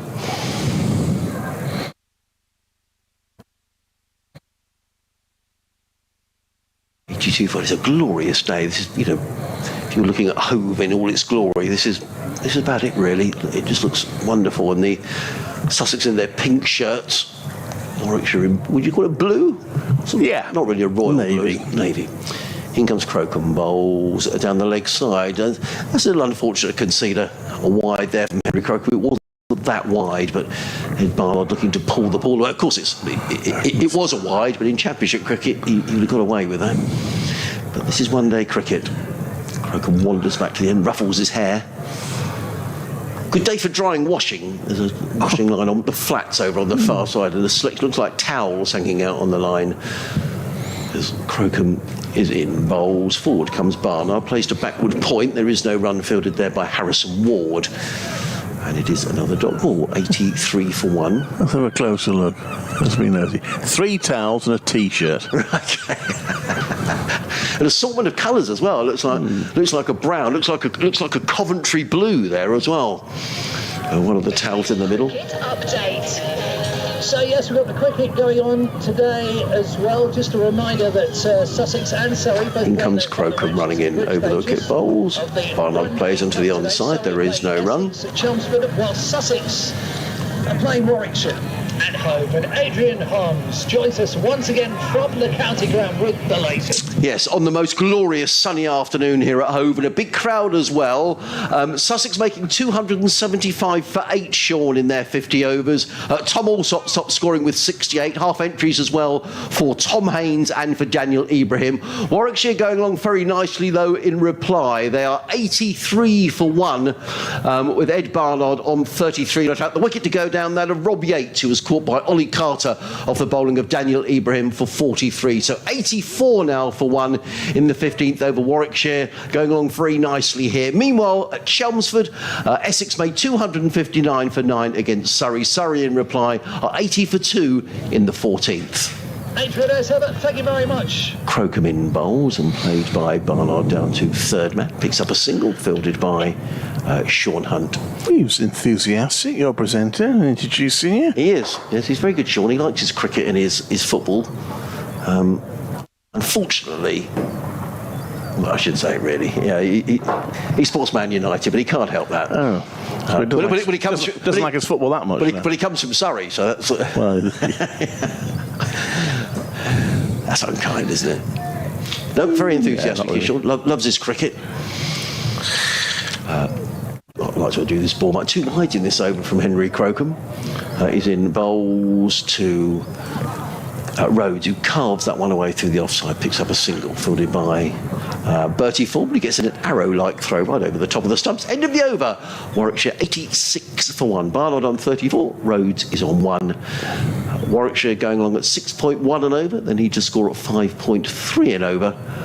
And Sussex just working their way back into the game. Duckworth Lewis, I think, is showing now as 63. So Warwickshire still in control, but Sussex at least making a game of it. Yeah, 3 off that over, of which 2 are wides. But Warwickshire's still keeping the require rate down to just 5.3 and over. So, well, still feeling control at the moment. But Ibrahim coming to bowl to Rhodes.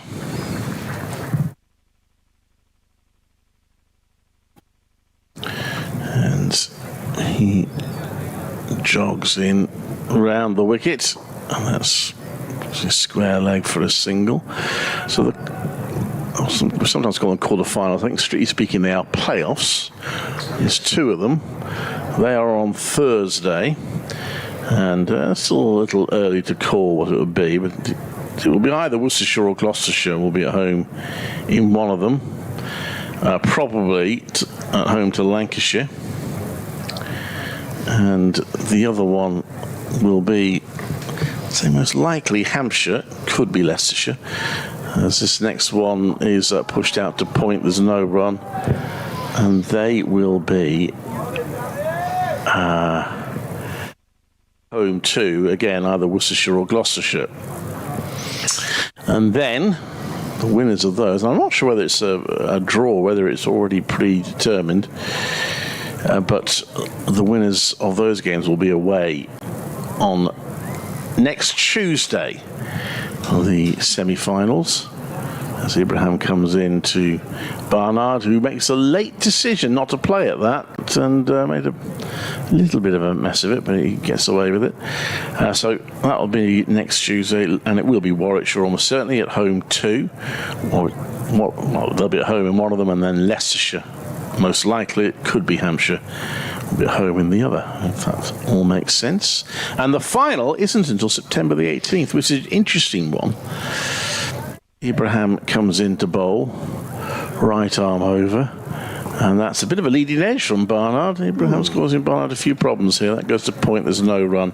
The final September the 18th, which presumably means all the 100 players will be available.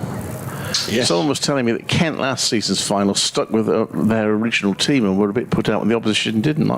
Personally, I thought that was a bit naive. You're going to field your strongest available team. In comes Ibrahim to bowl, and that's driven to the deep for a single. But I suppose it does mean that, say, Warwickshire get to the final, there will be not too many, but certainly 2 or 3 players from this team who won't actually get to play in the final. You would imagine that certainly Dan Mosley would come into the team, and Sam Haynes certainly would, if Warwickshire were to make it. Yeah, well, it's a little annoying that the next round of this is on Thursday. It doesn't give much time for spectators to make plans, does it? No, Ibrahim comes around the wicket, and that's run down to third for a single. That's always the way, though, with knockouts. In the T20, so T20 quarterfinals, you think big occasion, but actually, they're quite a hard sell, T20 quarterfinals, because there's so little time to sell them. Warwickshire did a pretty good job of getting a good crowd in for theirs, but only because they pitched the prices at a tenner a time, which was a good move. But notoriously, they are difficult to sell because it does take up a large part of the day, even T20, and people aren't able to plan in advance by more than a week or so generally. I think Warwickshire knew, or the Bears knew, they were going to be at home in the quarterfinals a little bit in advance of the end of the group stage and started advertising it. But no, it's always difficult to sell these games at short notice. No, that's the only shame. Ari Carvelos is back into the attack. 2 expensive overs for 22 at the start of the innings. Since I've got the brakes on here a little bit, there's been more disciplined bowling performance in the last 5 or 6 overs. In comes Carvelos, bowls to Rhodes, who plays it to backward point, fielded by Ward, and there is no run. 89 for 1 at Warwickshire, 15 overs gone. Barnard on 35, Rhodes on 3. Run rate required, shouldn't be a problem, 5.3, but the current run rate, 5.9. So Sussex have dragged it back a bit. It's amazing what a wicket can do. Carvelos in again, bowls, and forward comes Rhodes, plays to mid-off, and there is no run. I don't know whether there's any sense from Warwickshire, particularly Captain Will Rhodes, are thinking we should make sure that we don't get suddenly rolled over for 120 or something and find ourselves in trouble. I wouldn't have thought it was at the forefront of their minds, but I guess it'll be there somewhere. Carvelos again in bowls, and Rhodes just checked his shot. It looked like he was slightly deceived by the pace of Carvelos there. He looked like a ball he should have probably played into the covers, but he played it to mid-wicket and there is no run. So just a lull in proceedings. Carvelos, 3 dot balls to start the over. The prize for you'll do well to win it from here today goes to Derbyshire.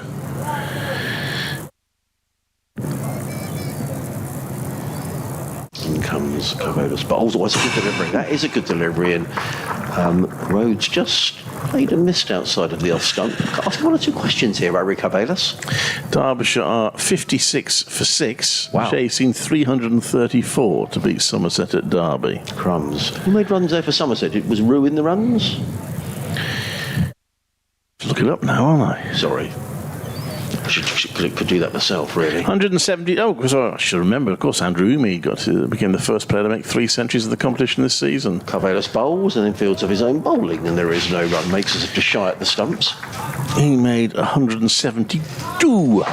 James Rue or No, Andrew Umi. oh, sorry. James Rue made 31. Oh, Saturday the 16th. I think I said 18th of September. I meant the 16th. Yeah. Thank you, David, for pointing that out. I knew it was a Saturday. I know it's a Saturday because this is a Saturday when Coventry City haven't got a match. So Right, okay. if Warwickshire make it, I might be on course to be at the final at Trent Bridge. Cabellas in bowls, and he's going to get caught here at mid-off by Tom Haynes, who takes the catch. Another wicket goes down. He hasn't looked entirely comfortable, did Will Rhodes. He was looking to pull that one away on the leg side. It may have stopped a little bit on him as he looked to pull the way. Big top edge, the ball sailed into the air, and Tom Haynes took the catch at mid-off, and Sussex are back in this. Warwickshire 89 for 2, and Rhodes on his way for 3. There we are, that's his first failure in the competition then.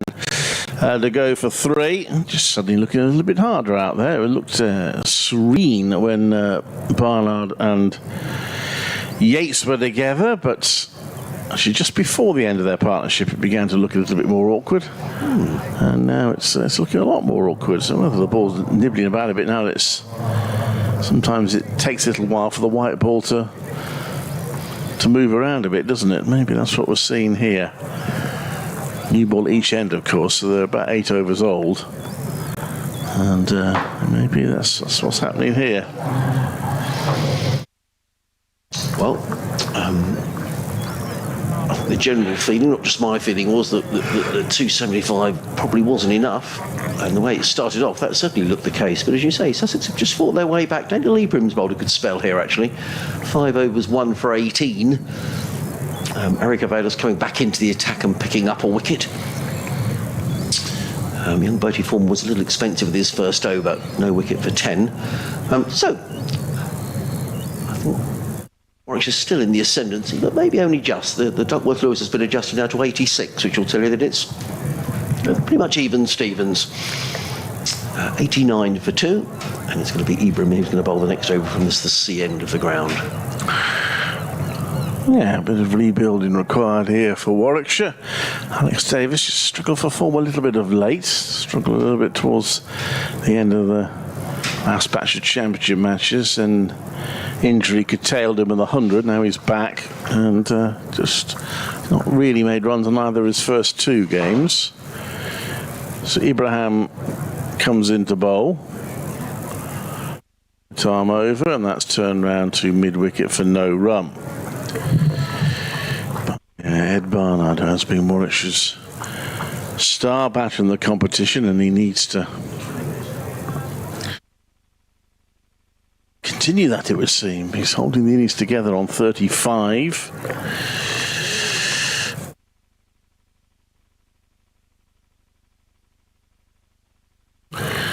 And in comes Ibrahim, wearing white tubing on his arms. It's looking quite hot as that's pushed out to the offside for no run.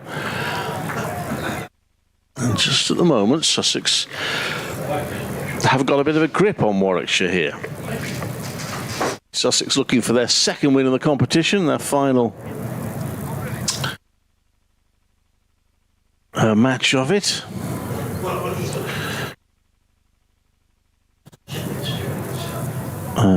A win probably won't save them even finishing bottom of the table. That's a push at it and a miss there from Barnard again. Ibrahim causing problems.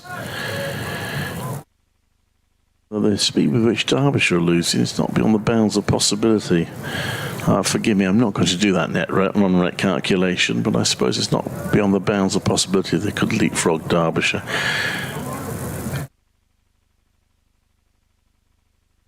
Ibrahim running away from us, soles of his boots showing, and that's turned around his pass by Barnard, who's just been becalmed of late, as are Warwickshire. Last over was a wicket maiden. This over has also not yielded a run so far. 2 balls to go. So they last scored a run 11 deliveries ago.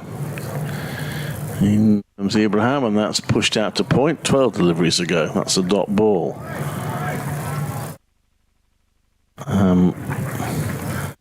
Haven't scored better than a single since the opening pair were together, and Yates hit a 4 on the first ball of the 12th over. So we're now in the 17th. Ibrahim in to bowl, and that's driven out to the offside. That might be a 2 at least for Barnard. It is. He comes around as the throw comes in from Foreman. 2 runs, 91 for 2, but they were the only 2 runs of the over.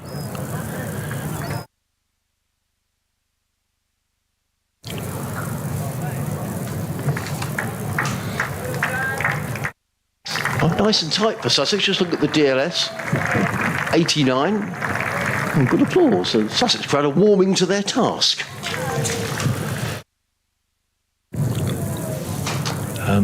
It's going to be Harry Cavalis who's going to carry on.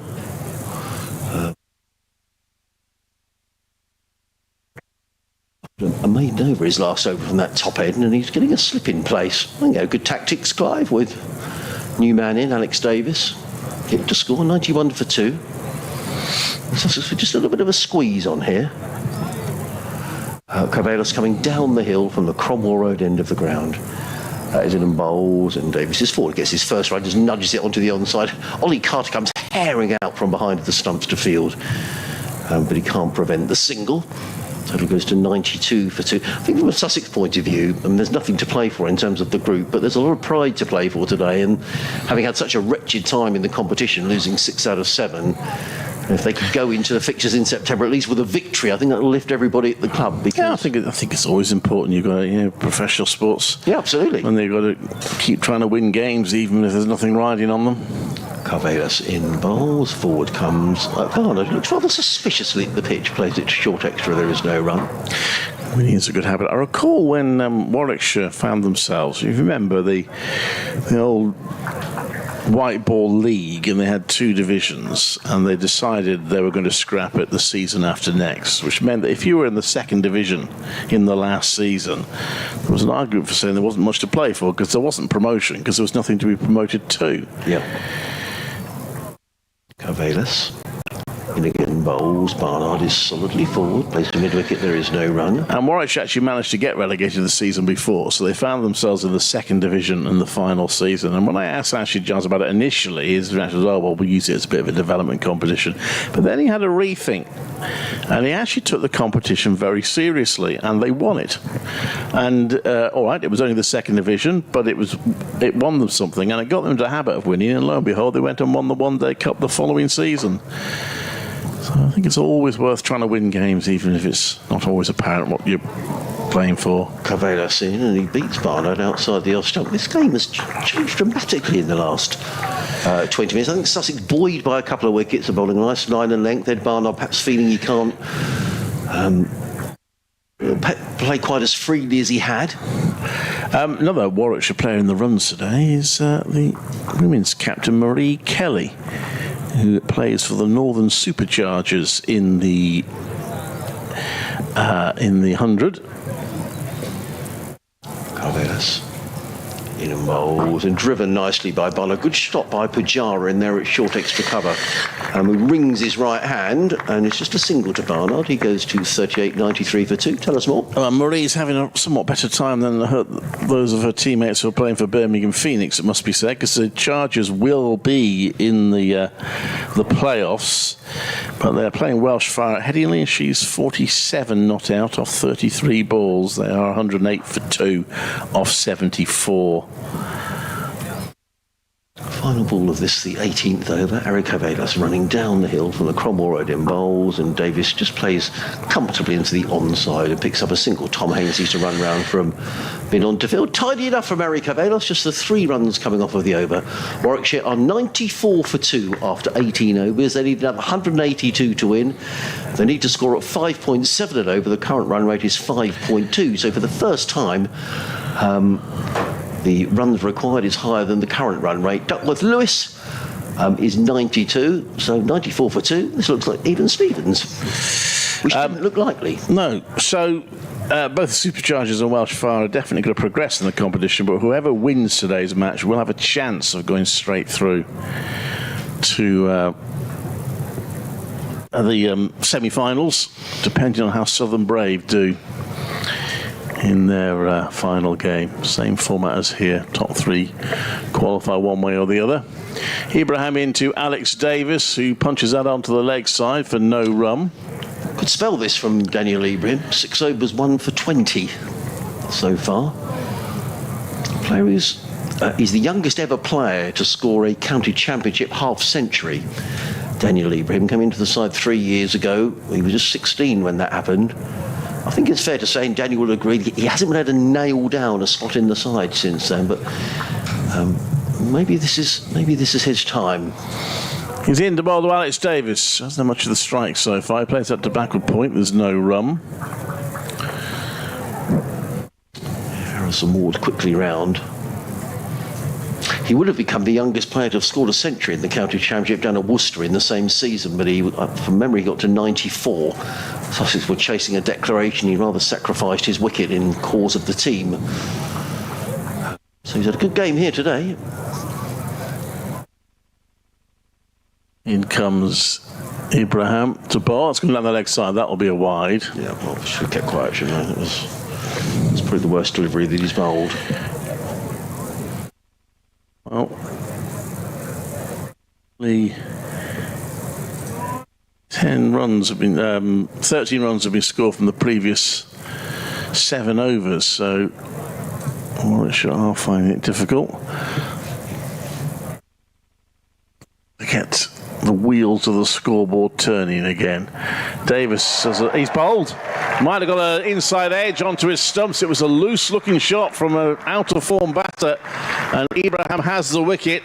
And Warwickshire, from being in a position of some control, are finding themselves in some bother. They've now lost 3 wickets for 12 runs, and 13 runs, and a 95 for 3. So we didn't see that coming, did we? You know, Warwickshire pretty much cruised along to 82 without loss. Daniel Ibrahim's done a very good job here. He's picked up a couple of wickets. Not only that, initially he stemmed the flow of runs as well. Alex Davis 2 off 5 balls, 11 minutes. We haven't played Warwickshire for so long, Clive. I'm sort of looking at the rest of the Warwickshire batting order. Apart from Danny Briggs, who we know down here, coming in at number 8 by the looks of it. But Bethel, Brooks, Smith. Well, Bethel's in the team for his batting. He can't bowl at the moment because of a stress fracture to his back. So he is a batter only. Ethan Brooks, again, has predominantly been used as a batter. And they do bat a fair way down, really. Jake Lintop has scored runs when he's been called on to, and Henry Brooks can certainly hit the ball well. They'll hope, with the greatest will in the world, not to be relying on Ollie Hannon-Dolby. Duckworth Lewis, for the first time, is in Sussex's favour. Duckworth Lewis will be 111. Warwickshire currently 95 for 3. It's amazing what wickets do to that particular calculation. I mean, it's only a guide, but it gives some indication as to which way the match is going. Sussex taking these 3 wickets have just dragged it back. And the game is in the balance here now. It is. Warwickshire suddenly find this hard. Maybe that Sussex total was better than people gave it credit for. Yeah. They certainly prospered in the last 7 overs, which made a big difference to the score. Ibrahim was the batter largely responsible, and he comes in now to bowl round the wicket to Bethel's a new batter. That's an outside edge. It's going to go down to third. It'll be cut off, and it'll be 1 run, but a false shot to get off the mark. Bethel, from a rugby school pupil, having come over from the Caribbean, from Barbados, and plying his trade with Warwickshire to say he is nursing a stress fracture to his back, so he can't bowl. Normally bowls a bit of spin. Can't do that at the moment. Ibrahim now to Barnard, who through it all has stayed there. He's not scored too many runs of late, but he's still there crucially for Warwickshire, and he's just raced through for 2, having played the ball the back of square leg. He's on to 40. How important is Barnard here? He's obviously an experienced cricketer. He's perhaps got the pace of the pitch as well. It was interesting when Pujara took so long to score his 23. We did wonder whether this is not as comfortable as we thought, although Ibrahim put that in some sort of perspective. He's in again to bowl as Ibrahim. Just straying down the leg side a little bit. This turnaround is powered by Barnard for a comfortable single. End of the over, and Warwickshire pursuing a target of 276 to win and 99 for 3 after 19 overs, and after a word from Adrian. It'll be Brian Johnson. No, it'll be Brian Halford. Thank you, Clive. He's going off to do his update to the listeners on BBC CWR. Daniel Ibrahim gets a good round of applause as he makes his way to his fielding position. So 99 for 3. Harry Cavalis is going to carry on. He's going to be bowling to Ed Barnard, who's 41 not out. As in comes Cavalis. So the wicket bowls, and Barnard just plays into the onside. And there is no run. Sussex with a third man, a sweeper on the cover boundary, a deep square leg and a fine leg. They're the 4 fielders outside of the circle. The 5 inside are backward points, cover mid-off. There's a mid-on and a mid-wicket. It's a beautiful scene here, lovely blue sky. There's just a few cotton wool clouds floating across. The outfield looks fantastic, and there's a good crowd as well. As in comes Cavalis bowls, and Barnard plays into the offside, fielded by Pujara, who's in very quickly from the covers to field. And there is no run. So remains 99 for 3. The flag on the clock tower scoreboard away to our right-hand side is fluttering away.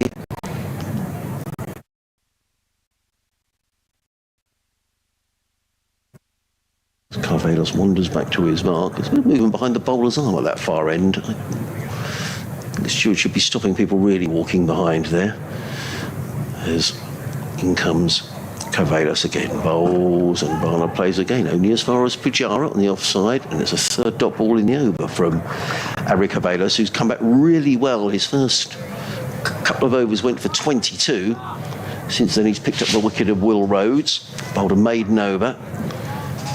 And Sussex at the moment are keeping Warwickshire in check, and this game very much in the balance, which I have to say I didn't think would be the case. A nice hum around the ground as in comes Cavalis from the Cromwell Road end, down the hill, bowls, and Barnard plays this through backward point. Good bit of fielding there by Harrison Ward, prevents anything more than a single. I think, to be fair, James Coles would have cut it off anyway, but Ward wasn't to know that. And the ripple of applause around the ground is for the 100 up for Warwickshire, 100 for 3 in the 20th over. Bethel on 1, Barnard on 42. Brian Holford is with us. There's been an interesting change in this match, Brian. I didn't see this coming. The way that Warwickshire started. It's an engrossing game, isn't it? Sussex have fought back really well. Cavalis in bowls, and Bethel is forward, plays it back down the offside of the track. There is no run. I don't know an awful lot about Jacob Bethel, as indeed probably don't do many of our Sussex supporters, apart from that he's a bowler as well, but can't bowl at the moment. That's right, he's an all-rounder, a good, talented spin bowler, but probably his batting is his best suit, and he's very, very talented. Announced himself in this tournament a couple of years ago as a 17-year-old with a superb half-century at York. Cavalis in bowls to Bethel, who's forward, plays to mid-on. Really nice and tidy from Harry Cavalis, just conceding the 1 run, and generous applause around home as Sussex continue their fight back. Warwickshire 100 for 3 after 20 overs. After 10 overs, they were 73 without loss. They've only scored 27 runs in the last 10 overs, and they've lost 3 wickets.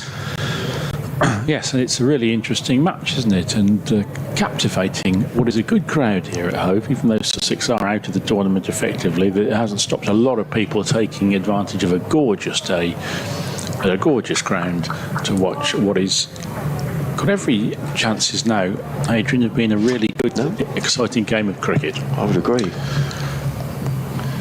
Ibrahim in. Clubbed away by Barnard. That's run down to deep backward point, fielded all the way out there by Bertie Foreman. He's a good fielder, Bertie Foreman. He was round the outfield very quickly then and prevents the ball going across the rope for a boundary. 2 more to Barnard. He goes to 44. Good bit of work. Indeed. Sorry, Adrian. Shall I take this over? Yeah, no, you do it. That's fine. I was a little bit slow. I was still warming up.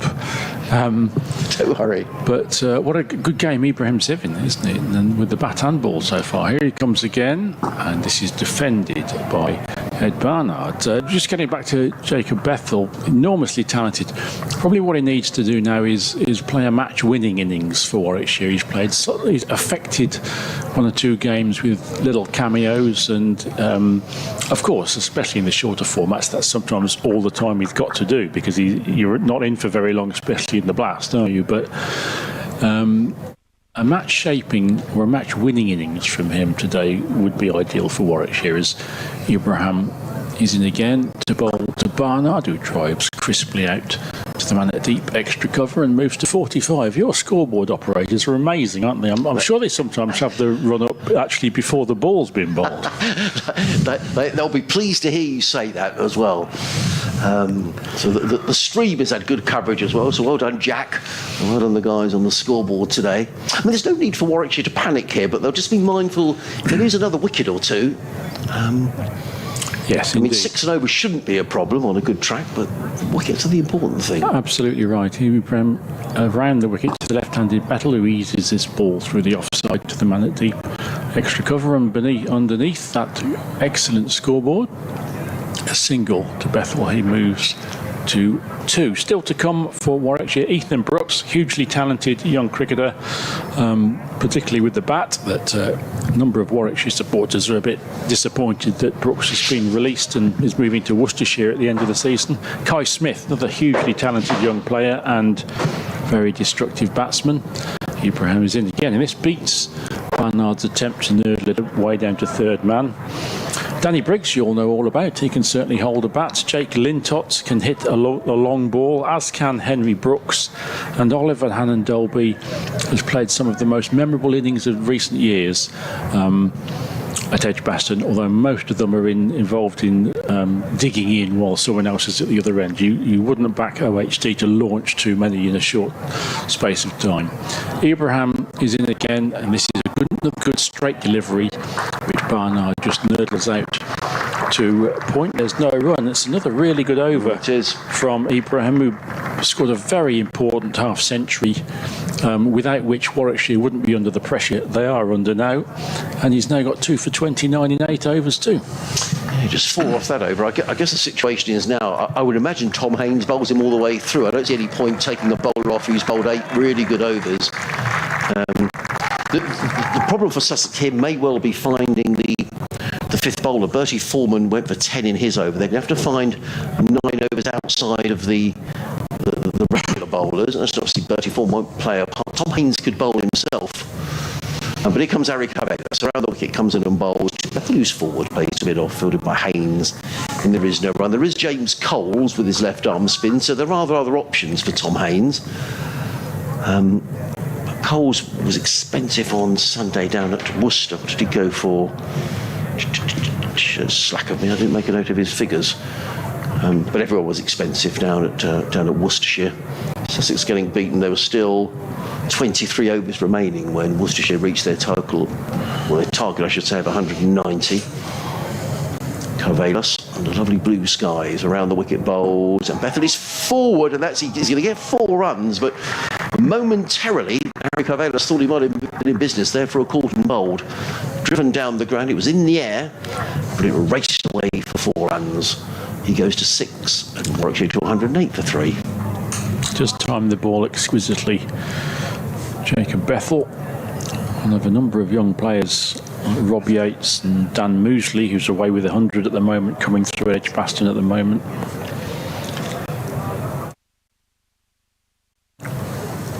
Comes Carvelos and the bowls already beats. Well, I think he did beat him outside the house time. I think Bethel sort of was trying to kid him that he hadn't actually played at that, but he definitely played. He was looking to club that one away through backward point. The ball goes through into the gloves of Carter, and there is no run. There's a nice hush around the ground at the minute. People are just thoroughly absorbed in the cricket. As Brian was saying, a really good crowd here today. And sun hats are sort of an essential, really, if you're sitting out today. There's Carvelos in again, bowled. Bethel covers up, plays down the onside of the track And there is no run.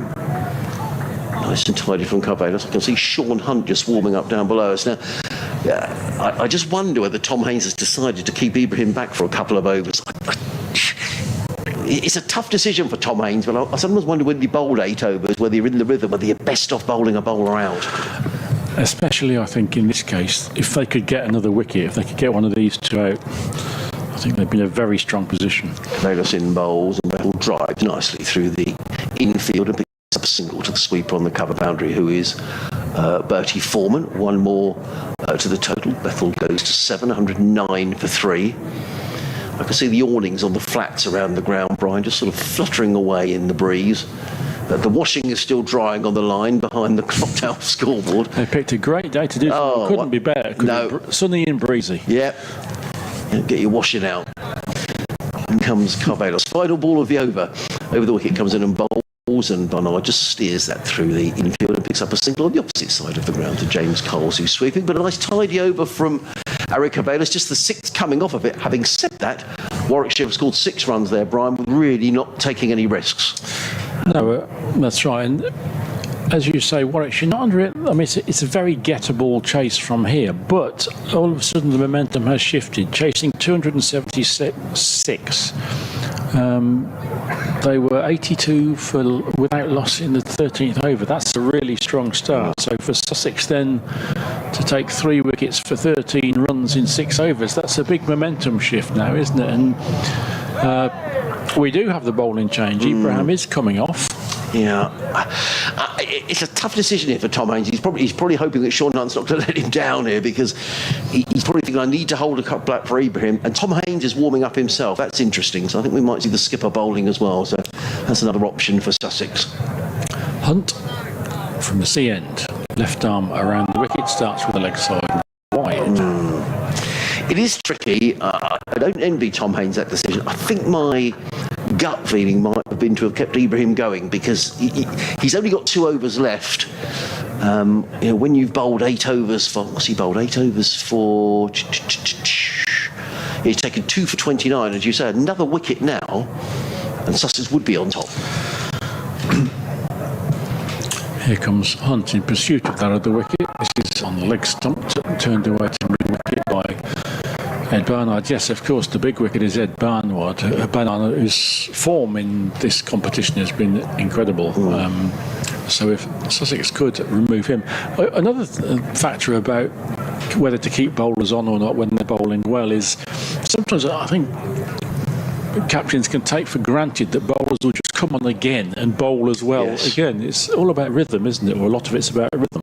Hunt is in again, good straight delivery. Good start now from Hunt after that first ball wide. 2 good straight dot balls. He's only 21, Sean Hunt. He's been around now for 2 or 3 seasons. Came from Surrey. Has worked incredibly hard on his fitness as Sean. He was a little bit too rotund, we'd have to say, and he's lost a lot of weight, got himself in good condition, and is. He is a big unit, as they say, isn't he? Here he comes again, and this is almost sneaks through Barnard. He gets an inside edge on it, and will get 2 runs down to deep mid-wicket. But that was a moral victory for the bowler, who after that first delivery wide has actually settled in really well here. And the thing that Sean has going for him is that this left arm action as well. Often it brings a bit of variety to an attack, but he's yet to really establish his place in the Sussex side. He's got a great fast bowler's gait, hasn't he? Slightly lumbering, round-shouldered. Here he is again, just nurdled down to third man. That's a very elegant shot from Barnard, and that's going to bring him 4 in his half-century. Another half-century from 71 balls for Ed Barnard. What a tremendous one-day cup he's having. It's nice to see him acknowledge all parts of the ground. Always a nice thing for a batsman to do, as the crowd gives him a generous ovation. 52 from 71 balls, and not for the first time in this competition. Warwickshire leading quite heavily on Ed Barnard. 52 out of 119 for 3. I said at the beginning of the day that he was one of my favourite cricketers. I thought he always performed well for Worcestershire. Whenever Worcestershire played Sussex, Barnard always seemed to perform well. Good cricketer. He waits for Hunt. good Yorker length delivery, and Barnard took a bit of a liberty with that, but scuffed it out to mid-wicket, and I think Sean Hunt's a bit disappointed that that one didn't sneak through, but instead Barnard gets a single. Thank you, Steve, for your email. He says, hoping Sussex can press forward and get a surprise victory today. Thanks for the coverage. Thank you, Steve.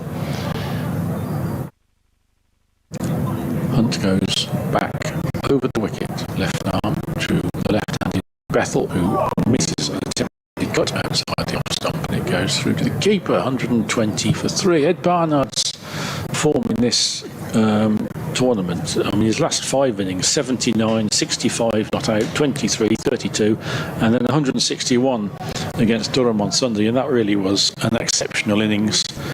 In very good batting conditions, but he still struck the ball beautifully, and I think Warwickshire will be hoping this confidence spills over into the red ball game when they resume it in a couple of weeks' time. Hunt is in again, and this is a good delivery which lifts outside the off stump and beats Bethel. Good over that from Hunt, and Warwickshire are to 112 for 3, chasing 276. I think I can spy 12th man coming running down the pavilion steps when they bring out. It looks like Daniel Ibrahim, maybe just leaving the field for a few moments' time. 12th man coming running out, who I think today is Zach Leon Cachet, who made his debut for Sussex. Another player who's come through the pathway that Sussex had with Oxfordshire. It's produced Tom Coles. It's produced James Coles. Get it right, Adrian, and Harrison Ward. Now, Tom Haynes, I knew I'd get a Tom in there somewhere, the Sussex skipper, is back into the attack from the Cromwell Road end of the ground, bowling his medium pacers. I think this is a good move from the skipper, bringing himself, and he hasn't bowled very much in this competition. Someone sent me a note the other day saying, why hasn't Tom Haynes bowled very much? Let's just have a look. See, he's only bowled 8 overs so far in the whole competition, but he bowls at a nice medium pace. Pitches the ball up. He's always at the batsman. I always describe him, Brian. You would understand this. It's sort of a bit of a Greg Chappell type bowler. You know, pitches the ball up, does a little bit with the ball, moves it around. See what he does today. He's waiting for his Barnard as in comes Haynes, and ball was played out into the offside. Picks up a single, fielded at mid-off by... Who's that out there at mid-off? His throw came in. It's Ari Cavalos, who missed the stumps. I think Barnard rather picked his fielder there. I think there's always room for a bowler like that in the attack, isn't there? You've got your seamers and your faster men, and you've got your spinners, but it's a role that Will Rhodes has done for Warwickshire in recent years. Darren Maddy before that.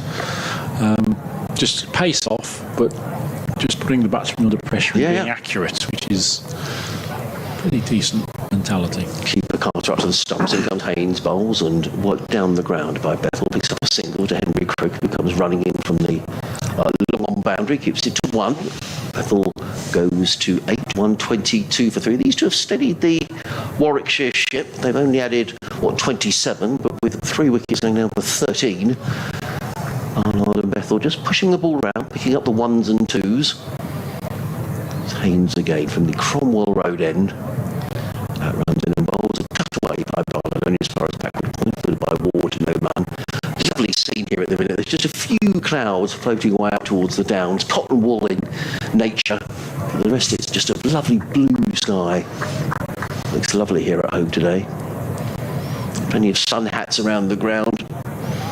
Sun cream, very much the order of the day. As in comes Haynes and bowls, that's wide outside the off stump, and Barnard looking to carve that one away. And just succeeds in thumping the ball into his pad, and there is no run. That was nicely floated up, wasn't it? It was. Full delivery, just inviting the drive, and it almost got through. There's a couple of quite impatient shots from Ed Barnard in this over. Warwickshire are hoping he stays a little bit patient. Haynes in, bowls, and Barnard is forward, plays to mid-wicket. A good sprawling save in there from Tom Alsop, and there is no run. Warwickshire needing to score at 5.9 and over. They're currently going along at 5.1. 7 wickets in hand, 154 needed. It's finally poised. Here at home, we're in the 24th of the 50 overs. Haynes in again, bowled, and Barnard takes a chance, and he drills that away over mid-off for 4 runs. It wasn't that far away from Harry Carvalho's at mid-off. He was hit that inside out, and he's rather got away with that, I think. Ed Barnard, he goes to 58, and Warwickshire to 126 for 3. Yes, Barnard thwarted in his first 2 attempts to beat the field and looked a bit frustrated on each occasion. So as you say, Adrian took a risk there and only cleared the mid-off fielder by a foot or 2. So I think Tom Haynes will be encouraged by that. 6 runs from his first over. Right, very much so. And Sean Hunt to continue from the end, and rightly so after his previous over, which was quite threatening. Here he comes again, and that's short, and Bethel has nicked a pull and he's out, caught behind, and Jake Bethel again promises more than he delivers for the Bears. Just, I think, misjudged the length, but I'm not really sure it was there to pull. It was quite full.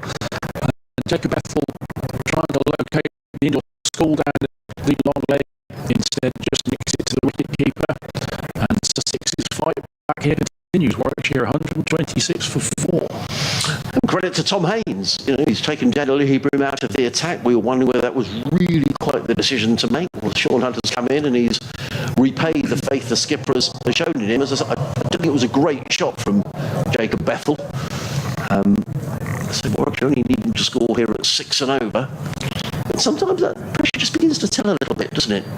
It does, yeah, and I think Jacob Bethel, again, is a very, very talented young player. That may have been the sort of shot you can get away with maybe in under-19s cricket, where you are very much one of the pick of the players, but it's a bit quicker and a little bit more dangerous.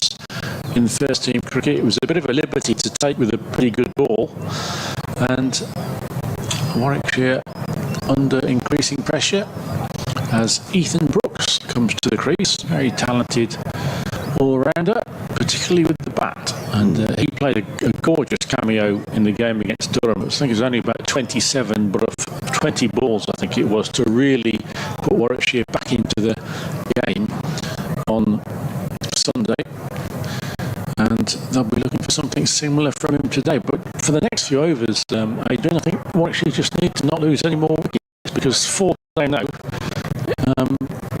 the CC to have enough wickets in hand, don't they, for a late charge? Yeah, absolutely.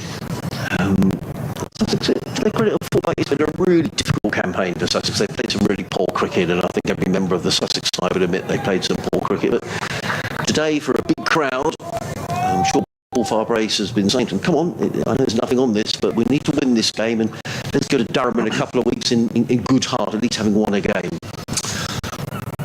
Sean Hunt will be in good heart after that delivery. It starts to Ethan Brooks with a good straight ball, which Brooks defends back to the bowler. 1 for 29 for the big paceman. I'm pleased for Tom Haynes, actually, who's, as I said, a wretched time skippering this one-day side, and was pretty down in the dumps. I'm not surprised after the really crushing defeat at Worcester. But he's made a half-century today and has dogged his bowlers around. And they've rewarded him. Hunt again. It's a good fast delivery which cramps Ethan Brooks. He keeps it out with the combination of, I think, bat handle and glove and his anatomy. It was rising above the stump, so no chance of an LBW appeal, but this is good stuff from Sean Hunt. Yes, it is. He's in his... What is he in here? He's in his... Pump. 6th over.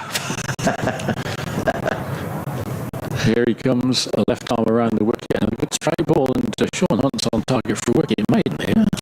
The 4 deliverers, which would be a pretty good effort at this stage of a white ball innings. It would be indeed.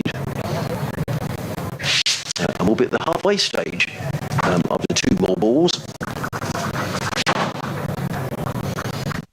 Which is really slow, doesn't it? Gripping 50 over cricket. Here comes Hunt again, and this is a little bit shorter, and he won't get a wicket made because Brooks took this one to mid-wicket and takes a single. Daniel Ibrahim, resplendent in his white floppy sun hat, and it's a day for floppy. I haven't seen too many of those this season. It's mainly caps these days, but there's a good couple of floppy sun hats. Yeah. Today, Ibrahim, there's a gentleman at deep mid-wicket. Yeah, James Coles and Dan Ibrahim, both with floppy floppy sun hats on. It's well, certainly during July, it wasn't sort of floppy sun hat weather. Really. It was miserable. But this is, and there barely is a cloud in the sky now, Brian. There is not indeed. Hunt to complete what is an excellent over, and it finishes with a single nurdle down to. It's 4 runs. Oh, it's beaten the fielder down there, all the way down. That was quite elegantly played by Barnard, and Hunt's a bit grumpy about that because it wasn't a bad delivery, but it was actually very deftly played, very finer than I thought. Beat the fielder, so a good over for Sussex ends with a disappointing boundary, but it's still a good over because they got rid of the dangerous Jacob Bethel. So Warwickshire have lost Yates for 43, Rhodes for 3, Davis for 2, Bethel for 8. Again, they're leaning very hard on Ned Barnard, who's 58 not out. And Adrian, if Sussex can get him in the near future, then they will be very, very well placed. Yes, Barnard going on very nicely. He's 62 not out, 131 for 4. Clive will be back with us. I've got to do an update at about 4:30. Sean Hunt comes down to his fielding position down here at third. Tom Haynes is going to carry on his first over. Cost 6 runs. He's coming into bowl to the right-handed Ed. No, he's not. He's coming into bowl to Ethan Brooks. I'm sorry. He's in the bowls and Brooks is forward and plays defensively down the ground. They are going to go for a single pun. I just wanted to make absolutely sure the ball had passed Tom Alsop at mid-on, which it had. And there's 1 more to the total. Brooks goes to 2, 132 for 4. Flag fluttering away on the clock tower scoreboard, which will tell you there's a nice breeze across the ground as well. It's probably very, very pleasant cricket watching conditions today. Haynes is in again. Bowls cut away by Barnard to backward point fielded there by Zach Leon Cashin. There is no run. He hasn't got a number or a name or anything on the back of his shirt. Sussex with sort of a shortish third man and a backward point for Tom Haynes.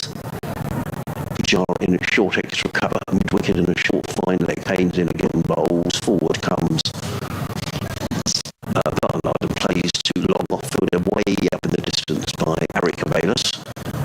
1 more to the total, 133 for 4. No panic here for Warwickshire. 6 and over is quite within their grasp. Haynes in the game, bowls, forward comes, Brooks plays to it off, and there is no run. Yeah, it'll be interesting to see which approach Ethan Brooks takes because he does like to hit it and he is a very clean hitter of the ball. It's probably a case for just being a bit selective for the next couple of overs at least. In comes Haynes, bowls, and he almost breaches the defences there of Ethan Brooks. I thought from a moment the ball's going to roll back onto the stumps, but it didn't, and Carter fields, and there is no run. 133 for 4. Changing the field, Sean Hunt is coming up inside the circle from third man, and mid-off has gone out to long off. The final ball of the over. England Haynes bowls, and forward comes Brooks plays to mid-wicket. Good sprawling shot by Tom Alsop. Nice and tidy from Tom Haynes. Just the 2 runs coming off of the over. And Warwickshire 133 for 4. Someone's standing outside the commentary box waving at me, so I'm quickly going to see who that is. And I'll leave you with Bride just for a couple of moments. Game very finely poised. There's a 3-way conversation going on at the bowler's end. I think the upshot will be that Sean Hunt has another over. It would be very surprising if he didn't because this spell has been very impressive. He's got rid of Jacob Bethel and he's bowled a really good line to just build the pressure that Sussex have been building now for an hour since Warwickshire charged to 82 without loss.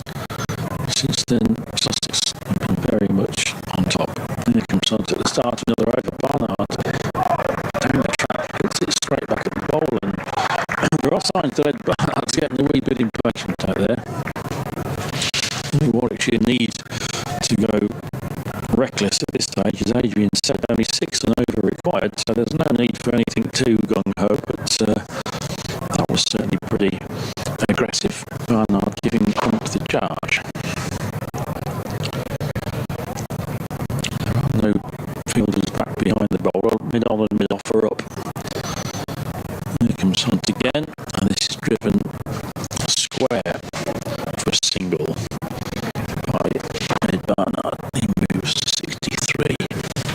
moved to 64 on one of the rare occasions that I beat the scoreboard there. 64 to Ed Barnard out of 134 for 4.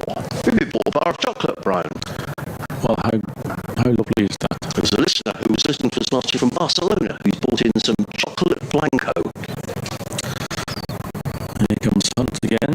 And that's edged between slip and wicketkeeper for 4.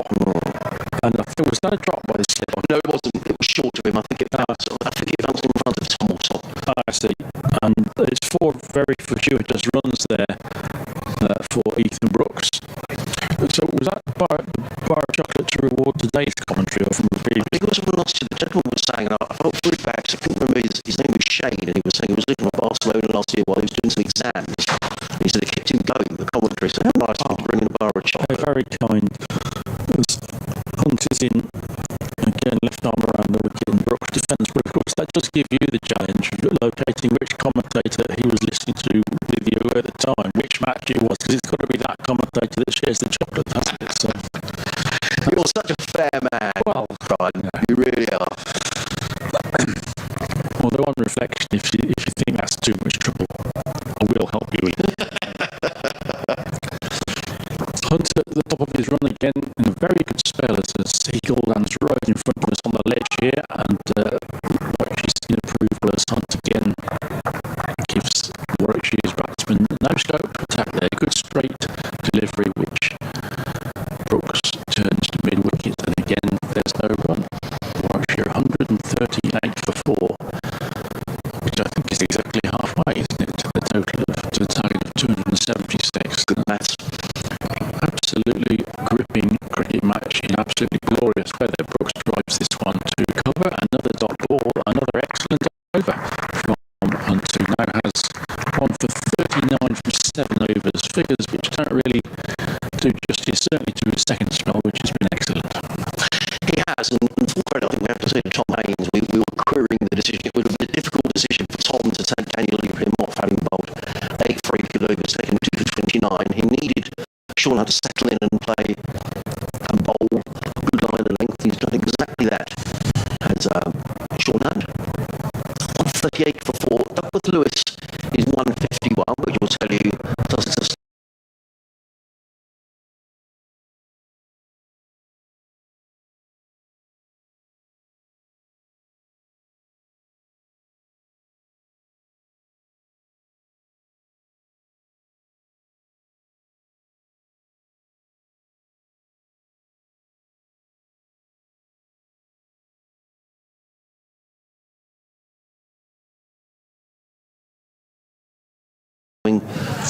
around the wicket, coming into bowl to Ed Barnard. He's in, and Barnard sweeps. Only by Carvelos at short fine leg. There is no run. Well, Warwickshire's spinners, both very experienced, Briggs and Lintott, took 3 wickets, but they went for a few as well. 1 for 53 and 2 for 62. So They did. yeah, it's a big ask this for Cole. Cole's in again, bowls. It's down the leg side. 2 minutes and we'll do an update. Are you happy to stay on just for a few minutes afterwards, Brian, when Clive comes back? I've got to nip off for a couple of minutes, then I'll be back. Around the wicket, bowl swept away by Barnard, and that's, well, he was looking to play that with the previous delivery, wasn't he, Ed Barnard? And James Coles is just looking at Tom Haynes. I wonder if he wants some extra protection there, because if you're erring down the leg side, you're going to get lapped away by Barnard. They're going to keep the fielder up inside the circle. Now, I think they're going to bring the long off up inside the circle. Now, are they going to drop someone back on that leg side? They are going to make a change in the field. Yeah. So, yes, they are. So they've got a deep square. They're going to move Carvelos. I thought they wanted him a little finer than that, to be honest. There's 2 men now back on the leg side. No long off.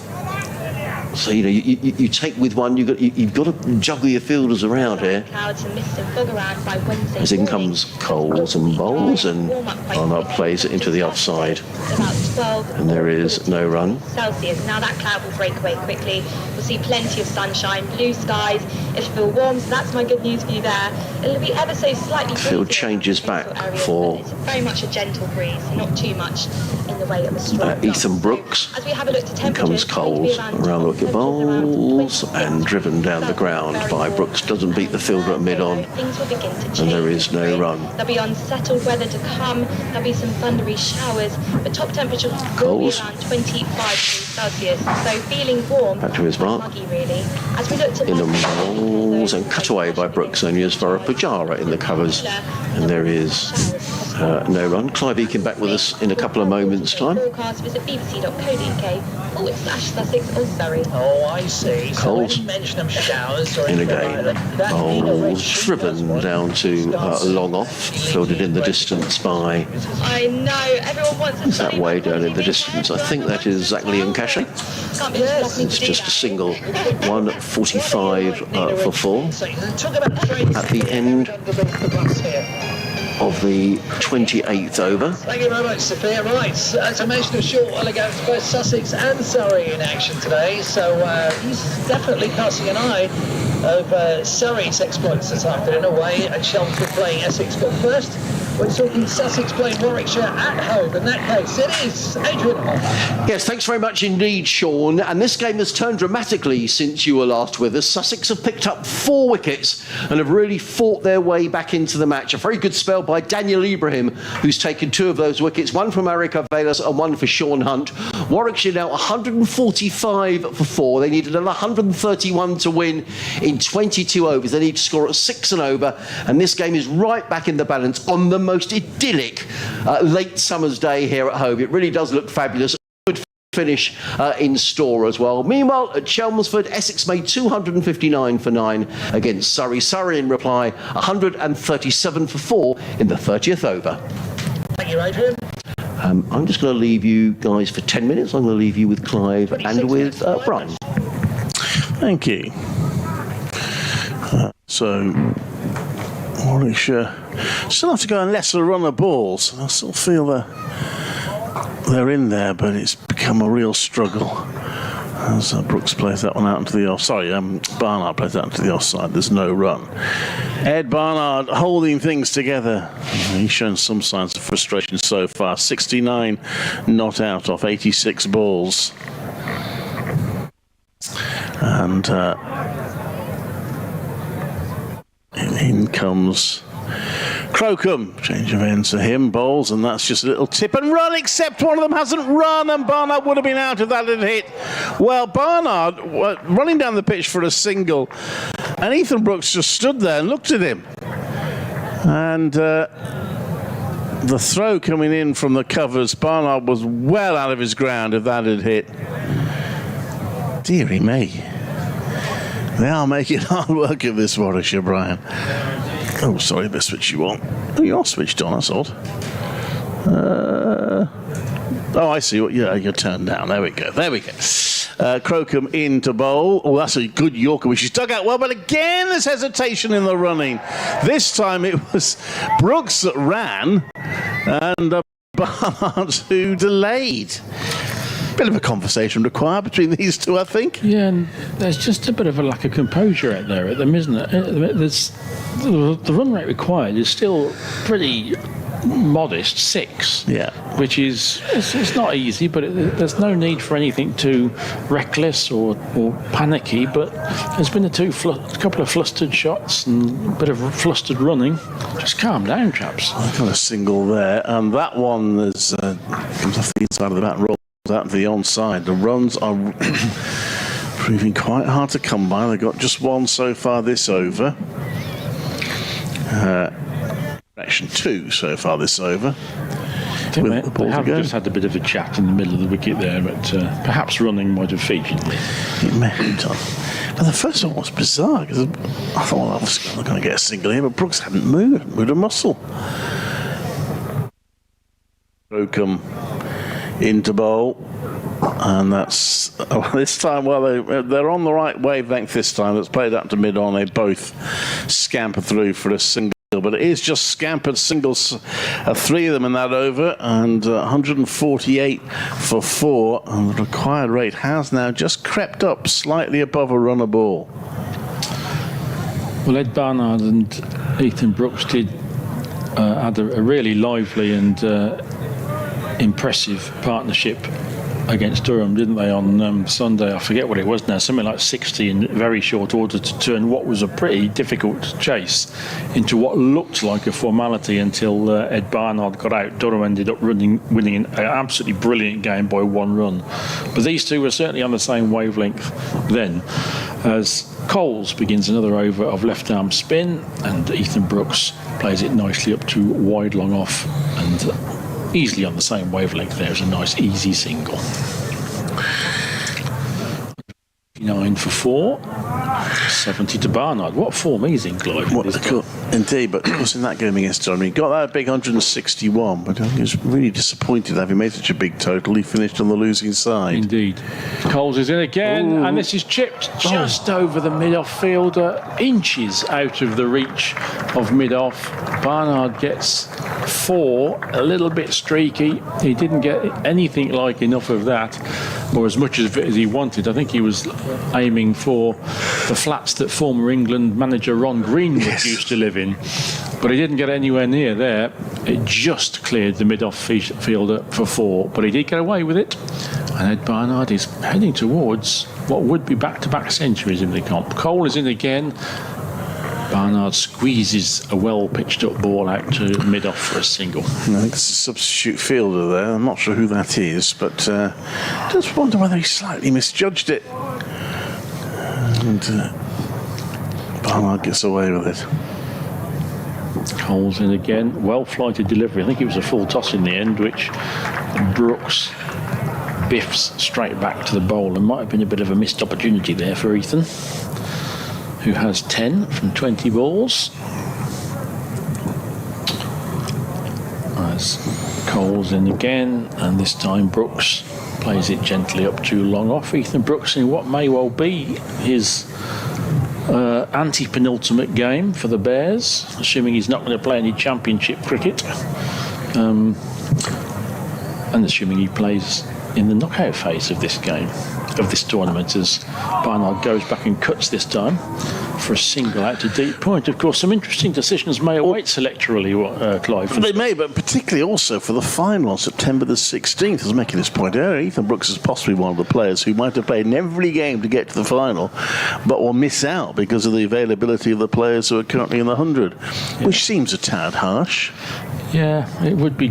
We have seen it, of course. I mean, many counts. I'm sure Sussex have got equivalent stories of getting to T20s, and then of course the likes for Warwickshire, Chris Wokes, and I remember Ian Bell came back in on one occasion, and the guys that had done the hard yards to get the Warwickshire to the latter stages were suddenly on the outside looking in, which does seem cruel. Well, there was one case where Warwickshire actually favoured the players that had done the hard yards, and it rather bit them, didn't it? As Crocombe comes into bowl. Right arm over, it's hit into the ground, out into the offside for 1. They think about a second, and it was Barnard who delayed slightly, but he actually was running to the danger end. He got there comfortably for 2 in the end. Remember that semi-final in the, well, I guess it was sort of this competition against Hampshire, when Ian Bell was made available by England, and Warwickshire opted not to play him. It didn't go down very well with England, and various rumours afterwards that a lack of cooperation from England might have been as a reaction to that decision. That one has flipped away at a fine leg. There is a fielder down there, so it'll just be one. Ethan Brooks. Well, Ed Barnard jogged through his one. Ethan Brooks sprinted his and then was ready to turn, only to see the back of Ed Barnard ambling slowly to the other end. They're not quite communicating here, these two. To be fair to Ed Barnard, I think Ethan was in the realms of fantasy. I thought there was 2 there. Yeah. 159 for 4. They are beginning to get the scoreboard moving a little bit, these two, even if the running is a little bit dodgy. And again, there was a bit of hesitation there, but they're through for 1. 160 for 4. And with 6 and over needed, this is really all that Warwickshire need to do for a while, don't they? Because if they can just score at 6 and over, then if you're looking at 18 from the last 3 overs, then 99 times out of 100 you get that, wouldn't you, if you've got a few wickets in hand. So there isn't need for anything too reckless here on a good pitch with a fast outfield. I've already got 4 off the first 3 balls of this over. That's short and it's pulled, and that will be 4. 2 bouncers for 4. A bit short there. Barnard takes full advantage. He's on to 83. And the last couple of overs, Warwickshire have begun to get a smooth run rather than the stuttering run they were having before. 164 for 4. And these two now have added 38. 38, I beg your pardon, 38. So they have just steadied the ship somewhat. Well, I'm mixing with metaphors a bit here, but never mind. Crocombe comes into bowl, and that's played into the deep for a single. And it's 165 for 4. It's hove ground with the flats all around them. Always amazes me how few people are in the balconies. If I had a flat overlooking a county cricket ground, I think I'd be saying to the boss, I'm working from home today.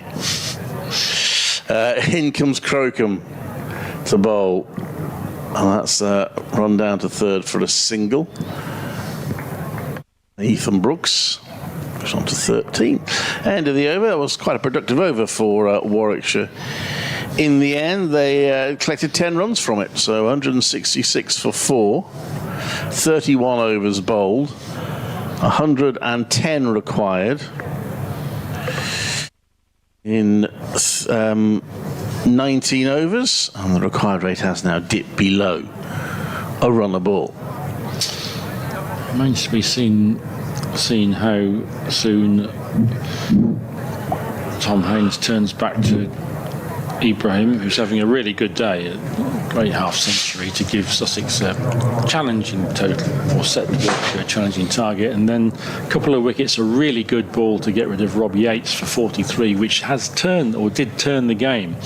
Warwickshire were charging along with no wickets down, but Ibrahim turned it, and he's got 2 overs still to come at some point, but not yet. Foreman is back in the attack. His first and only over so far went for 10 runs. And this is a problem that Adrian was alluding to earlier on. They need to fiddle a few overs here. Cole's 2 overs gone for 15. Foreman's conceded 10 off his first. How's he going to do off his second? He's in to Brooks, who just defends back to the bowler, who will be very happy to get a dot ball. I'm trying to work out whether this is spin or very slow medium pace. It's swept, whatever it is anyway, and this will be 1. Will they think about a second? They will, and this is good running. They made the decision very quickly there, and Ethan Brooks takes 2.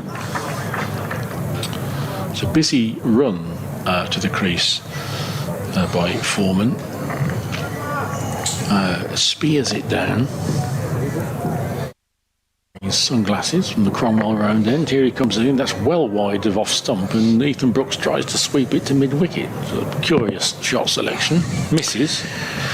No run. Could be some doubt as to whether Leicestershire finish top of their group and go straight through to the semi-finals. I say that because Hampshire, chasing 326 to beat Kent, are already 205 for 2 in the 33rd. This next delivery is chipped up to wide long on, and there's just a single. This Adrian Harms takes an enormous bite of a Mars bar. Shall I bring it back onto commentary? Well, this will be the time to ask a question. Hampshire need to beat Kent, but they need to do more. They need to improve their net run rate. Not, I think, by a ridiculous amount, but by some. No doubt they'll know, because Leicestershire aren't playing, so they'll be able to do the calculations. No doubt they'll know when they need to get the runs by to top that group. Barnard on 84 drives and will move up to 85, 86, I would imagine, or even 88. It's an athletic piece of fielding over there. on the deep cover boundary, and that limits them to 2 runs. That's a fine piece of fielding by Coles. Mr. Coles, thank you, Adrian. Barnard moves to 86 from 96 balls. He's getting very close to back-to-back centuries, which would be tremendous. He's in again, and Barnard collects a single to mid-wicket. Quiet over, which brought the requisite 6 runs for Warwickshire. Lancashire look good to grab the last qualifying place in the other group. 118 for 3, chasing 86 to win. They need 68 more in 20 overs to beat Nottinghamshire, and that would almost certainly put them through. So we're going to see Ibrahim. Yeah, he's got 2 overs to bowl as Dan Ibrahim, 8 overs, 2 for 29. I guess Tom Haynes' decision is when to bowl him, but you sort of get to the stage where you feel Sussex need a wicket. 104 still to win. Warwickshire only need to score at 5.8, Clive. So. Yeah, they've got it back down a bit as Ibrahim comes into bowl to Barnard, who's whipped that away. It's not that far short of the fielder on the mid-wicket boundary. Bounces in front of him, and they're able to get through 4-1. But James Coles was interested for a moment there. He was. I always think never easy, Clive, when you've bowled 8 overs on the spin, suddenly you call back to bowl just 2. It can be a difficult equation to juggle. I suppose it's all part of the learning experience. It's what they have to learn to do. Ibrahim in, right arm over to Ethan Brooks, who plays that back to him. There's no run. If he can slow the runs down even for a couple of overs, just put Warwickshire under a little bit more pressure, because it's just been looked a little bit more comfortable in the last 2 or 3 overs. No, I would agree, and I think that's what Ibrahim did early on, didn't he? Kept things nice and quiet, and that just built a little bit of pressure, maybe. He's in now to bowl to Brooks. Oh, he's launched that. Brooks, has he got enough? Oh, I'll say he has. Oh. That has gone, I think, into the flats. Yeah. Away at mid-wicket. I think all windows remain intact, but it's disappeared over there somewhere. And the umpire, he's got one in his pocket. Yes. What's happened to the case that they usually bring out? Normally Brenda Lowe, who sits over in the bottom tier of the Spenkammer, brings the balls out for the umpire. But good shot though by Brooks, wasn't it? Effortless, really. That's his 5th 6 of the competition. In comes Ibrahim, and that's played to point. No run on this occasion. Sussex hit 6 sixes. Warwickshire have now hit 3. It's 179 for 4. Yeah, Sussex just... Sussex were on top. I mean, you look at the Duckworth Lewis, which has gone now again in Warwickshire's favour. It's 166. Warwickshire 179 for 4, as Clive says. Ibrahim in to Brooks, who pushes that to point. There's a tumbling stop by the fielder with no number, so you have to tell me who that is. That is Zach Leon Cachet, who made his debut for Sussex. He's another who's come through this Oxfordshire pathway. Thought he might play today. He's a 19-year-old, isn't it? I did make a note on him. Yeah, made 30-odd. 34. Yeah, and played very nicely at Worcester, against the likes of Leach and Matthew Waite and Pennington. Ibrahim comes into bowl, right arm over, and that's turned round for a single by Brooks. I did have to laugh a little bit when I looked him up, and there was great excitement both on Hampshire and Oxfordshire websites that he'd become the first Oxfordshire batter ever to score centuries in all 3 formats. But then there was a "we believe" was from Oxfordshire added to that. There we are. Still a very impressive achievement. 180 for 4, Warwickshire.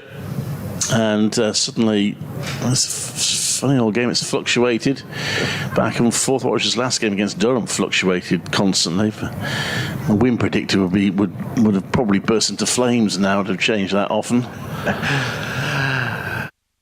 So he's just trying to juggle his bowlers around a bit here. He's got Bertie Foreman going to bowl another over, 2 overs for 16.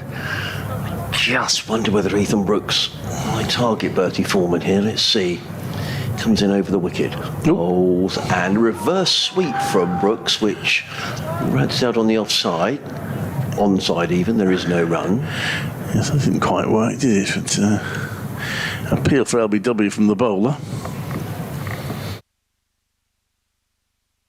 And again.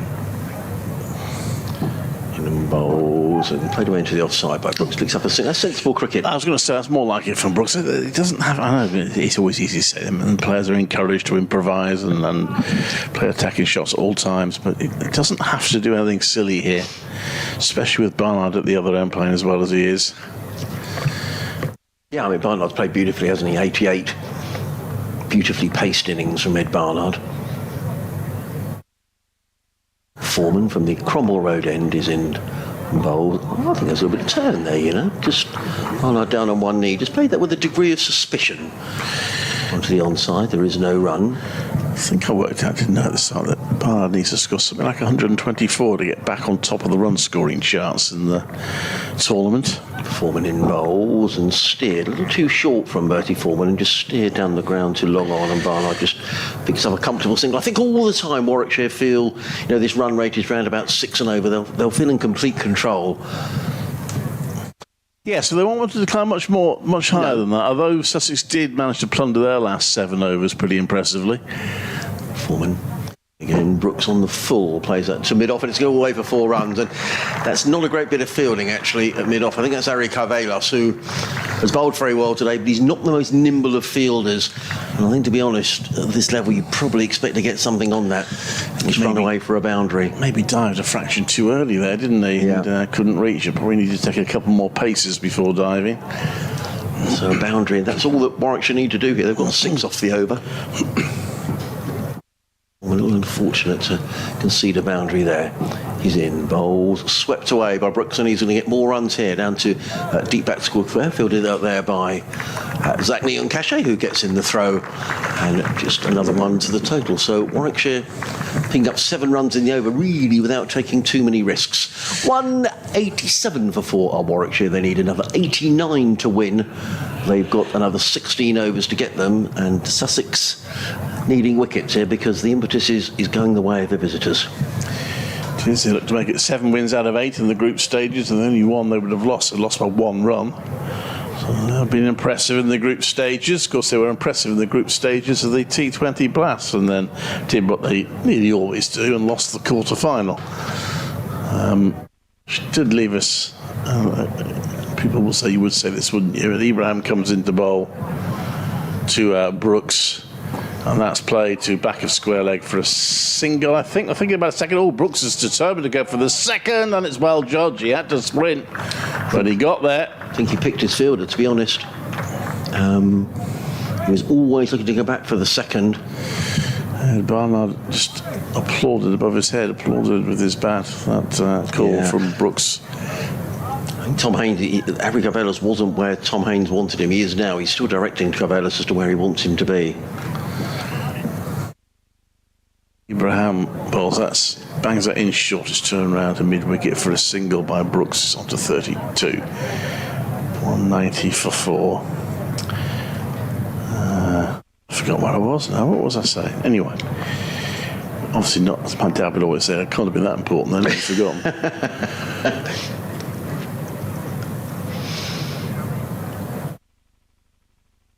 He turns to bowl to Brooks, and Brooks works it out to the sweeper on the offside for a single.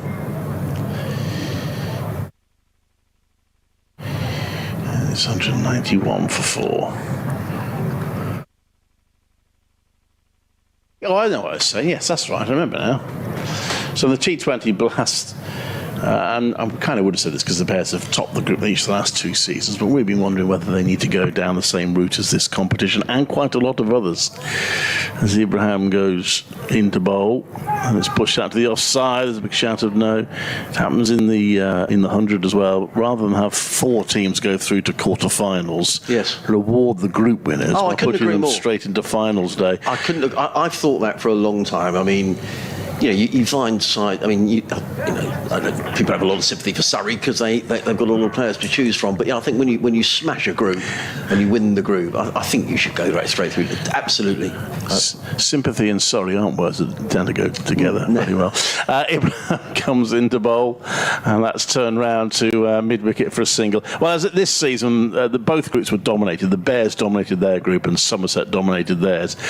The Bears then lost in the quarterfinals. As it happened, Somerset went on to win the competition, so it worked out all right for them. But it does seem a little tough when you win 11 group matches out of 14 and then you lose it on one quarter-final. But anyway. Well, you might see the keeper coming up to the Summers. I mean, you might as well just think, well, we go through in fourth place, to be honest. Yeah. There's no, I know you're away from home, but does that really matter anyway? Well, the statistics suggest not. I haven't checked the T20 Plus, but they're similar to this competition. That's in the air, and it's a brave attempt by the fielder at mid-wicket, who dived full length, couldn't get a hand to it, like a goalkeeper diving to try and keep one out of the top corner, and it's flown past them and gone for 6, I think. Yes, it did. 109. Has it gone on the scoreboard yet? Yes. Yes, 198, so it has. 198 for 4. And they are skipping along. Took a little bit of a risk there, but it was hit hard enough to be fair by Barnard, who now moves on to 96. It prompted a big debate now between Cheteshwar Pujara. Applause around the ground for Daniel Ibrahim, whose spell has come to an end. He's bowled 10 overs and taken 2 for 48. As young Dan Ibrahim got a bit of tap in his last couple of overs, coming back into the attack. Another big debate that Pujara, Haynes, all stop the senior players in the side having a natter. They're going to persevere with Bertie Form, but Sussex need wickets here. I did say that Sussex wouldn't win this game without bowling Warwickshire out, and I stand by that. But this is a good partnership because these two came together when Warwickshire were in a bit of trouble, 126 for 4. So they did what, 72? Yes. In comes Foreman, bowls to Brooks, who looks to cut that one away through backward point. The ball goes through to Carter and there is no run. How old is Ethan Brooks? Just wonder whether he might know Foreman from... He is no age at all, according to Cricinfo. Foreman in bowls. Oh, good bit of fielding off his own bowling. That is excellent by Bertie Foreman. Very good indeed. Drilled down the ground by Ethan Brooks. And well fielded by Foreman off his own bowling. He is 22. Right, okay. So you probably won't know Bertie Foreman. Foreman in again. Round the wicket bowls. And Brooks sweeps and he's going to get runs. No, he's not. Good bit of fielding by Sean Hunt just down below us at short fine leg. So 3 dot balls. Bertie Foreman. Sussex would love a wicket here. Well, you're going to have to call Ed Barnard's century, I think, unless he delays by about 5 minutes, because I've got to go and do an update. Well, we want you to do it. In comes Foreman, bowls, and again played to short fine leg, again fielded by Sean Hunt, and it's another dot ball. So 4 dot balls. Can Bertie Foreman get out of this over? He's bowled 3 overs for 23. Need for Brooks to panic. The run rate record is only 5.4 an over. In comes Foreman again. Bowls swept down to deep backward square, fielded by Zach Leon Cachet, who comes in and fields. And now Ed Barnard is 4 away from his 100. And Clive's had to go next door to do his update, which is a little annoying considering he's a... What we like to do in these commentaries is let the commentator whose team it is commentate on milestones. And this is... If he goes to 100, it will be a terrific 100 by Ed Barnard. In comes Foreman, around the wicket bowls, and Barnard is forward and plays the ball out into the offside. Picks up a single. Good over, though, by Bertie Foreman, just conceding 2 runs. And that's a lovely bit of bowling by the young 19-year-old off-spinner.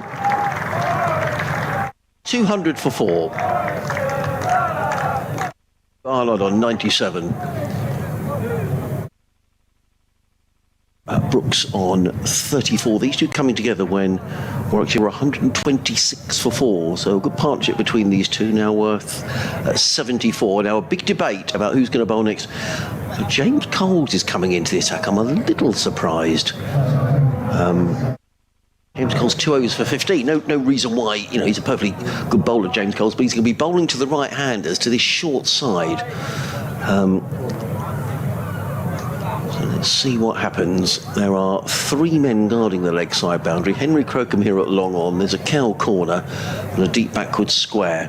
4 men saving one, all on the offside. As in comes Coles, bowls, and clipped onto the leg side by Ed Barnard. They've taken one. They're going to come back for the second. This is really good running as the throw comes in from Dan Ibrahim. I'm not sure there should have been 2 there, really. And James Coles looks a little frustrated, and Ed Barnard goes through to 99. It was good, sensible cricket by Ed Barnard. You could see the fielders were set back right on the fence. He just played it with soft hands.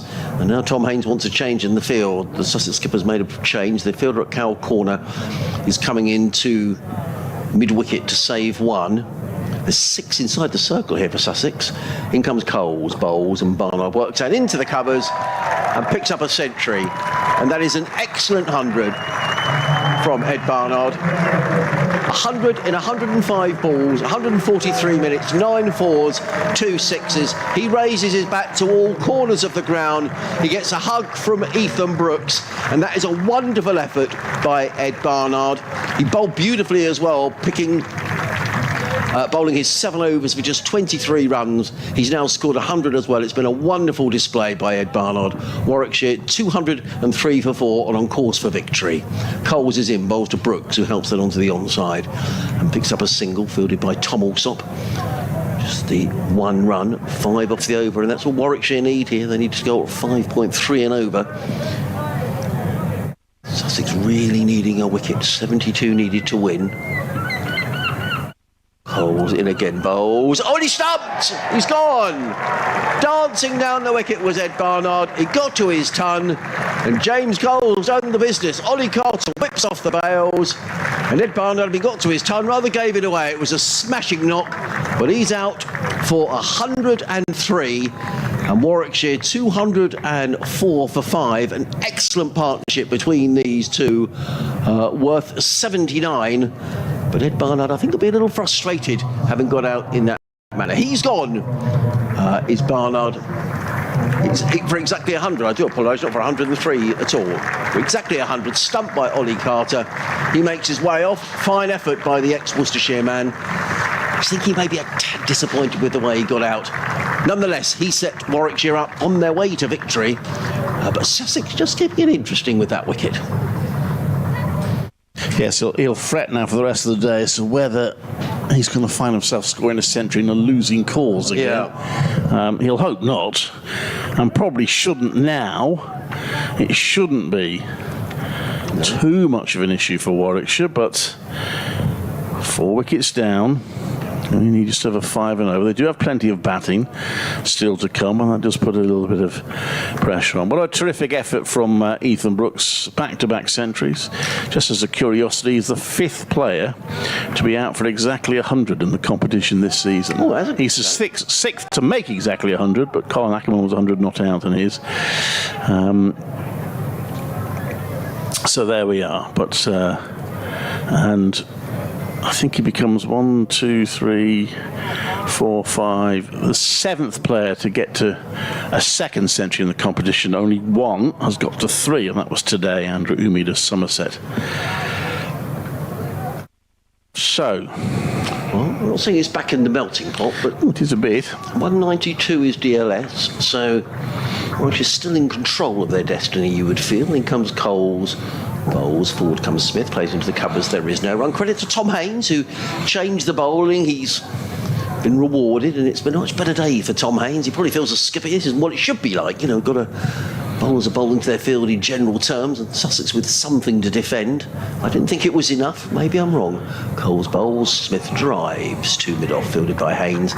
There is no run. So it's a good over from James Coles, just conceding the 4 runs and picking up a wicket as well. 204 for 5. Warwickshire needing another 72 to win. In 13 overs, they only need to score at 5.5 and over. But another wicket or 2 might make it interesting. Yeah, and they've got a very inexperienced player in Kai Smith. This is his 14th list day game. He's only batted 9 times, and 4 of them have been not out towards the end of the innings. His top score 29 not out. So Ethan Brooks, that's a slightly odd position for him, have been the senior, more experienced player of the two, with Warwickshire still with work to do here. As Brooks plays that to mid-wicket for no run. He's got to try and measure this right now. They won't want to start scratch around for too long and start seeing the rate creep up, although it is still less than 5.5 and over. Foreman is in and he sweeps that Brooks. That's a good shot. It may be cut off. It won't be cut off. A despairing dive. That fine leg. That will take a bit of the pressure off. Good shot from Ethan Brooks. He moves on to 39. Just can't afford to stray down the leg side there, Bertie Foreman. He's got his neat backward square fairly wide. They'll be encouraged over at New Road by this performance of Ethan Brooks as he heads to Worcestershire next season. And he's hit that one in the air, but safely over the top of mid-off, and it bounces, I think, just in front of the rope for another 4. But consecutive 4s from Brooks, and that's taken a decent chunk off the requirement. It has, yeah. I mean, he's bowling with his long off up inside the circle, and it's good cricket by Brooks. Very good cricket. 212 for 4. Leaves a few U-Bears chances. That's played to mid-on. There's no run. There's a few folk down from Warwickshire today, you know. Yeah, usually is. So we don't get to come here all that often these days. So plenty will have taken the opportunity, I'm sure. Around the wicket goes for him. He dances down the pitch, Brooks, but he manages to adjust and get back to it and not go the same way that Barnard did. So he's on 43. 64 required now by Warwickshire. Getting it down to the sort of lower figures. And he sweeps it. Oh, he could be in trouble. Here he is. He's LBW Brooks trying to sweep. And having done the hard work, he tried the fancy shot there and gets out. And that brings Sussex right back into it at 212 for 6. Well, Sussex needed that. As I say, with those 2 boundaries in the over, I was beginning to think it's just 64 needed to win. But looking to sweep, and he was plumbing from, wasn't he, Ethan Brooks? Very fine innings of 43, but I think he'll be disappointed as well. So suddenly a couple of wickets have gone down here. Ed Barnard for exactly 100, Ethan Brooks for 43. And suddenly it's game on again. It's a good game of cricket. Yep. Yeah. Swung one way and t'other. Well, Danny Briggs is going to be the next man, I suspect. He has a good hand. That's nice. Yes, I haven't quite reached the football stage yet where players all get booed when they come and play against their former club. He was very popular here, Danny Briggs, during his time, and we all know he can bat.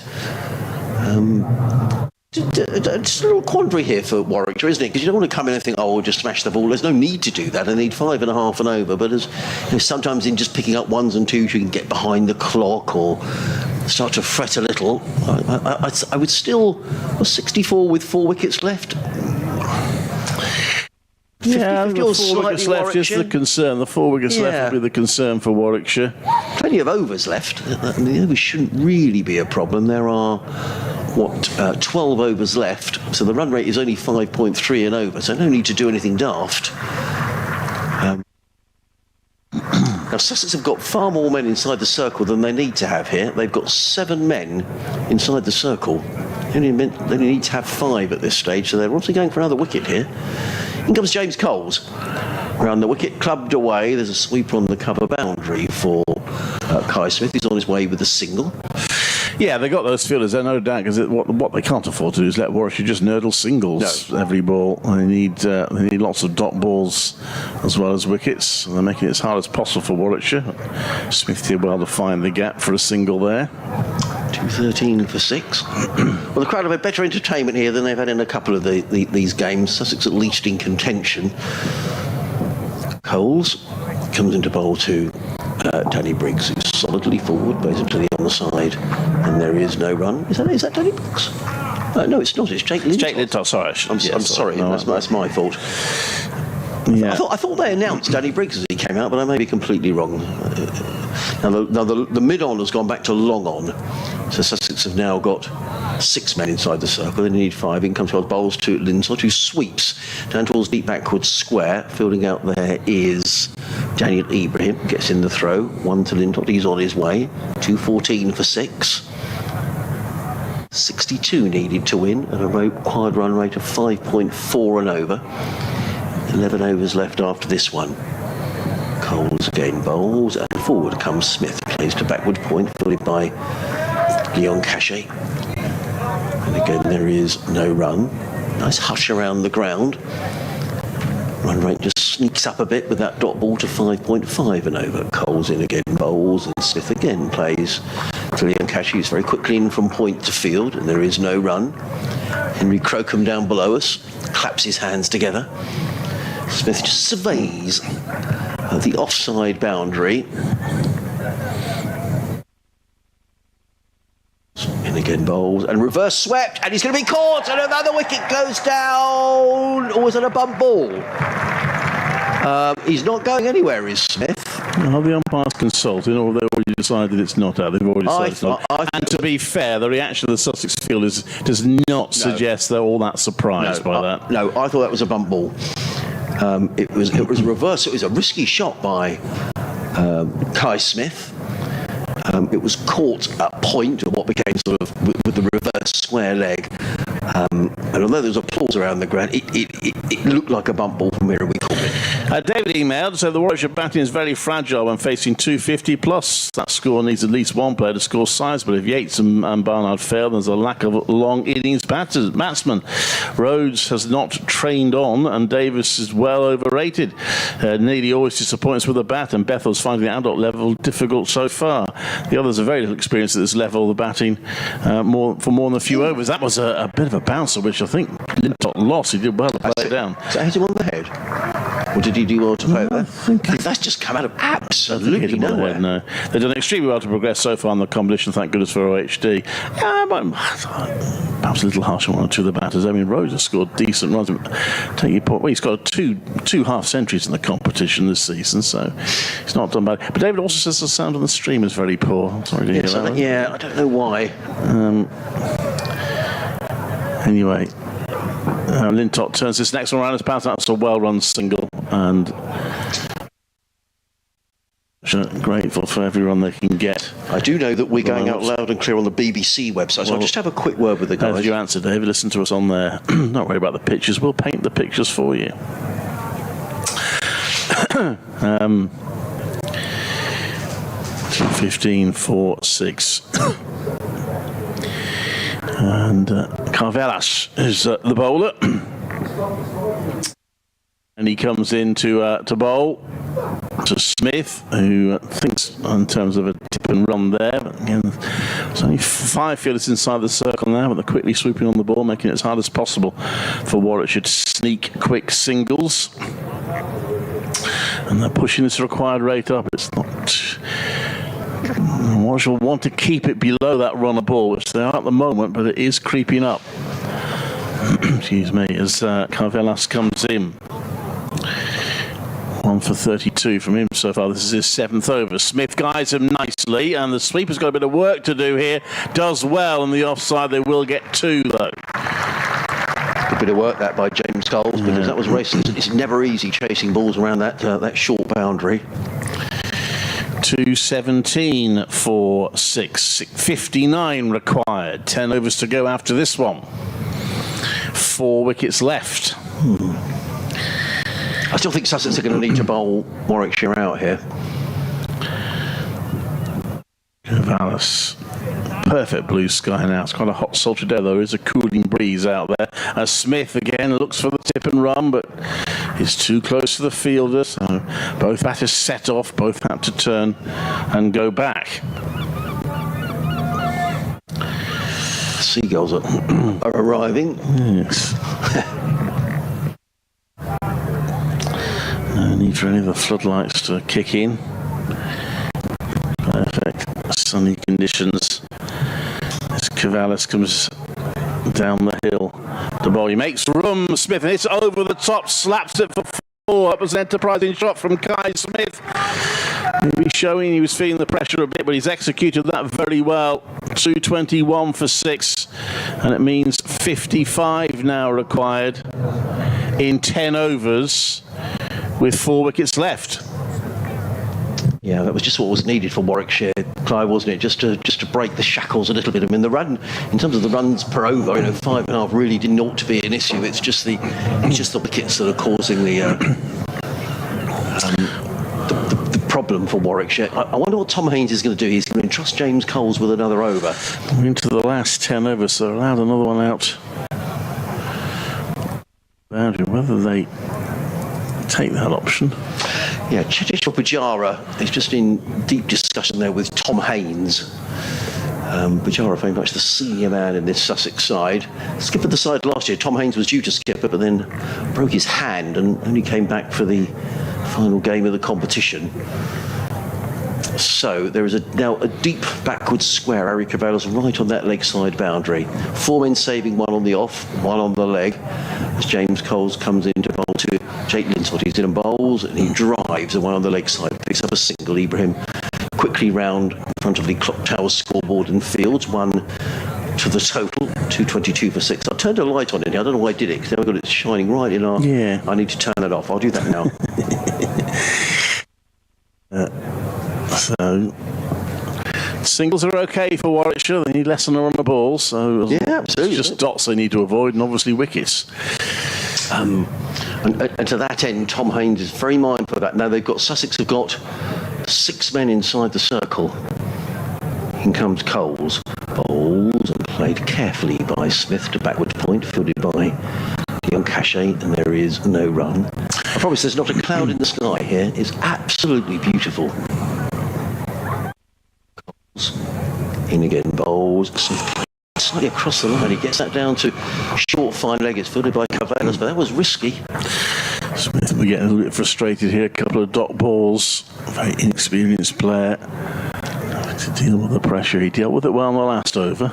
He's on 7. Coles bowls. Now, what's happened there? He was going to drive that one away. Somehow the ball ended up in the gloves of Ollie Carter. I think he'll be honest enough to admit he has no idea why or how.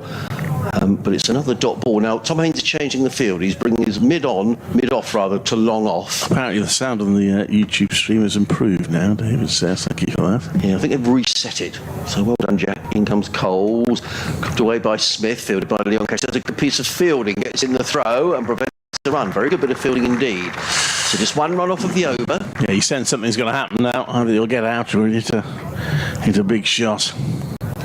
Coles around the wicket and reverse swept. He's going to get at least 1. I suspect that's all, as 34 minutes very quickly in from the Spenk Armour Pavilion. Gets in the throw. Pretty good over by James Cole, just conceding the 2 runs.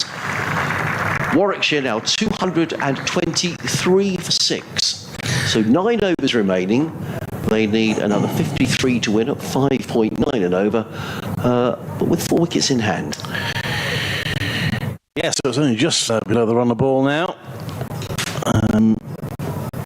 So again, puts the pressure on. This one going down to the wire.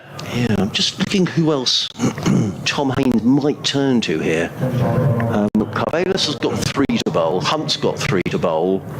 Foreman's got 5 to bowl. Crocombe 5. in now, and Crocombe's about to bowl his 6th now.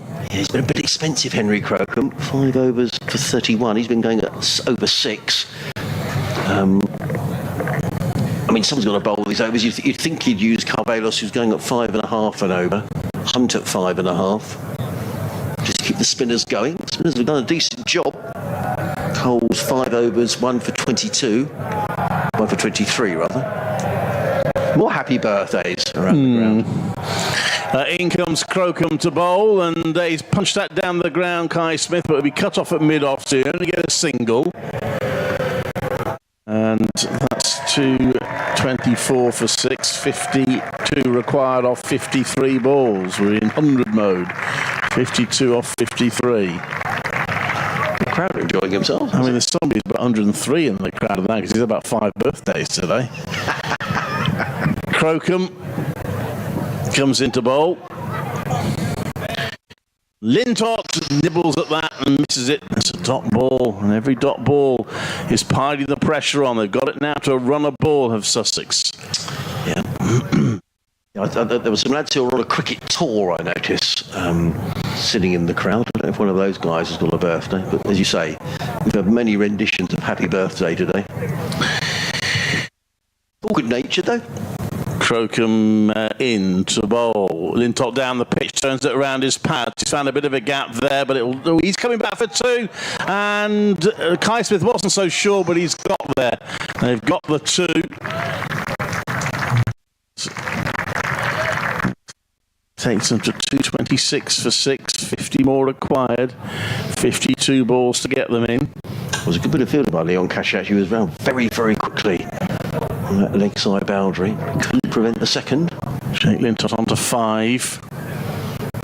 In comes Crocombe. Lintott comes down the pitch again. It's a slowish bouncer, which is pulled onto the leg side. There's a big chase there at mid-wicket, and the ball wins. And that is a valuable boundary from Jake Lintott. And that takes the score to 230 for 6. It prompts a few Warwickshires. Warwickshire now need 46 more to win. Just can't bowl in that half of the pitch. I don't think that's a great delivery from Henry Crocombe, I'm being honest. He's got no protection on that leg side boundary. He has now. He comes in to bowl, and Lintott just punches that, so just wide of mid-on, but it is fielded there by... Tom Haynes up there. Tom Haynes, I beg his pardon. I was confused by the white tubing. I thought it was going to be clever, and because 2 of your players have got white. They have, yeah. Tubing on, or in fact, one's got on one arm, but 2 have got on 2 arms. So I've got a 50-50 chance of a call for that. Same usually for Warwickshire. Usually Bethel and Ethan Brooks have both got it. Got the white tubing. Anyway. That's 231 for 6. In comes that Crocombe ball. It's short. It's pulled by Smith. It'll be short of the fielder there. It'll be 1 run. That was a bit of a risky shot, so it was a productive over, that one for Warwickshire. They scored 9 off it, 232 for 6. They need 44 more to win off 48 balls. I can see Cheshire Pujara is having a word there to Tom Haynes. It's just a little expensive here, Henry Crocombe. He's got other options up his sleeve. It looks like James Coles is going to carry on. 5 overs, 1 for 23. The danger is that with 2 right-handers, they're hitting towards that shortish leg side boundary. That being said, he'll be turning the ball away from the right-hander. So now what are they going to do about the field here? They've got to have probably someone else back on the fence. I think you can't really have just one back. It looks like Lancashire are through, by the way. They have beaten Notts by 7. It certainly knocks Notts out and almost certainly puts Lancashire through. Coles in, bowls right up in the block hole, and Smith played it back down into short. Fielded by Pujara, no run. The run rate is 5.6 and over. That was an expensive over as far as Sussex are concerned. 3 men on the leg side flat. Oh dear, happy birthday again. Here comes Coles. Clipped away by Smith onto the leg side. They've taken 1, and that's all they'll take. Fielded there by Tom Alsop. Yorkshire also out there. Only had a very slight chance of qualifying today, but they have lost to Middlesex at Radlett by 5 wickets. This is a gamble. James Coles doesn't want Tom Haynes to come up inside the circle here. He wants Tom Haynes to stay out at long off. There are 3 men guarding the leg side. Sussex only need 4 men inside the circle here, and Tom Haynes goes back to his fielding position at long off. Coles comes into bowl to Lintott and bowls, who hammers that one away through the covers. They're going to get 1, they might get 2, but Foreman's very quick, and that's an excellent piece of work by Bertie Foreman. In very, very quickly, good throw into Carter. So 2 singles off the over so far. I just think this field makes it too easy for Warwickshire to get singles, which is all they need. Yeah, there is. 234 for 6, need to score a 5.6 and over. Coles in a game bowls, hammered away into the offside. We'll get another single as Foreman emerges from the shadows of the Spenkheimer Pavilion, gets in the throw on the bounce to Carter. Yeah, you're right. I mean, 3 singles off the over so far. Haven't really taken a risk. The danger is here from a Sussex point of view. You know, do you get a boundary makes a huge difference. 41 needed to win. That's all for Warwickshire. Coles in again, bowls and just pushed into the leg side. Another comfortable single fielded by Ibrahim at square leg for the over. You're right, a boundary obviously does make a big difference, but I just feel that Warwickshire, she said, not happening to take risks. No, they're not. No, they're taking. And Sussex can't win the game by letting them get singles. Coles bowls balls hammered. Oh, that's a really good stop. Excellent piece of fielding there by, I think that's Neil Catcher, diving away right-handed. That prevented probably a boundary because that was where Foreman was out on that fence. I'm not sure he'd have got that. Okay, I thought you would have, but maybe I was about to be a bit mean and say probably didn't save anything because I thought it was going straight to the fielder for one anyway. However, it was a good piece of fielding. You're right, you might well have been the fielder, sir. But 5 off the over. One thing we do agree upon, 5 off the over without really taking a risk. 5.6 and over needing to, what do they need? 7 overs to go. It's been a good game of cricket, whatever happens. And 39 needed to win, 4 wickets remaining. Warwickshire favourites. I don't think there's any question about that. Sussex needing wickets. No harm. Warwickshire having a couple of tight finishes to get used to ahead of their next game, which will almost certainly be a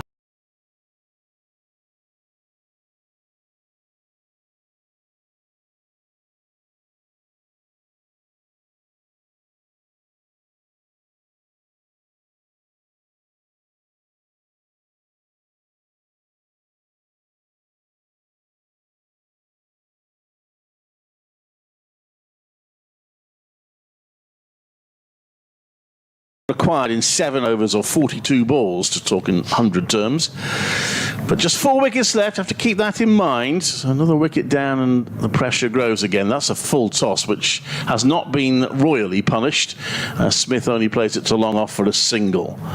38 required in 41. Sussex need a wicket here. Yes, these two have added 26 now. The wicket comes as a reverse sweep slap shot by Lintott, and he's got that right, and it's gone for 4. Yeah, good shot, wasn't it? It's the point fielder is up inside the circle, and that's just a shot that it sort of takes all the pressure off Warwickshire here. Yeah, just nerdled a couple of singles, and it's been a good over now. Yeah. So 34 required. Yeah. There's Foreman again round the wicket to Lintott, who just hits it to the ground but places straight back to the bowler. It is a dot ball. He just doesn't need to take a risk here, does he? It's push the ones, push the twos. They've done that very successfully. The old boundary here and there. 5 off the over so far. They want at least 6, and Lintott turns that round onto the leg side. There'll certainly be 1 there. They should get 2. Yeah. He took the pace off that shot, Lintott, and put it into a gap. And there are large gaps out there on the leg side for him. He's taken 2 more runs, 244 for 6, and there are 36 required. I think I've got about 1 more ball before I'm going to have to dart off and tell the good folks of the West Midlands and the Black Country all about it, and the bad folks as well. Not that there are many of them. He said, I think that was hit into the ground, wasn't it? It's come out of the bowler's hands. A few oohs and ahs in the crowd, but it's a single to Lintott. 245 for 6. Yeah, 8 off the over, and that's more than Warwickshire need. Sussex need wickets here. Warwickshire just need to score at 5 and over. I think Sean Hunt's going to bowl the next over. I thought that was the signal that Tom Haynes just gave. As in comes Foreman, bowls and clips onto the onside. More runs here. They'll certainly take 1. They may take 2, but Tom Alsop is very quickly in, gets in the throw. It's not taken cleanly by Ollie Carter. So 9 off the over. 30 Foreman takes his cap. And it is indeed going to be the left armer, Sean Hunt, who's going to bowl the 45th over of the innings. 246 for 6. Lintott and Smith have done a good job here for Warwickshire, who at one stage were 212 for 6, when Ethan Brooks was out for 43. So just 30 needed to win in 6 overs. Makes the maths nice and easy. And it goes without saying Sussex need a wicket here, and I just wonder whether Tom Haynes just might be tempted to put a slip in place. There's a big debate going on about where the field is going to be set.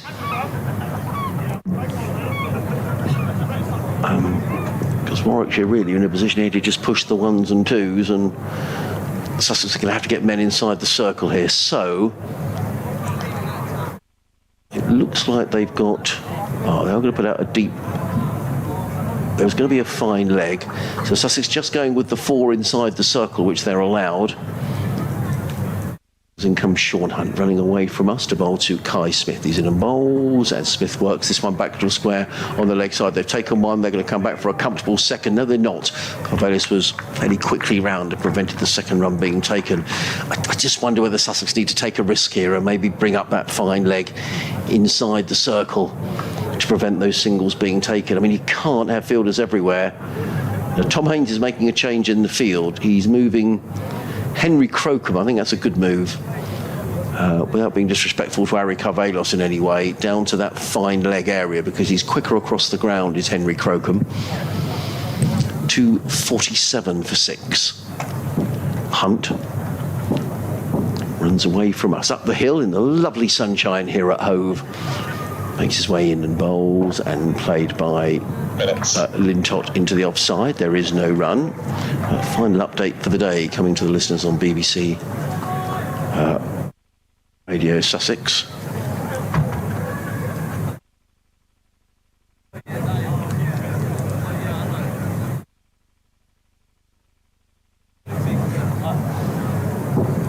In comes Hunt. Around the wicket, in and bowls, and down the wicket comes Lintott, plays it through point. They've taken one, they'll come back for the second. Foreman gets in the throw. There's a good bit of running by Ethan Brook, by Jake Lintott. Very good indeed. Foreman was quickly off the boundary, got in the throw, but he'd made up his mind he was coming back for the second. And that's a very good piece of running. He goes to 21, 249 for 6.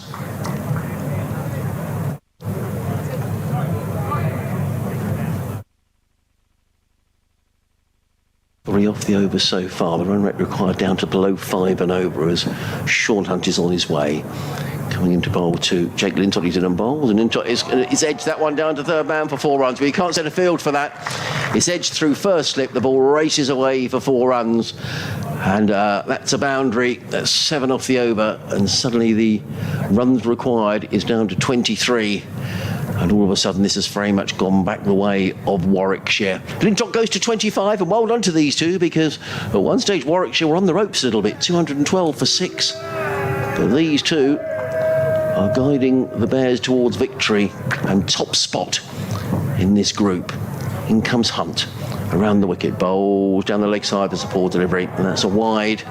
Sussex can't afford for that to happen. You feel unless they can take a couple of wickets here fairly quickly. Cricket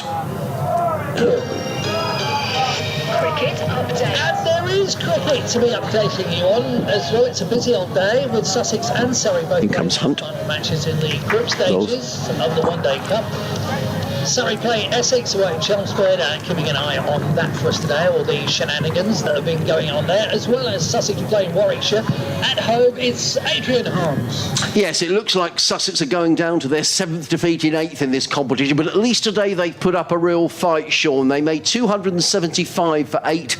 Tom Alsop stopped scoring with 68, half centuries as well for Daniel Ibrahim and for Tom Haynes. In reply, though, Warwickshire are 256 for 6. They need another 21 to win, and they've got 5 overs remaining after this. In fact, they've just taken a wicket of Sussex. There we are. Maybe you're a lucky charm, Sean. Sean Hunt has just bowled Kai Smith for 16, so maybe there's life in this game yet. The 7th wicket goes down. You would have to say Warwickshire still favourites to win, but Sussex battling away. 21 needed to win in 5 overs, but only 3 wickets remaining. Meanwhile, at Chelmsford, a good finish there as well. Surrey 228 for 6, needing another 32 to win in 5 and a bit overs with 4 wickets remaining. So good finishes in both matches, Sean, today. Yeah, and I'm definitely a lucky charm. Sean the presenter, and Sean taking the wicket as well. It was just meant to be, wasn't it? Thank you, Adrian. Thanks, Sean. So there we are, just as we thought. Sean. Just as we thought.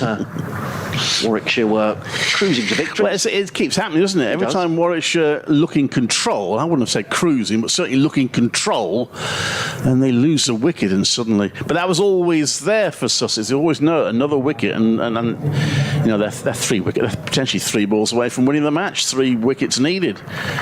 So it does put it in doubt again.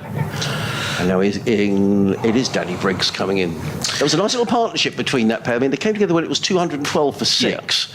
So they added 43. Yeah. So it was a good little partnership, which just steadied the Warwickshire ship that was just rocking a little. But here comes Danny Briggs. They've still got Jake Lintott out there, so we shall still feel the moment is in their hands, but they can't really afford to lose more wickets.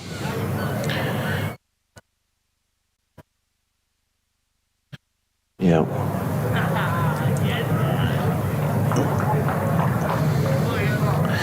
$21 required off 30 balls with 3 wickets left. Is it you or me? It's you. Okie dokie. So Crocombe comes in to bowl. It's short and it's pulled down to the ground. It's a controlled shot by Lintott. Doesn't want to or need to take any great risks. He's got a single there. Out into the deep on the onside. 256 for 7. 20 more required. 29 balls, 3 wickets needed by Sussex. Yeah, Sussex need wickets, suffice to say. Should at this point out that in the group stages, a tie is a tie. It doesn't matter how many wickets are lost or anything like that. If the scores are tied at the end, it's 1 point each. And that's run down to third by Briggs, so he's off the mark with a single. Warwickshire may decide to do this in singles now, at least for a while, at least to get it down to sort of into the teens. Yeah, and Danny Briggs is not going to be flustered by this, is he? He's a more than capable lower order player. It's in the teens now, 19 required. Yeah. Comes Crocombe. And that's punched out to the onside for a single by Lintott.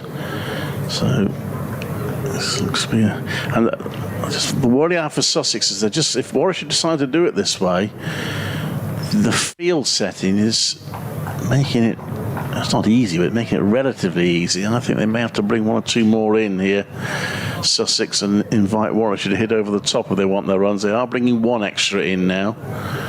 They've got 5 inside the circle.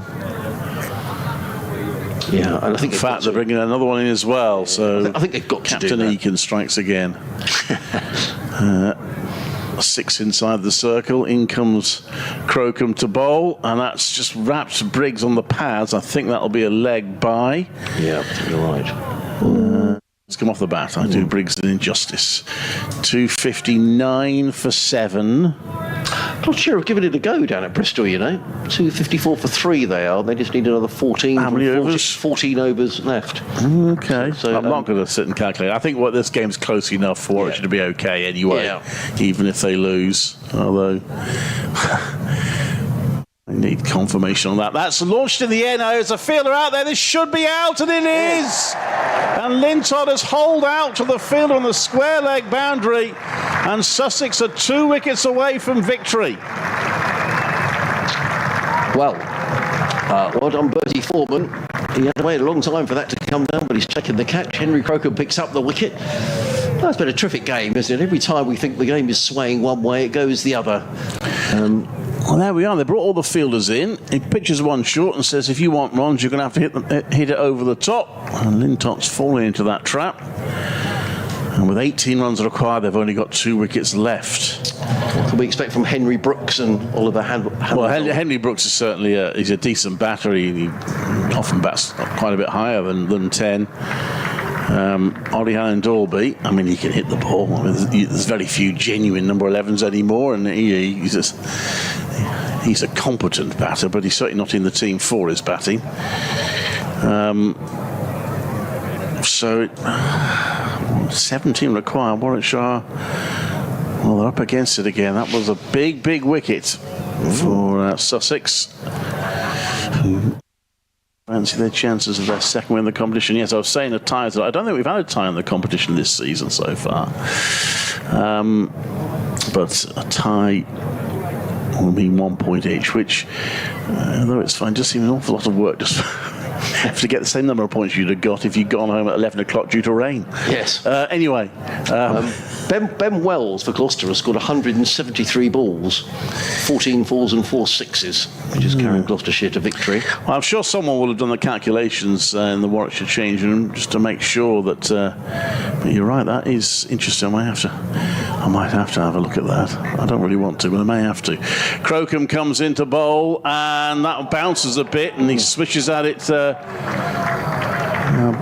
Does Brooks and misses, so a good over. Thing is, Gloucestershire no doubt will have done some calculations, so they'll have an idea of what they need. But anyway, Warwickshire are 259 for 8. They need 17 and 25 balls. Let me just calculate. I suspect it's not possible for them to be over. I suspect but I'm going to double check. There's a fairly easy way of doing it, I think. I assume that Warwickshire are bowled out in the next 2 balls. Where would that put them? I'm amazed you could do the maths, to be honest. I do have a calculator. So where are we then? They're 259 for 8. So let's have a look. So Sean Hunt is going to bowl the next over. 4 overs remaining. He's going to be bowling to the right-handed Danny Briggs, formerly, of course, of Sussex. He comes in around the wicket, bowls and up on his toes as Briggs plays that to backward point footed by James Goss. I don't think Sussex will be too worried about that because it gets a new man on strike. I'm not saying there's anything wrong with the batting of Brooks, but at least it gets a new man on strike. Part of the problem with the calculation is it's already out of date just as I'm doing it because they've added another run. But anyway.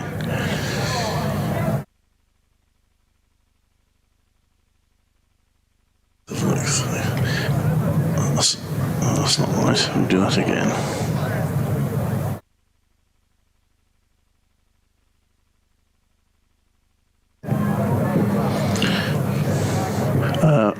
It is you, isn't it? So I can carry on with this. Here comes Hunt and bowls, and forward comes Brooks, plays it rather uncomfortably into the offside, and there is no run. Right, if Warwickshire are bowled out without adding any more runs, and they actually already added 1 more run since I made the calculation, but disregarding that, their net run rate will drop to 1.213. Now, Gloucestershire started their day at 0.697. So it does look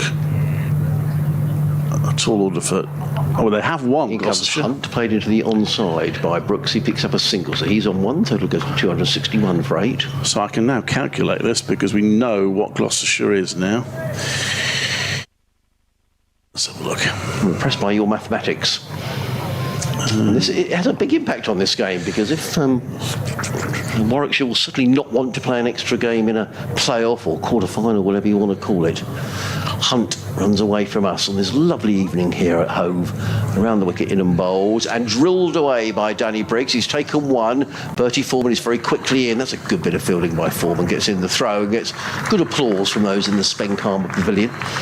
3 off the over, but it's wicket Sussex need. I can't see Sussex winning this unless they take the wickets.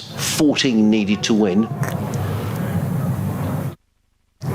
Sean Hunt back to his mark. Henry Brooks on strike. Hunt around the wicket. Bowls. Brooks drives firmly down the ground, only as far as Ibrahim. There is no run. With applause. Dot ball. 3 singles off the over. The run rate required isn't going to change an awful lot, and as I say, I just feel Sussex need wickets, really. Right, okay. I think Warwickshire all right. Okay. I've checked it, and I think Gloucestershire managed to get their net run rate up to 0.8, but Warwickshire's can't drop below 1.2, I don't think. In comes Hunt. Bowls to Brooks, who plays firmly to mid-wicket, fielded there by James Knowles. Good over by Sean Hunt, just conceding the 3 runs. So, end of the over. 3 overs remaining. 62 for 8. Brooks on 1, Briggs is on 4. So, 14 to win, 3 overs remaining. But Gloucestershire's win does mean they get second place. I'm sure I'm right, in the group. So they will have the home playoff. Worcestershire will still be in the playoffs, but they'll be away. It's likely to be, with Lancashire having beaten Notts, it's likely to be Gloucestershire versus Lancashire in 1. And well, it's still a toss-up between Hampshire and Leicestershire.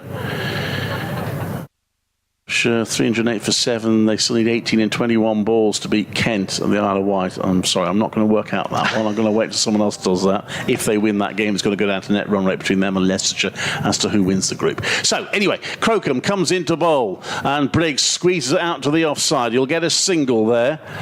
263 for 8. Warwickshire need another 13 to win. It's tantalisingly close for them, but It is. Sussex need just 2 wickets. Warwickshire can still do it with singles. 17 balls to go. Crocombe in. 5 inside the circle to save the 1. It's short. It's pulled in the air and straight to the field at mid-wicket. Shocking shot from Henry Brooks, and he knows it. And Sussex are 1 wicket away from victory, with Warwickshire still 13 runs short of their target. Wow. Well, I don't think Henry Brooks will be too popular in the dressing room with that shot. Dan Ibrahim took the catch. Henry Crocombe picks up a wicket. Well, would you believe it? 263 for 9. And it means that Oliver Hannon-Derby will be on strike as Henry Brooks wanders off. Well, there hasn't been too much to cheer at Hove for Sussex in the last few weeks, and that produced a mighty cheer as the catch was taken. Well, come on, Sussex.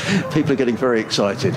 Well, it's an exciting game, and it's going to go down to the wire. It might not go down to the final over, but with 13 required and 1 wicket left, it's going to be in doubt right up to the last play, if that makes sense. Hannon-Derby and Danny Briggs touch gloves. Briggs, the senior batter. Hannon-Derby.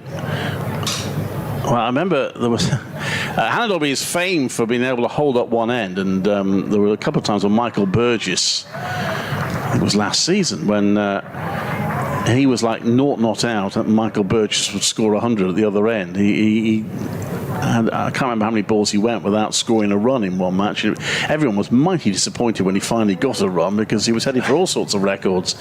So he can hold an end up, but what he wants to do here, very easy to say sitting here, but he wants to try and probably find a single somewhere, get Briggs on strike, and then how does Briggs approach it? Does he continue looking for ones, or does he think, I'm going to have to try and do this in 4 balls? Hannon-Derby is not a hopeless batter by any means, so it'll be interesting to see how Briggs approaches it if he gets the opportunity. He might not if Crocombe gets Hannon-Derby out now, because it'll be all over. He comes round the wicket and he wraps on the pass. He's appealing for an LBW. Sussex are convinced and jumping up and down, and meanwhile Warwickshire have run a leg by, and I think Hannon-Derby thought he was going to be given out there because he didn't bother to run. But the umpire says not out. Sussex cannot believe it. 264 for 9. The crowd don't like it. It's getting a bit leery here. 12 runs required, 1 wicket needed. Well, the Sussex, no one went for the ball, did they? Suddenly Sussex realised that they'd run, and it's got Danny Briggs on strike, who is just surveying that leg side boundary. Sussex are all about Danny Briggs' batting. So he's going to come over the wicket to him, the right-hander, and he pitches it up. There's a full toss. Is it taken? No. And credit to the fielder who immediately indicated he hadn't taken it at mid-wicket. Dan Ibrahim, well done. No, well done. That's good to see. Yeah. He brings us a look at his bat. 16 balls to go. I don't think it's going to go the 16 balls. It's going to be one by one side or another before then. But it's 12 runs required for a win. Should say 11 for a tie. Field spreads out. They were happy to give Briggs a single here. I must admit, if I was Danny...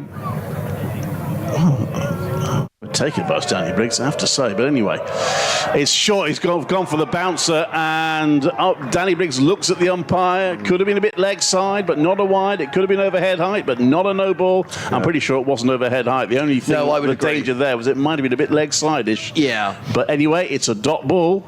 No, I agree.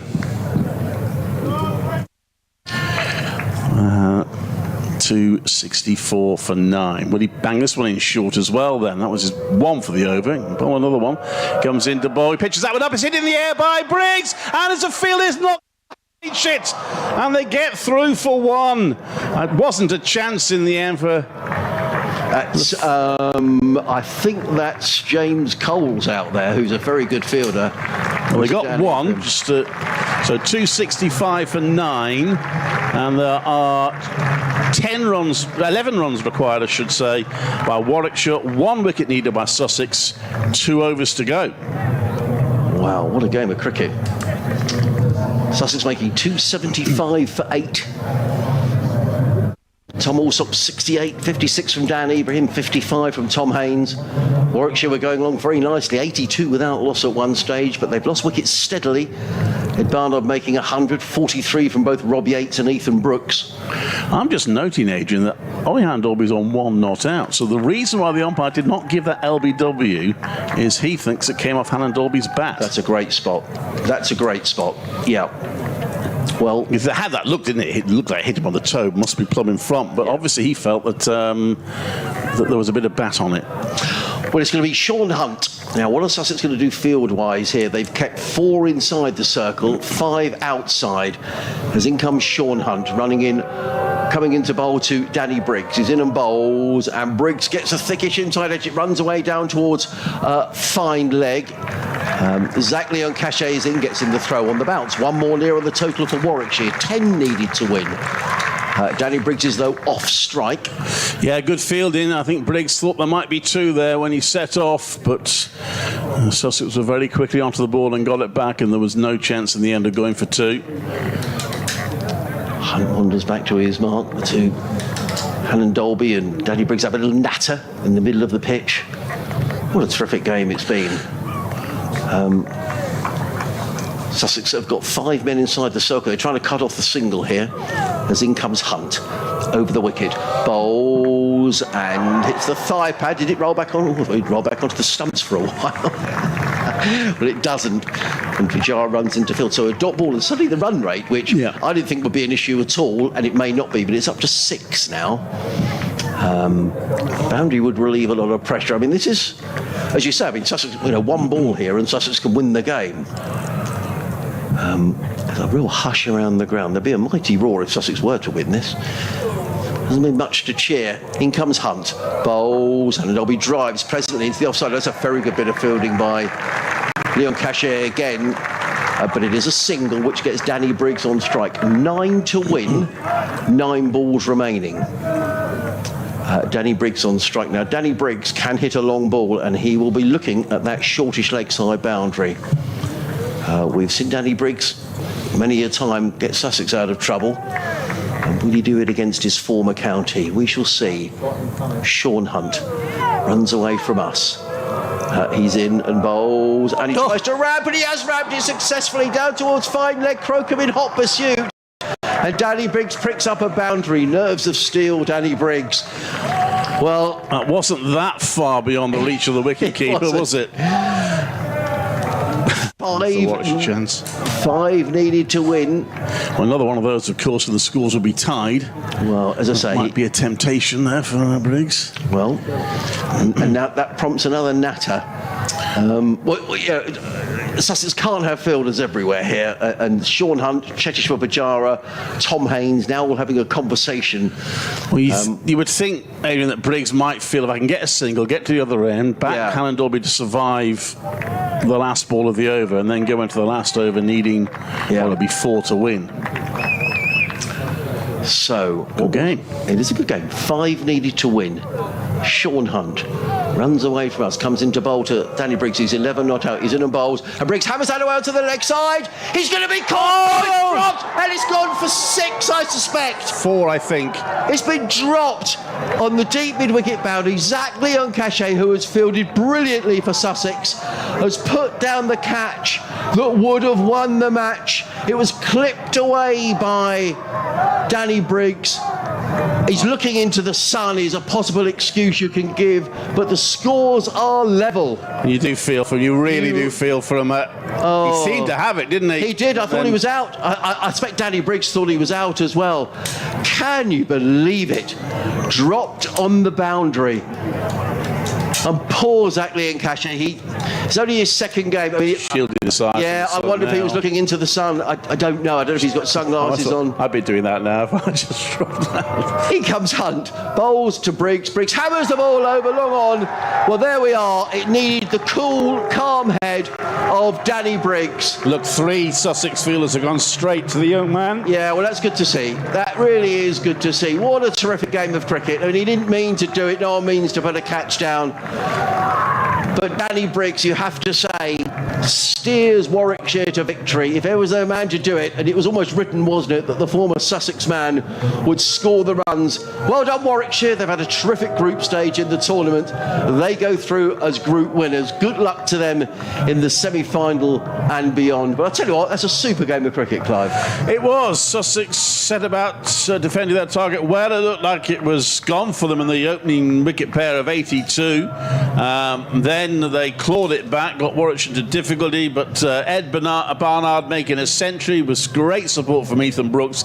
Looked to have Warwickshire well on the way again, but when they both fell in quick succession, it was tough going from there. And what a dramatic finish. I suppose a consolation for the young fielders when he finally assesses, this is not the most damaging defeat his team have ever suffered, because it doesn't actually have any impact on the final placing, but really tough. And it wasn't an easy chance, but it looked like he'd got it, didn't it? It did. I thought he'd got it, and whether he was looking into the sun, whether he overbalanced him, he was right on the rope. The big moment of the game, the chance went a biggie. But it's been a terrific game of cricket, and I'm sure the Warwickshire lads will be generous enough to give Zach Leon-Cachet just a pat on the back. There we are. Applause all round. It's been just a terrific day's cricket here. Really good crowd.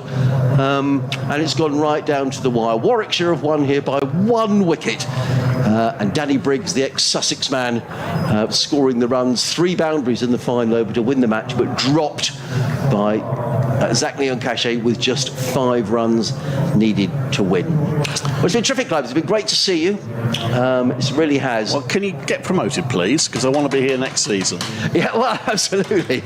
Yeah, it's been a terrific game of cricket. And that's assuming that Warwickshire don't get relegated, yeah, which I'm sure they won't. Well, I'm sure Warwickshire won't get relegated. So, thank you very much indeed, Clive. It's been great to have your company down here. Good luck in the latter stages of the competition. So, Warwickshire goes straight through to the semi-finals. They will have a semi-final on Tuesday at Edgbaston. For Sussex, sadly, it's 7 defeats out of 8 in this competition, but they'll take some consolation from the fact, after a couple of very poor performances in this competition, that they've taken Warwickshire all the way. And how ironic that Danny Briggs, the former Sussex man, should hit 3 boundaries in the final over, and a drop catch from Zach Leon-Cachet that saw Warwickshire over the line by just 1 wicket. So thank you all for listening. Sussex have a little break now because there is no further cricket in this competition. A week on Sunday, Sussex will resume up in Durham for a really important match in the county championship.